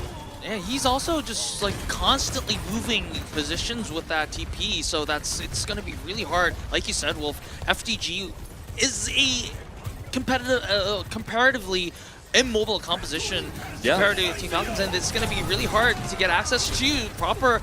And Humbin this time doesn't combo the ultimates with Proper, however, does buy them enough space for the rest of Team Falcons to move in. Teleporter. And that's the configuration and tele TP that we've been talking about.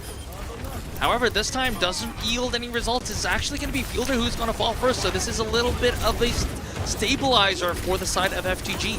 Nice attempt there to use the symmetric turrets to allow them to retreat. They do actually have the teleporter to get some of these players away, so it won't be too many stagger deaths coming through. I say that. It looks like Alfie has other ideas. Will not be able to get any additional kills here, but big win here for FTG and Team Falcons. They didn't, I don't think Hanban actually hit anybody with the Flux there, so they didn't actually decide to combo.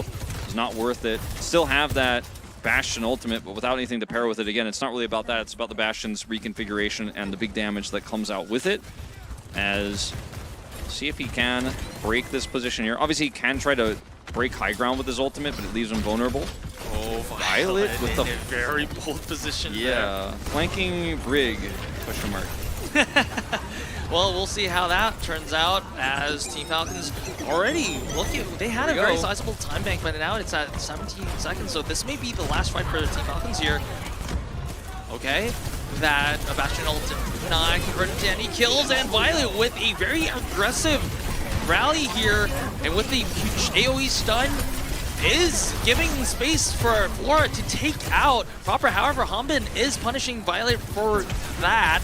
So it's a trade, and overtime is ticking. Remember though, FTG has a shorter spawn distance, and it looks like it is going to be FTG will be denying Team Falcons of the full push, and that's impressive considering how much time Team Falcons had on their attack. Yeah, no, and I mean that was a really bold defense from the gamer, and you know, we were joking about Violet's positioning there, but he drops down, drops the rally on top of his team, and then they hard push before they can get any value out of the photon barrier, which was really cool to see. Alfie also swaps over to Bastion on his duplicate, so he has massive damage output there. Can then layer his ultimate on top of the cart, so there's no attempted contest there.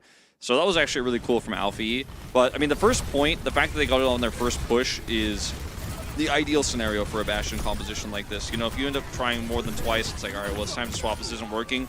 They were able to make it work for the most part until the end of the map, which is kind of unheard of. And it's not a good look from the gamer, actually, that they weren't able to find a consistent way to handle this, because it means when these teams match up against each other potentially in playoffs as well, that, you know, by that time, hopefully they have an answer, because if they don't, this is a huge issue. But that armor, the Bastion has that little sliver of yellow that you can see on the health bar top right for Proper. Breaking through that alone was often the only thing FTG could do, then they lost these longer fights. But pushing through the photon barrier, getting on top of the Bastion there in that last fight was the crux of how they were able to make the defense work. On their attack, they're going to be running into this Bastion on defense again, as Team Falcons just want to show as little as possible going to playoffs, and they think that they're just so much the better team that FTG doesn't have an answer to this, and so far they'd be right.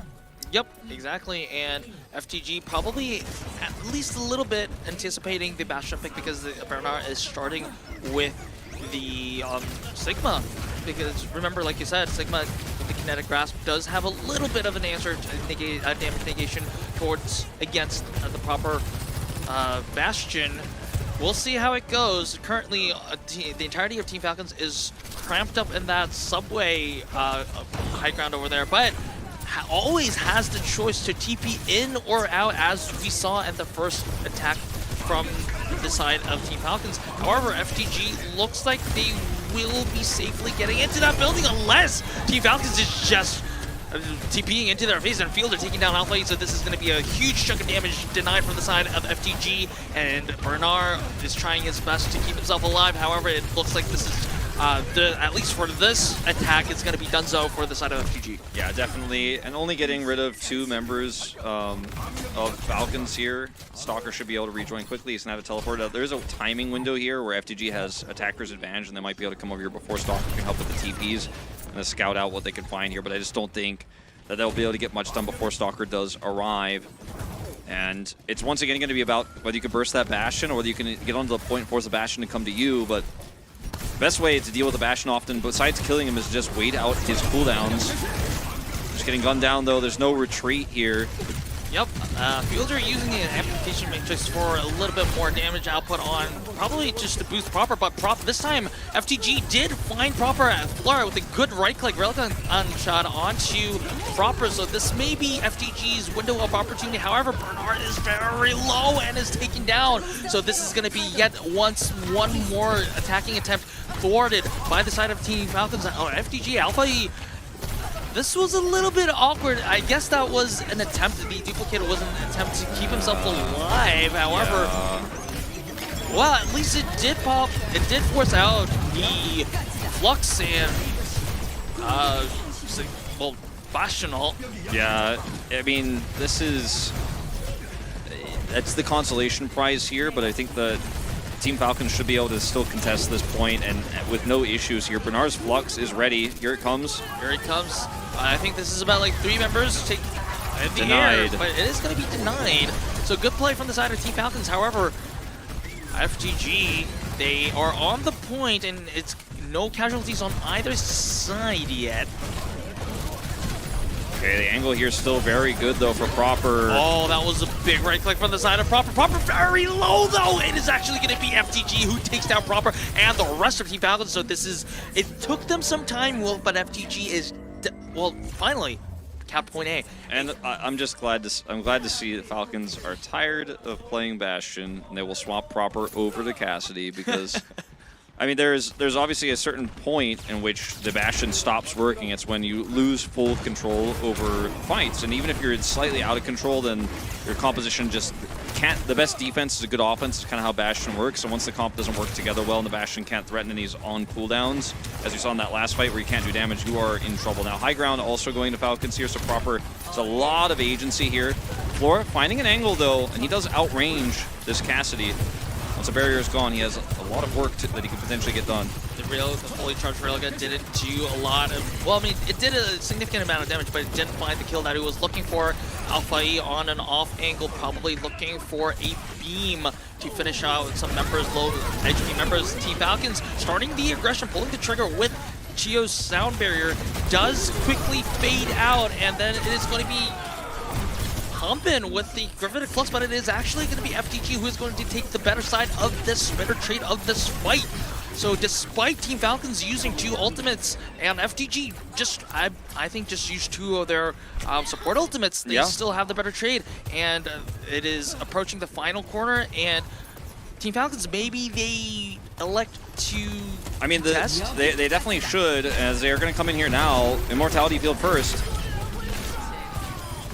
Still, FTG are finding their groove now, as Flora, although he did have to use the overclock, he definitely, I mean, it was definitely worth it as it finished off the entirety of Team Falcons and then capped point B. Stalker should swap off of the Symmetra here because, okay, there it is. Because there's no way that they can actually continue to make this work anymore in these longer corridors where Flora can get line of sight and just simply outrange him.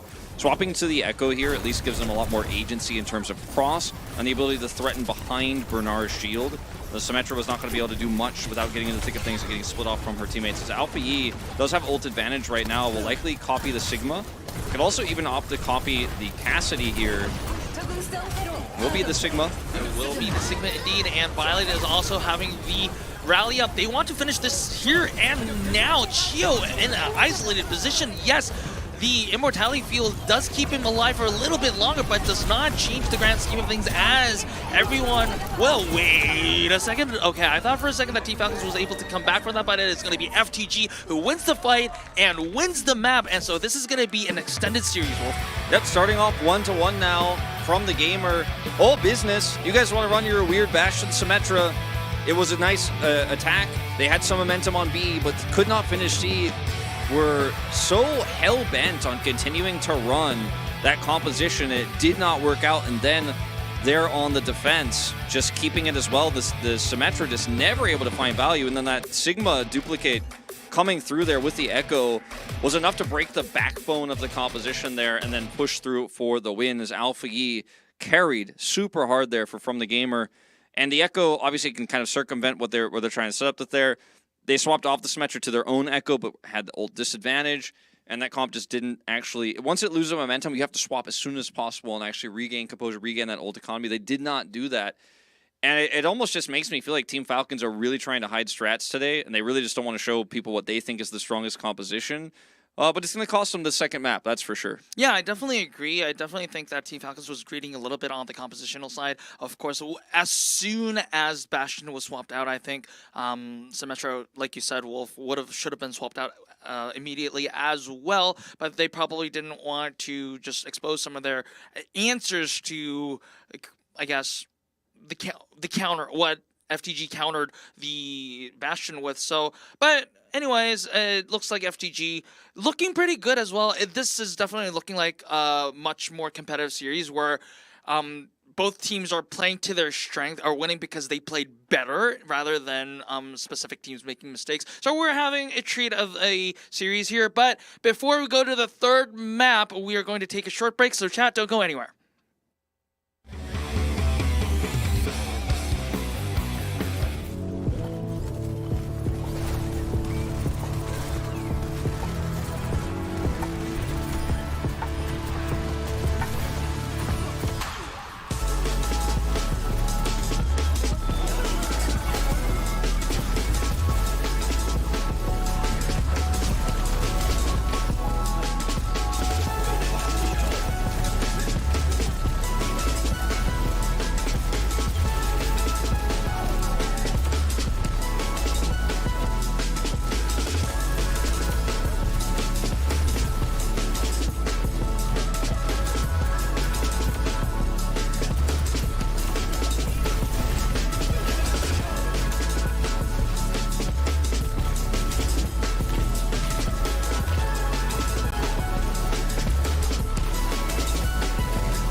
Welcome back to Overwatch Champions Series Korea. We're currently on our third map of the final match of the day.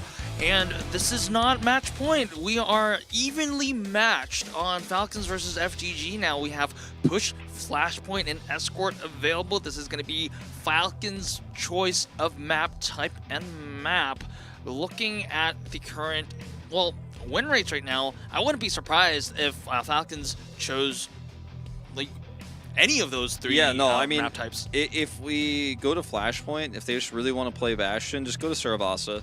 I mean, you can go to New Junk City too, and Bastion has been viable there as well. But if you just want to keep playing Bastion, take us to Flashpoint. We'll see what they do, in fact, decide. As for FTG, I think at this point they're like, are they going to keep playing Bastion? It does seem to have overstayed its welcome. We'll see what changes up here, but the series has kind of disappointed me so far, Unknown, in that I feel like Falcons are just clearly trying to win by showing very little, and trying to win by basically just outclassing FTG with anything they want so that they can keep strategies hidden for when they play against WAC, and then, of course, going into playoffs themselves.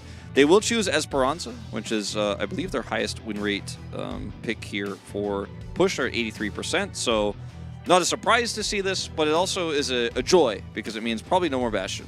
Yep, definitely. I don't know if I'm hearing about any substitutions. I haven't heard about any substitutions yet. We might see the Winston, or we might see the Orisa coming in. So, wait, Orisa Sim Bastion? No! I think it's just going to be honest Orisa, Winston, Overwatch. That's right. Just careful, calculated plays. Maybe some Echo Tracer, maybe a little Sojourn Tracer, maybe a little Cassidy. But no Symmetra, no Bastion, no Mauga. No Mauga. No magic. All right, no. Well, yes, I definitely hope that it is. Well, in the quote-unquote normal range of Overwatch, but I'm hearing that we are getting ready for the match. So, ladies and gentlemen, we are going in on Esperanza here. Ooh.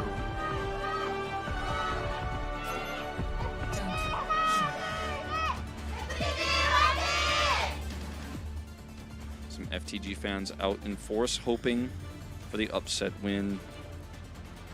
And so far, no real information. I do see the Cassidy here for proper. Okay, so looks like it's going to be Cassidy versus Sojourn here. Perhaps expecting to try to break either the Sigma Shield or hoping that it's going to be a Winston comp from Bernard. Wait, the Sim is He's here not to stay. actually swapping that. Okay, so it's going to be a Sim Cassidy, looking like it's somewhat like the Rhine Rush with just the Sigma instead of the Reinhardt. It's gonna be the damage is really high with Cassidy Symmetra. Like, you can burst almost anything. It's not as high as Bastion, but it's more consistent and also can deal with flying targets like the Echo a lot more consistently because it does more damage than Bastion when it's not configured. So see what he can get done with it. Obviously, Flora is hoping to outrange this composition, stay away from the Symmetra, stay away from the Cassidy. And we're watching Flora because he has to be the one to get it done. Like, he has to be the one to outclass, use that range advantage. And so far, not really working out, as the cart will be in control here of Falcons. Well, Humpin trying to have an off-angle spam on the left pick here. Alpha, he actually did a lot of work done despite not having any eliminations happen. 72% already on the duplicate. That's really impressive considering that it was only like, what, a minute and a half expired from the game. And still no big team fights as of yet. This is just neutral, like, spam fights at the current moment. No casualties as on either side as of yet. It looks like this is gonna be that big fight where there's no gonna be second fights after, like a second fight after the big first fight. Yeah, the tension is all about Alpha Yi's duplicate. He does have it now. He's gonna be the first one to start this fight off. Will steal the Sigma, very likely, then try to hard push with his squad to get Flora into position. She doesn't commit just yet. Alternatively, could copy the Sim if they really want to hard push into this. Oh, T-Falcons is the one that is actually going to start the aggression with the sound barrier. And proper taking down everyone, actually. Well, Fielder did take kill credit for Violet, and Gio did take kill credit for Bernard, but it was all proper that. And I saw that amplification matrix, and that location was a little bit questionable. I mean, the questionable location of that is one thing, and the other thing is that FTG rushed they pushed hard with Poke to get Alpha Yi duplicate, and that was going to be their engage tool. And then they just waited and waited and waited, and then Falcons got into position. Now Falcons do this without any ultimates, and they're in prime position to crush this upcoming fight as well and get a massive amount of distance. The duplicate doesn't mean anything now. We'll see what he can get done with it, but I mean, the timing was gone. And Hanbin starts the aggression up once again with the Gravitic Flux. Doesn't get a lot of value, just has a big chunk out of Bernard, but Bernard seems safe at the current moment. It is going to be it is going to be actually Violet that is going to lead the charge with the rally, and looks like the Gravitic Flux from Bernard was also expended. However, it is going to be Fielder who's going to take out Bernard, Violet, and Proper taking out Bernard. So despite using a lot of resources here, FTG is struggling to find a foothold into this game. Wolf. Yeah, they really are, and I think they really missed their window to get that advantage, because we always talk about second fights. This is really the second fight, because FTG didn't use their tools on the first fight, got crushed, then here commit, and then find themselves further and further behind. Will lose high ground and also the checkpoint here very likely. They don't have any great tools to stagger this one out or to stall out the checkpoint, so it should be a capture here pretty free for the Falcons, and Falcons are just in massive control right now. And Stalker is still running the Symmetra, making it very difficult for FTG to actually go in up close and personal. And now we can even see a teleport Deadeye here for Proper. We'll see where he wants to put that, because it could be at a crazy angle. All right, been trying to use the amplification matrix to just zone out the members of Team Falcons, and Hanbin was very, very low, and Soccer also very low as well, but is saved by Fielder's Immortality Field and is able to be healed up. Oh, what a nasty shot by Proper. This is going to be a downhill fight for the side of FTG, and that means more control, more momentum towards the side of Team Falcons. Remember, they only used, yes, of course, the Sound Fury is a very big ultimate. However, it was a team fight win with just one ultimate usage. I'll take it. Flora never in position to actually punish the low range here of the Falcons composition, and that's because they lost the second fight, lost high ground, so his agency is 0. When they do commit in, it's Sound Barrier on the Symmetra, so she is just high damage output, no vulnerability. We do see Proper continuing to control this high ground right now. As you can see, it's really difficult for Flora to actually find any shots, any damage, any value, any poke. He's going for a long wraparound here to potentially set something up with his squad, but he doesn't have overclock, so without that, even a wraparound isn't going to matter. As Falcons just TP'd away. Yeah, they're just like, okay, you finally got disappear position, goodbye. Yep, good for you guys. We're just TPing and going to push the point. Teleport Deadeye is a fail, unfortunately. Nice idea. All right.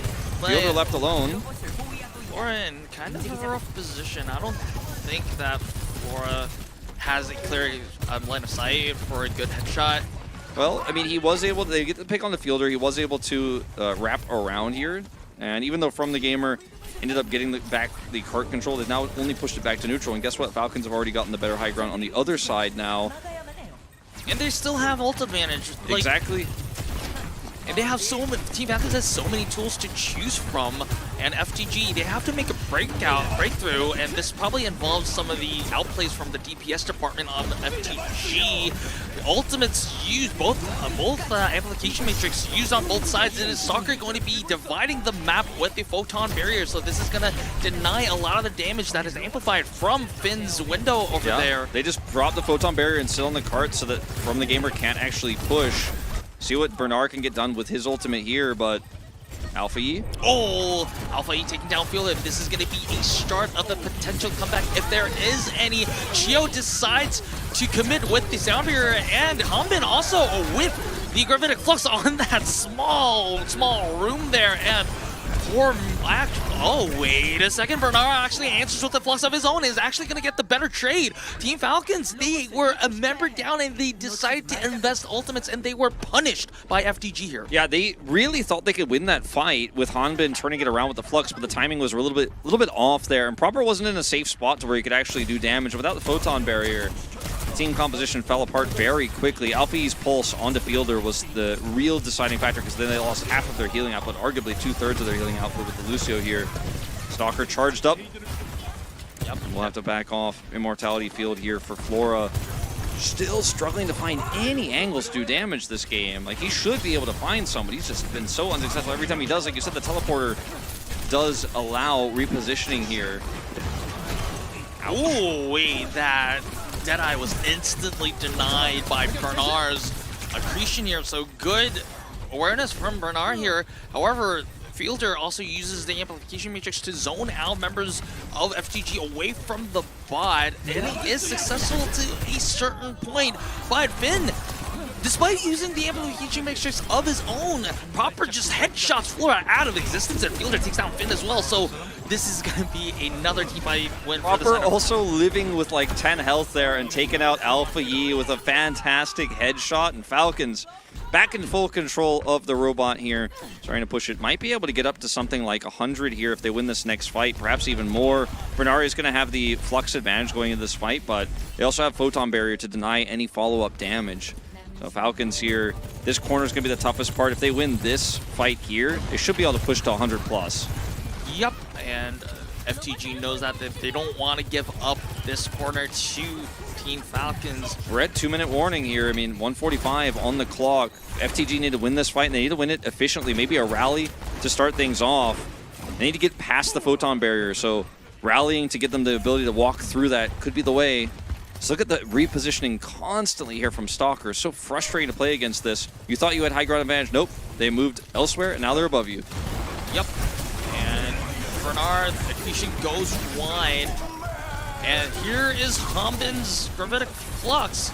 And Finn's Immortality Field is there to keep members alive. So much of the clock is gone, though. Even if they win this fight, Sound Barrier is out. Sound Barrier is out for the side of Team Falcons. Also, the Photon Barrier, everything. Team Falcons clearly see that this is going to be one of the most decisive fights, and they invested all their ultimates, and they got their rewards. So, like you said, Wolf, this is going to be definitely a guaranteed 100-meter plus push, and this with only 46 seconds remaining, Wolf, this is going to be really, really crucial. Yeah, and they have corner control here with this Cassidy, and the push is real. Like, as you mentioned, not much that they can do about it just yet. Now they don't have the flux. Amp Matrix useless because they don't have line of sight. Okay, that's going to be Immortality Field gone. Floor has an answer. Maybe. Opportunity. No.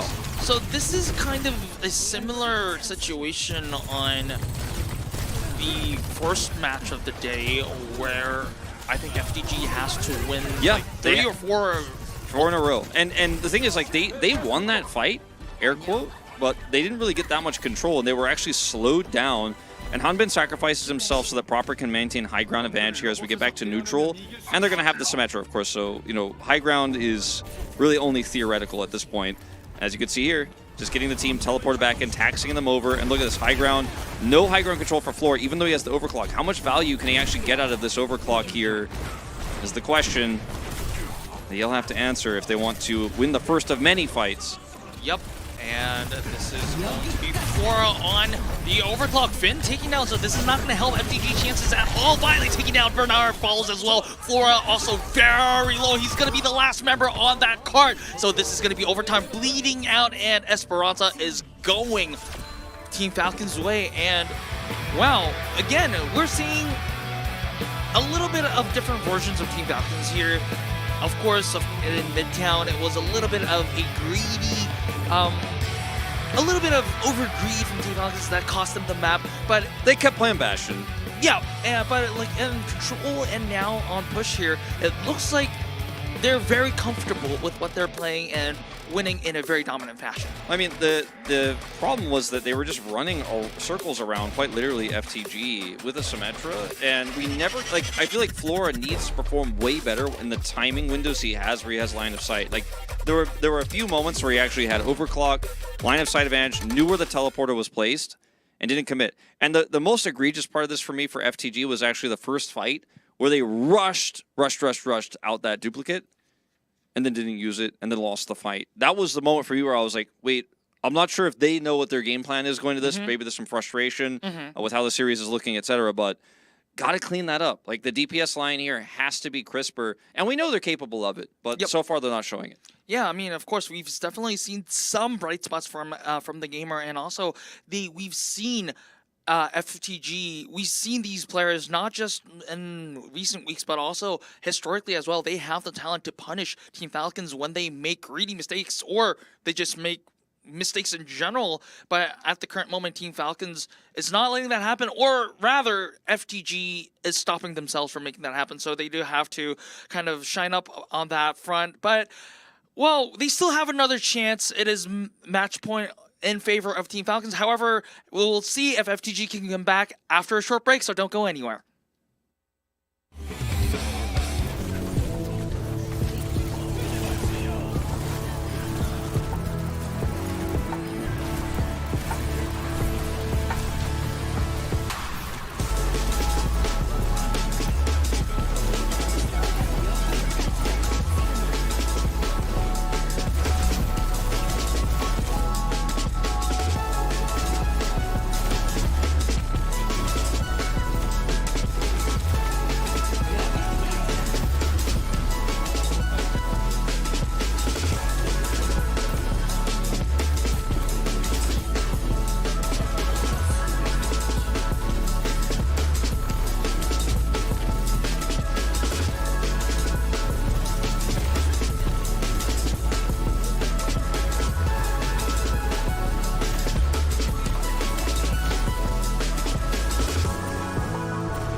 Welcome back to Overwatch Champions Series Korea. We are currently on map 4 of the final series of the day, and we are finally, well, Team Falcons definitely found their groove, and they are currently on match point.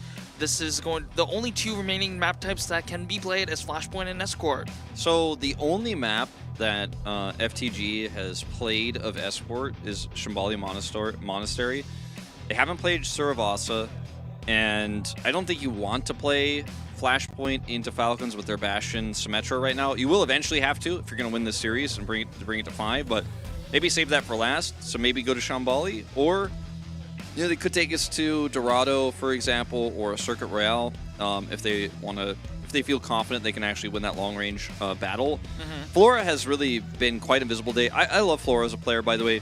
One of the players I've been kind of championing and speaking well about since his days in Contenders back in like 2018, but it has not been his day today. He's been given a lot of opportunities. He's kind of come up a little bit weak in that regard, so I'm really hoping they can turn it around. It is going to be Shambali. It is going to be Shambali Monastery on Escort. Okay, well, it's the only one they played, so it's not a shock. Stick with what they know.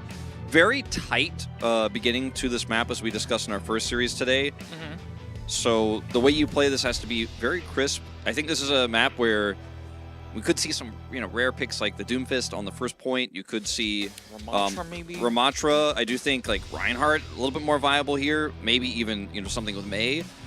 But probably we'll just see meta compositions here, and that's where I'm worried for FTG, because Falcons will run Symmetra here. It's very good. It's very strong. They're very much only running Symmetra today, so I think they'll be happy to continue to put Stalker on it and see what FTG have left in the tank here. It's very late. It's almost 10:30 at night here in Korea. The first 2 matches went long, so these teams are playing late into the night. Fans are staying late into the night. Some people will be getting taxis home after this if this goes to 5. Yep, definitely. I mean, of course, if you're an FTG fan, that's definitely worth it, but we're getting ready for the match, and ladies and gentlemen, we are going in on Shambali Monastery. Oh, no, we're not. Ladies and gentlemen, we are going out of Shambali Monastery.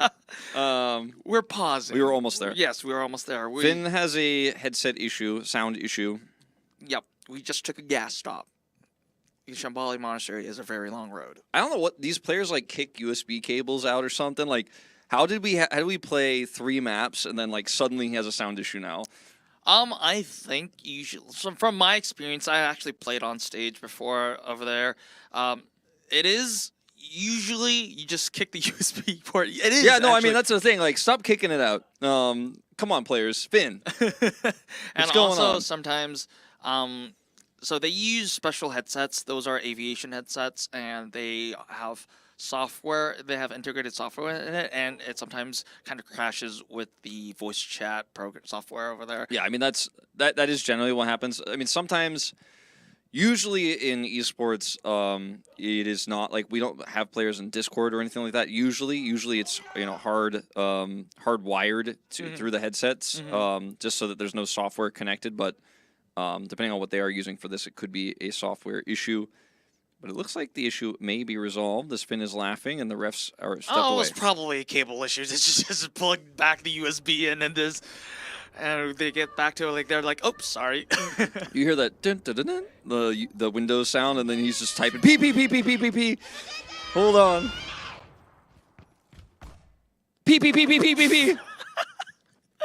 Oh my goodness, so who is it this time? Who? All right, is it time to tell the Kespa pause story? Okay, it's Finn still. No, okay. He's looking at the USBs. Did he kick it out again? Like he's laughing. Well, I mean, I think he heard the sound the USB connecting sound that you mentioned. So maybe okay, we're good. But then in the end, it was like, no, I don't hear anything. Wait, guys, P. Probably. Yeah. So back in the old days in StarCraft Brood War, in order to ask for a pause, you would have to type in chat PP for please pause, and then the observers who were Kesper referees would pause the game. If you typed anything that wasn't PP or GG in the chat, it would give you a warning and or an auto loss. It actually there are players who accidentally typed. There was one notable case where a player typed PPP because he was trying to quickly type PP and then typed enter. He was actually given an auto loss. Yeah. I think I've heard that story before. I think it's because he had a warning already for something else, and so like that was his second violation. He got the auto loss. But yeah, that was like back in the 2000s, like 2007 or something like that. But we have since relaxed the rules on asking for pauses since then. Yes. I wrote the rules, so I don't remember giving warnings to players that don't write PP. Yes, they have the freedom to write anything in chat. It's just that the observers don't show chat. So yeah, could also get since we have this pause here, I'll tell you guys another weird StarCraft pause story. Or it's not a pause story, but chatting story. If you typed anything but GG or PP, you could get a penalty, right? So if you typed WW before leaving the game, you could also get a penalty because that's where the GG key would be in Korean. So you have to make sure you type that in correctly. You could also type the letters G and G, and that would be fine. But no. But we don't have any of that crazy stuff, and it looks like we're good to go. I have sound. All right, I can hear the sounds. I can hear them breaking things. Yep, and I can hear them shooting at walls. Finn's probably just testing his sound settings as well. And looking at the compositions, we found Team Falcons. Is that going to be a lifeweaver, really, for real? No, I don't think so. But for real, for what FTG has, they have Sigma and Echo Sojourn here. We'll see if this Symmetra is just a teleporter or if he's going to stick with it. I think he's sticking with it. Yeah, I mean, no reason not to, I guess. Team Falcons has been playing Symmetra the entire time. If you teleport onto Flora and just burn him down or get onto Violet here, it's a really easy push to A, basically. You only need to win one fight, so he has to be careful how he wants to place the teleporter. Want to get some information first. All right, Alpha E still on that Echo. He was pretty impressive on the Echo, but I mean, his ult usage not as impressive, but we'll see if he can redeem himself. And Shambali here. Okay, the Immortality field's down, and so is Teleporter, so it's going to be a bit of a stall out here. They're going to have to just push the old-fashioned way through this outer stairwell. All right, at least Flora has a good angle on both, on either side of the logo. Oh wait, actually a TP onto the far side of the corner over there. Now, FTG should just not panic and just stay where the cart is and be like, yeah, okay, cool, you guys are behind the cart, but you're not on it. So, nice TP, and just sit here and play this slow. If they drop down to try to challenge this cart now, they're in a pretty favorable position. Well, now Team Falcons is on the cart. Flora looking for a potential pick here with 91%. Oh, good TP onto Flora, but Flora just power slides away from. And I think this is good. This is a good response from FTG. Yeah, they're playing it really well, playing it really slow. Even though Flora got hindered there with a mag grenade, doesn't matter too much, still gets away. And it's a slow push, and they're about to have the Gravitic Flux. They have ult advantage because Falcons haven't been doing a whole lot. Like, Hanbin hasn't actually been doing damage, so Flux advantage, duplicate advantage in their favor. Deadeye not going to feel too great here for Falcons' composition. They're going to teleport behind once again, and now FTG can actually force the fight. Yep, and they have all the tools that they need. Like you said, Bernard also has the... Oh, wait a second, but Alpha E... Proper says, no, Yeah. you cannot force the fight. You cannot play Overwatch. Yes, exactly. So this is going to be a very, I guess, change of plans on the side of FTG. Team Falcon, well, Finn, well, FTG in general is deciding to commit to the entire fight.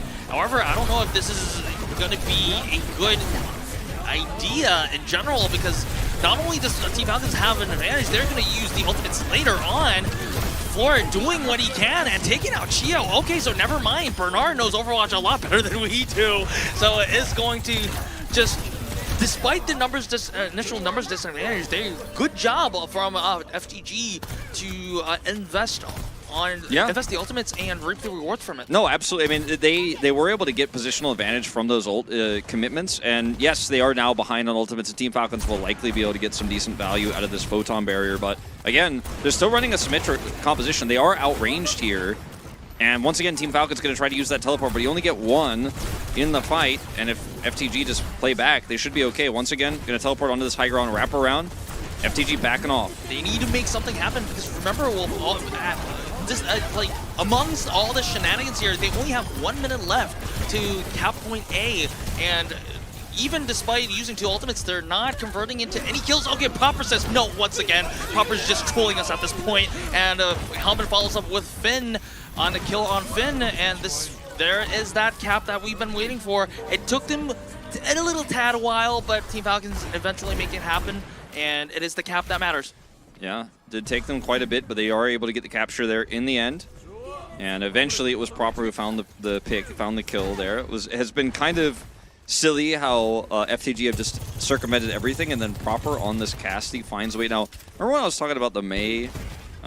This is not really what I had in mind necessarily, the Mei Cassidy, but we may see another swap to come through here if they want to actually make this work, as Stalker is just trying to keep it in. He's being very hipster today, and he's like not going to play the meta. He's just going to play what he wants to play, and he's making it work, so I can't criticize. Yep. Although I really want to. All right, prior freeze for Red Zone Survival, and it looks like FTG just holding them right on the corner where they want them to, not denying a lot of progress from FTG. They're just chipping time away from the timer. Oh, good meal, and also this is going to be an early aggression from the side of Chio with the sound barrier. However, this is going to be major chunks of damage on the side of FTG and punishing Team Falcons. I think the idea from Team Falcons was just like wall out and divide and conquer the individual members of FTG, but it didn't really happen. No. Despite Chio having like extra sustain with that sound barrier, so this is major. A lot of tools lost for the side. No, of Team it's definitely massive. Like Falcons here losing a lot of momentum, a lot of time off of this, but it was just a really nice flux from Bernard. Immortality Field can only give you so much, as we're going to drop the Matrix here. Wall goes up. If this doesn't go well, this is going to be a disaster for Team Falcons, because this is the last of the remaining ultimates that they have until the Blizzard comes out. But Proper makes it happen. Proper is just popping off right now. I got to say, this has been his most consistent map so far, but every single fight that looks a little shaky, he gets it done. And the Gravitic Flux was pretty good there. Yes, Immortality Field goes down, but it's focused quickly. The follow-up is there. Now Blizzard is going to be ready here for this contest. And in fact, they don't even get the contest. As you can see here, Flora wanted to go over and deny, but is unable to do so. But now they're going to hold that Blizzard, use it for a multitude of different things. It even could be used defensively here as they roll this cart around the corner. Yep, I think, yeah, the Blizzard, keeping that Blizzard, not using that Blizzard for point B contest is going to be really huge, because Team Falcons doesn't have any other tools until Chio has the sound barrier online. But just by having that, and Soccer doesn't even have to use that. He just can hold it and just use it to threaten FTG away. And it looks like Team Falcons is going to get some free push until Flora says no. good pick onto Soccer with that overclock. Yes, the overclock is expended, but this is a much-needed stabilizer that FTG needed to kill the momentum from Team Falcons. Yeah, that was a really good snipe there on the Stalker, and these are the kind of plays I want to be seeing from Flora more often. Be more aggressive with your overclocks, use your range advantage, take out that Mei from distance, take out that Casty from distance. Don't let them just sit on this cart and slow push you.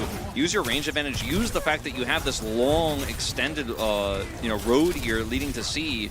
And he doesn't have overclock anymore, but I like to see him poking out here and trying to get some additional damage done. He is up at the front here now with Bernard, who has the Flux. All right, Team Falcons definitely wants to pull the momentum here as they are applying pressure to Bernard. Here is that Blizzard.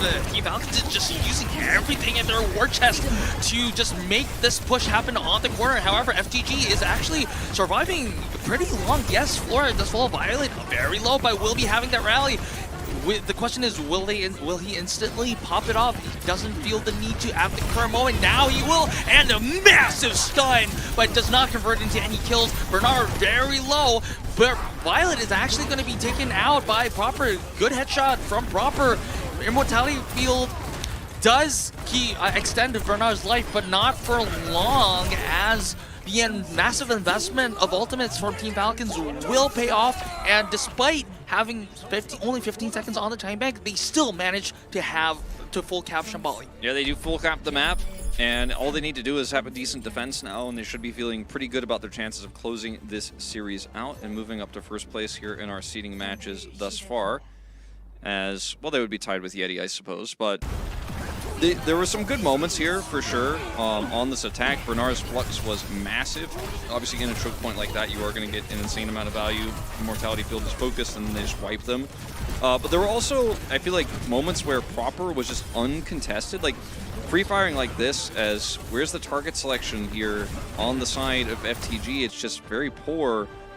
We just keep seeing these moments where I see Proper's first-person view, and no one's looking at him, and he is just hitting left click after left click after left click on heads, on bodies, doesn't matter. His damage output is insane. And Alfie and Flora seem sometimes often almost confused about what the target should be. And there's never, the neutral game has been quite weak from the gamer in terms of when Falcons are approaching, trying to set up a place where Flora can actually get damage done on the DPS line. Hanbin's angles have been good. He's mostly either just shooting at barriers or shooting at nothing.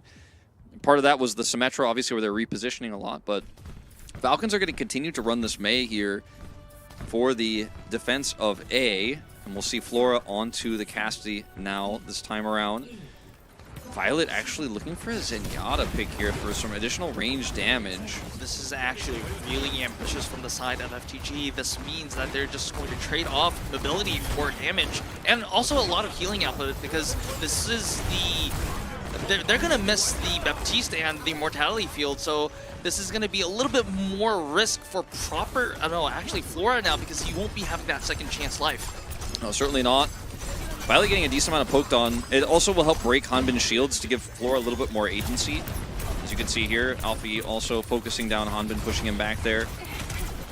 Alright, Alfie on the flanks right now, trying to just apply pressure to just all the members of Team Falcons. Hanbin at half health. Of course, the Discord Orb is just going to be very irritating for him to survive. Proper also at half health too. Yeah, he actually had that Mega nearby, so it wasn't in big danger. Here is now the Immortality Field is down. Let's see what Alfie can get done. He does take out Fielder, but it's not going to change the grand scheme. I think like the general flow of the game. Bernard is going to get taken out a little bit late, a little bit of a stagger there to just chip off more time on the timer for FTG. Yeah, I mean, the Immortality Field bought so much space for Falcons there, and Alfie was like, all right, my team will focus that, then I'll come in and clean it up. And the Observers also thought maybe he had an angle there, but the rest of the team is dead before he can actually show up. Flora actually pushed back there, and Proper is even challenging Violet. You know, he's pushing the Zenyatta away. The Zenyatta ultimate, the Transcendence, is not done yet. All right, there is that Fielder Amplification Matrix probably to zone out and threaten FTG out. And it's not just going to end as a threat. It is actually going to convert into action and kills as Bernard and Violet is going to be taken out. And now they can operate around this doorway here and look for a big Blizzard on the next push because Blizzard's ready.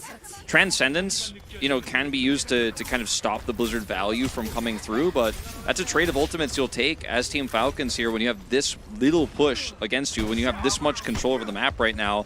And we might actually have like a 9 ultimate team fight here to come through, but I think most likely is Trance is going to be used to answer the Blizzard depending on how they want to take this angle. And if they pop Violet first, I mean, it doesn't even matter. That almost happened. I believe that was a headshot.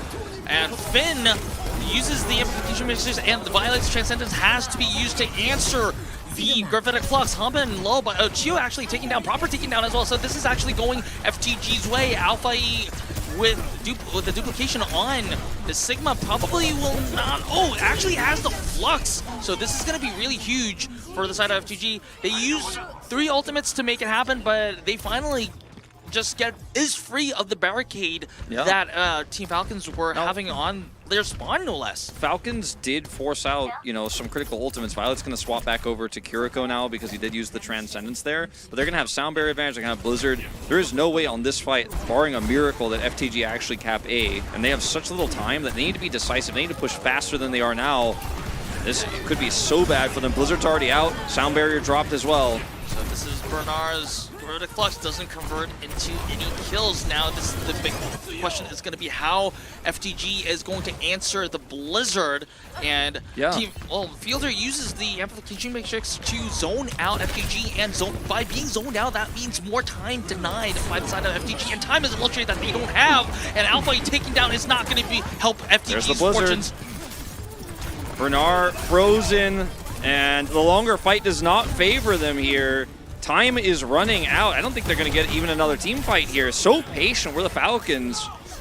Alpha E transitions to the Tracer just for the sake of the touch. The early recall means that the touch is not even going to be there, and Team Falcons, wow, in dominant fashion. Of course, there were some times where FTG seemed like they were able to keep up with the level of Team Falcons, but in the end, Team Falcons, in a very dominant fashion, I mean, Team Falcons played with their food and they still won. Like, they weren't even playing meta compositions, really. They were playing their own style, they were playing their own way, and they did end up, I don't want to say they disrespected FTG, but they certainly did not play at their full strength and still beat them. That fight, looked like they were going to use Blizzard early. I actually thought they did. I called it out, but it was actually an Immortality field coming over, which, the disc can look a little bit similar there. But anyway, the second Blizzard follow-up there, because they played the fight so slow and Sound Barrier the Flux, the fight took so long that when the Blizzard actually came down, it was too late. All right, we'll see who the player of the match is. It is going to be proper. It was proper gaming all over. Yeah, I voted for Stalker, but I voted for Stalker last map before Proper ended up popping off and being the real deciding factor here. I just thought Stalker was player of the match in that he played the fun heroes. He was playing the Symmetra, for a really, really long time. Ended up playing the Mei there as well on the final map, which was really fun to see, but Proper was more consistent. He did end up hitting the big headshots when it mattered and was just the best Cassidy on the server. Outclassed Flora in every metric, and it's a pretty easy call that it was going to be one of the DPSs here for Falcons, and Proper picks it up. Yeah, but I also voted for Stalker in a sense that the mobility that the Symmetra just provided just kind of was the backbone of how Team Falcons functioned the entire series. However, in an individual performance, it was Proper. With that, of course, Cassidy is a much easier hero to just make individual pop-ups with, but however, still, having that possibility and actually executing are two different things, so well-deserved for the side of Proper. Of course, we'll definitely be looking at the highlights, and after that, we will be going into the interview to Proper himself, so definitely, of course, we're going to relive the hype moments. Yeah, we will relive some of those moments. It might be a longer reel just because it was a longer series and he did do a lot of work, but the Bastion we started things off with was very successful, crushing Busan, and then we saw, the Mei come out here, a lot of different attempted answers for the side of FTG, but none of them did end up working out. The second point of Busan was a little bit scrappier, a little bit weirder. but the Chaos they did succeed in. And then trying to continue to force the Bastion on Midtown didn't work out for them, but he just stayed on Cassidy for the rest of the series, and as you can see in moments like this, like that shot was incredible. This shot here on the Alfie, if you guys remember that, keeps him alive. This one here. Every time something looked a little bit dire, Proper was like, don't worry, I'm Proper, I shoot him in the head. It's fine. Yeah, and also no concern. not just about his individual mechanics, he shined when his team needed him the most. Like you said, Wolf, in the most dire situations where, like even in Shambali, there was a time where we were kind of skeptical of whether they can actually go past point A, but then the individual pop-offs from Proper made everything happen. But now we're gonna hear from the man himself, so Quest, take it away. Thank you very much, Unknown. And we are back with the final POTM interview of the day. Of course, Team Falcons taking the 3-1 victory over FTG. We have the man of the hour, Proper on stage. 네, 승리 축하드립니다. 오늘 승리팀 팀팔콘의 POTM은 우리 프로퍼 선수가 받게 됐는데요. 프로퍼 선수 And please introduce yourself. 팀팔콘에서 딜러를 맡고 And I am the DPS for Team Falcons, Proper. 네, 반갑습니다. 자, 역시나 강팀다운 정말 방심 없는 전략과 Of 탄탄한 course, 운영을 보여준 just like a strong team would 팀팔콘이었는데요. 오늘 showcase, 승리 소감 들어볼까요? not a flawless victory, but a very strong victory overall. So how do you feel about the victory? 좀 아쉬운데 그래도 이겨서 Some of the game plans that we prepared 네, 저 오늘 경기 흐름도 didn't work out quite as well as we wanted, 1세트 완벽하게 but 가져가고 I'm happy that we won 3세트는 overall. 운영이 뭔지 보여준 경기였다라고 생각이 들었는데 경기 흐름 전반적으로 So can you 어땠나요? tell us about like the overall match 저희가 momentum? 원하는 대로 계속 흘러갔던 것 같아요. And I think 원하는 that 대로 흘러갔다. it went 2세트 때 우리 as we 바스티온 planned. 나왔습니다. 이거 어떻게 나오게 된 건가요? Can you tell us about the Bastion in map 2? 그냥 여러 조합 준비해보다가 We were preparing various team comps, 한번 해볼래 해가지고 and one of our coaches said, "Hey, do you want to try Bastion in scrims?" And I think it went a lot better than we expected. 바스티온 오늘 할 줄 몰랐다고 말씀해 주셨죠?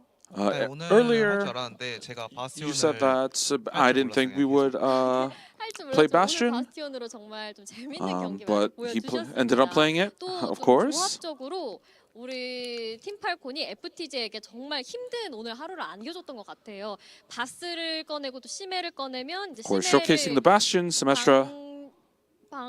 시메를 막으려면 다시 And 이제 in order 메이를 또 to 꺼냈잖아요. shut down the 이렇게 Symmetra, 조합적으로 then you 배우는 countered it 이유가 with Mei. 있을까요? So can you tell us about like the swaps? 하다가 뭔가 힘들 느낌 좀 살짝 들어가지고 상대가 뭔가 시메트라 조합에 대해서 대처를 좀 준비 잘해왔던 것 같아가지고 I think that the FTG prepared well against our Symmetra comps. So we talk whenever we thought that it wasn't working out, we talked about it and say, hey, you just play what you want. And I think that's when the Mei came out. 맛볼 수 있었는데 또 오늘 프로퍼 선수의 슈퍼 플레이를 말하지 않을 수 없습니다. And we have to talk about your incredible plays. Getting a lot of headshots with the Sojourn Overclock. And looked like you shut down FTG completely. So how do you rate your own gameplay? I think I just played I think I just played my role within the game. 좀 슈퍼 플레이가 나왔을 때 팀원분들 오늘 뭐라고 했나요? How did the team react when you got all those headshots? 네.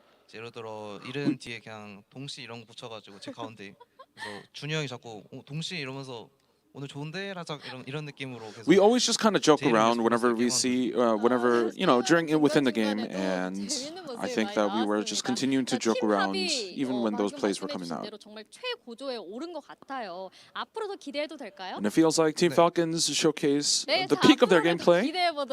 Can we expect a lot more? And Proper says, yes. And lastly, please say a few words to your fans. 오늘 경기 보러 와주신 분들 다들 감사드립니다. Thank you very much for coming to watch us play tonight. 네, 지금까지 팀팔콘의 And that was it with the interview with Proper from Team Falcons. And to close us off for the day, I'm going to send it back to Unknown and Wolf. All right, thank you, Quest, for the interview. As this is late at night, and wow, I'm impressed like how many fans are still in the venue. But Proper, there's one thing that I don't agree about Proper. He said that he played one man's worth of Overwatch. I disagree with that. I think he can give himself a little bit more credit. I think so too. I thought it was interesting as well that basically our theory on the series was correct in that they just played whatever they wanted. They didn't actually care. There wasn't really any strong reasoning for the comp. It was just kind of like, yeah, I mean, maybe it'll work. We'll see. We like it here. It's okay. Nothing special. I think really just playing off the cuff here, seeing where they're going to seed. So we had an upset win with Simpreza Gaming taking out Genesis. So doing that twice now. 5th game, they do end up finishing the reverse sweep. WAC outclassed by Yeti today, playing a little bit off their game. Not the greatest series, to be honest. Very messy one. I feel like Yeti, you know, we're hard carried by Viper, to be honest, and WAC just did not respond. Then the final series, also, I feel like we learned very little, but Demon Falcons did take it 3-1 in the end. A very strange series where Falcons just kind of played Symmetra, Bastion, and Mei, and FTG struggled. It was a very long day, and what this means for the grand scheme of things is that SPG is locked into playoffs, and it is going to be Genesis and Pokerface who is going to fight for the last ticket for the playoffs. And after that, of course, the winner of whoever wins Genesis versus Pokerface is going against SPG once again. So a potential rematch versus Genesis versus SPG, or SPG versus Pokerface, who has also been against each other in the LCQ bracket for seeding, because they don't want to be seeded with the higher seeds. And if you look at the standings, of course, this is for the seeding deciders. Currently, Yeti and Falcons is tied at first. Of course, this doesn't mean much as we have a lot more matches to play. Yeah. All the teams will be playing 3 matches each, so still we have 2 more days to go. I think it has to be at least by tomorrow that we'll see at least who will probably contest for first. But at the current moment, WAC doesn't seem like they're in their place right now. They definitely have some work to do if they want that map selection. Well, not map selection, but their round 1 bye. And now, Heesong and Proper actually up at the top here. Heesong did not end up picking up POTM because they didn't win, and Proper did, so he actually moved up to tie them. So pretty cool stuff going on here at the top of the standings.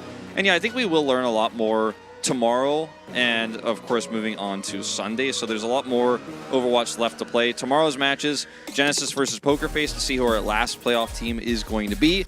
Then WAC versus FTG, which based on the gameplay today, I'd give a slight edge to FTG, but we'll see what Flora does when he does play tomorrow. And then Falcons versus Yeti. Your guess is as good as mine. I mean, Falcons didn't really show us anything today. Yeti showed us that Viper is really good, but we already knew that. So it's hard to know how that one is going to go. I feel like I have more questions than answers after today's games. well, I would still kind of give a little bit of a, I guess, I would faith towards Falcons, because even though if they didn't show as much as they probably should have, but still, it looks like they are the dominant team at the current moment, just by their pure mechanics, by no less. I mean, if things get dicey, maybe Proper is going to just come and save the day, but it is going to be definitely a interesting day tomorrow, because remember, the first match is going to be as much stakes as there can be, because this is going to be the last team, that last ticket for playoffs. Genesis, they looked a little bit shaky. They started really well today. They kind of like, and during that series, I was about to say that, hey, having a coach actually matters. They were a lot more organized. They look like they fixed their target acquisition, target focusing issues. But what do you know? As soon as they got to map 3, things started crumbling apart. Maybe the big question is whether Genesis can kind of like address their issues within the night. My big showdown tomorrow, and for Avril tomorrow as well, no doubt, Proper versus Viper. Avril's goats battling out against each other, and that should be a really fun one to watch. I'm looking forward to that most of all, and I do hope that Falcons are pushed to the brink and we don't just see them, I don't want to say troll, but basically hide strategies and not care.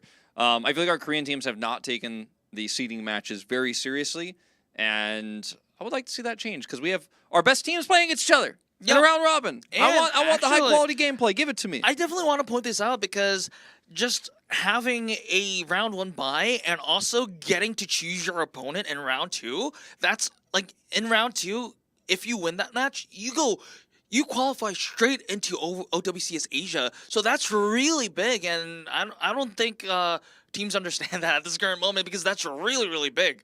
And because being able to qualify easily for OWCS Asia means that you might book yourself a ticket to Dallas really soon.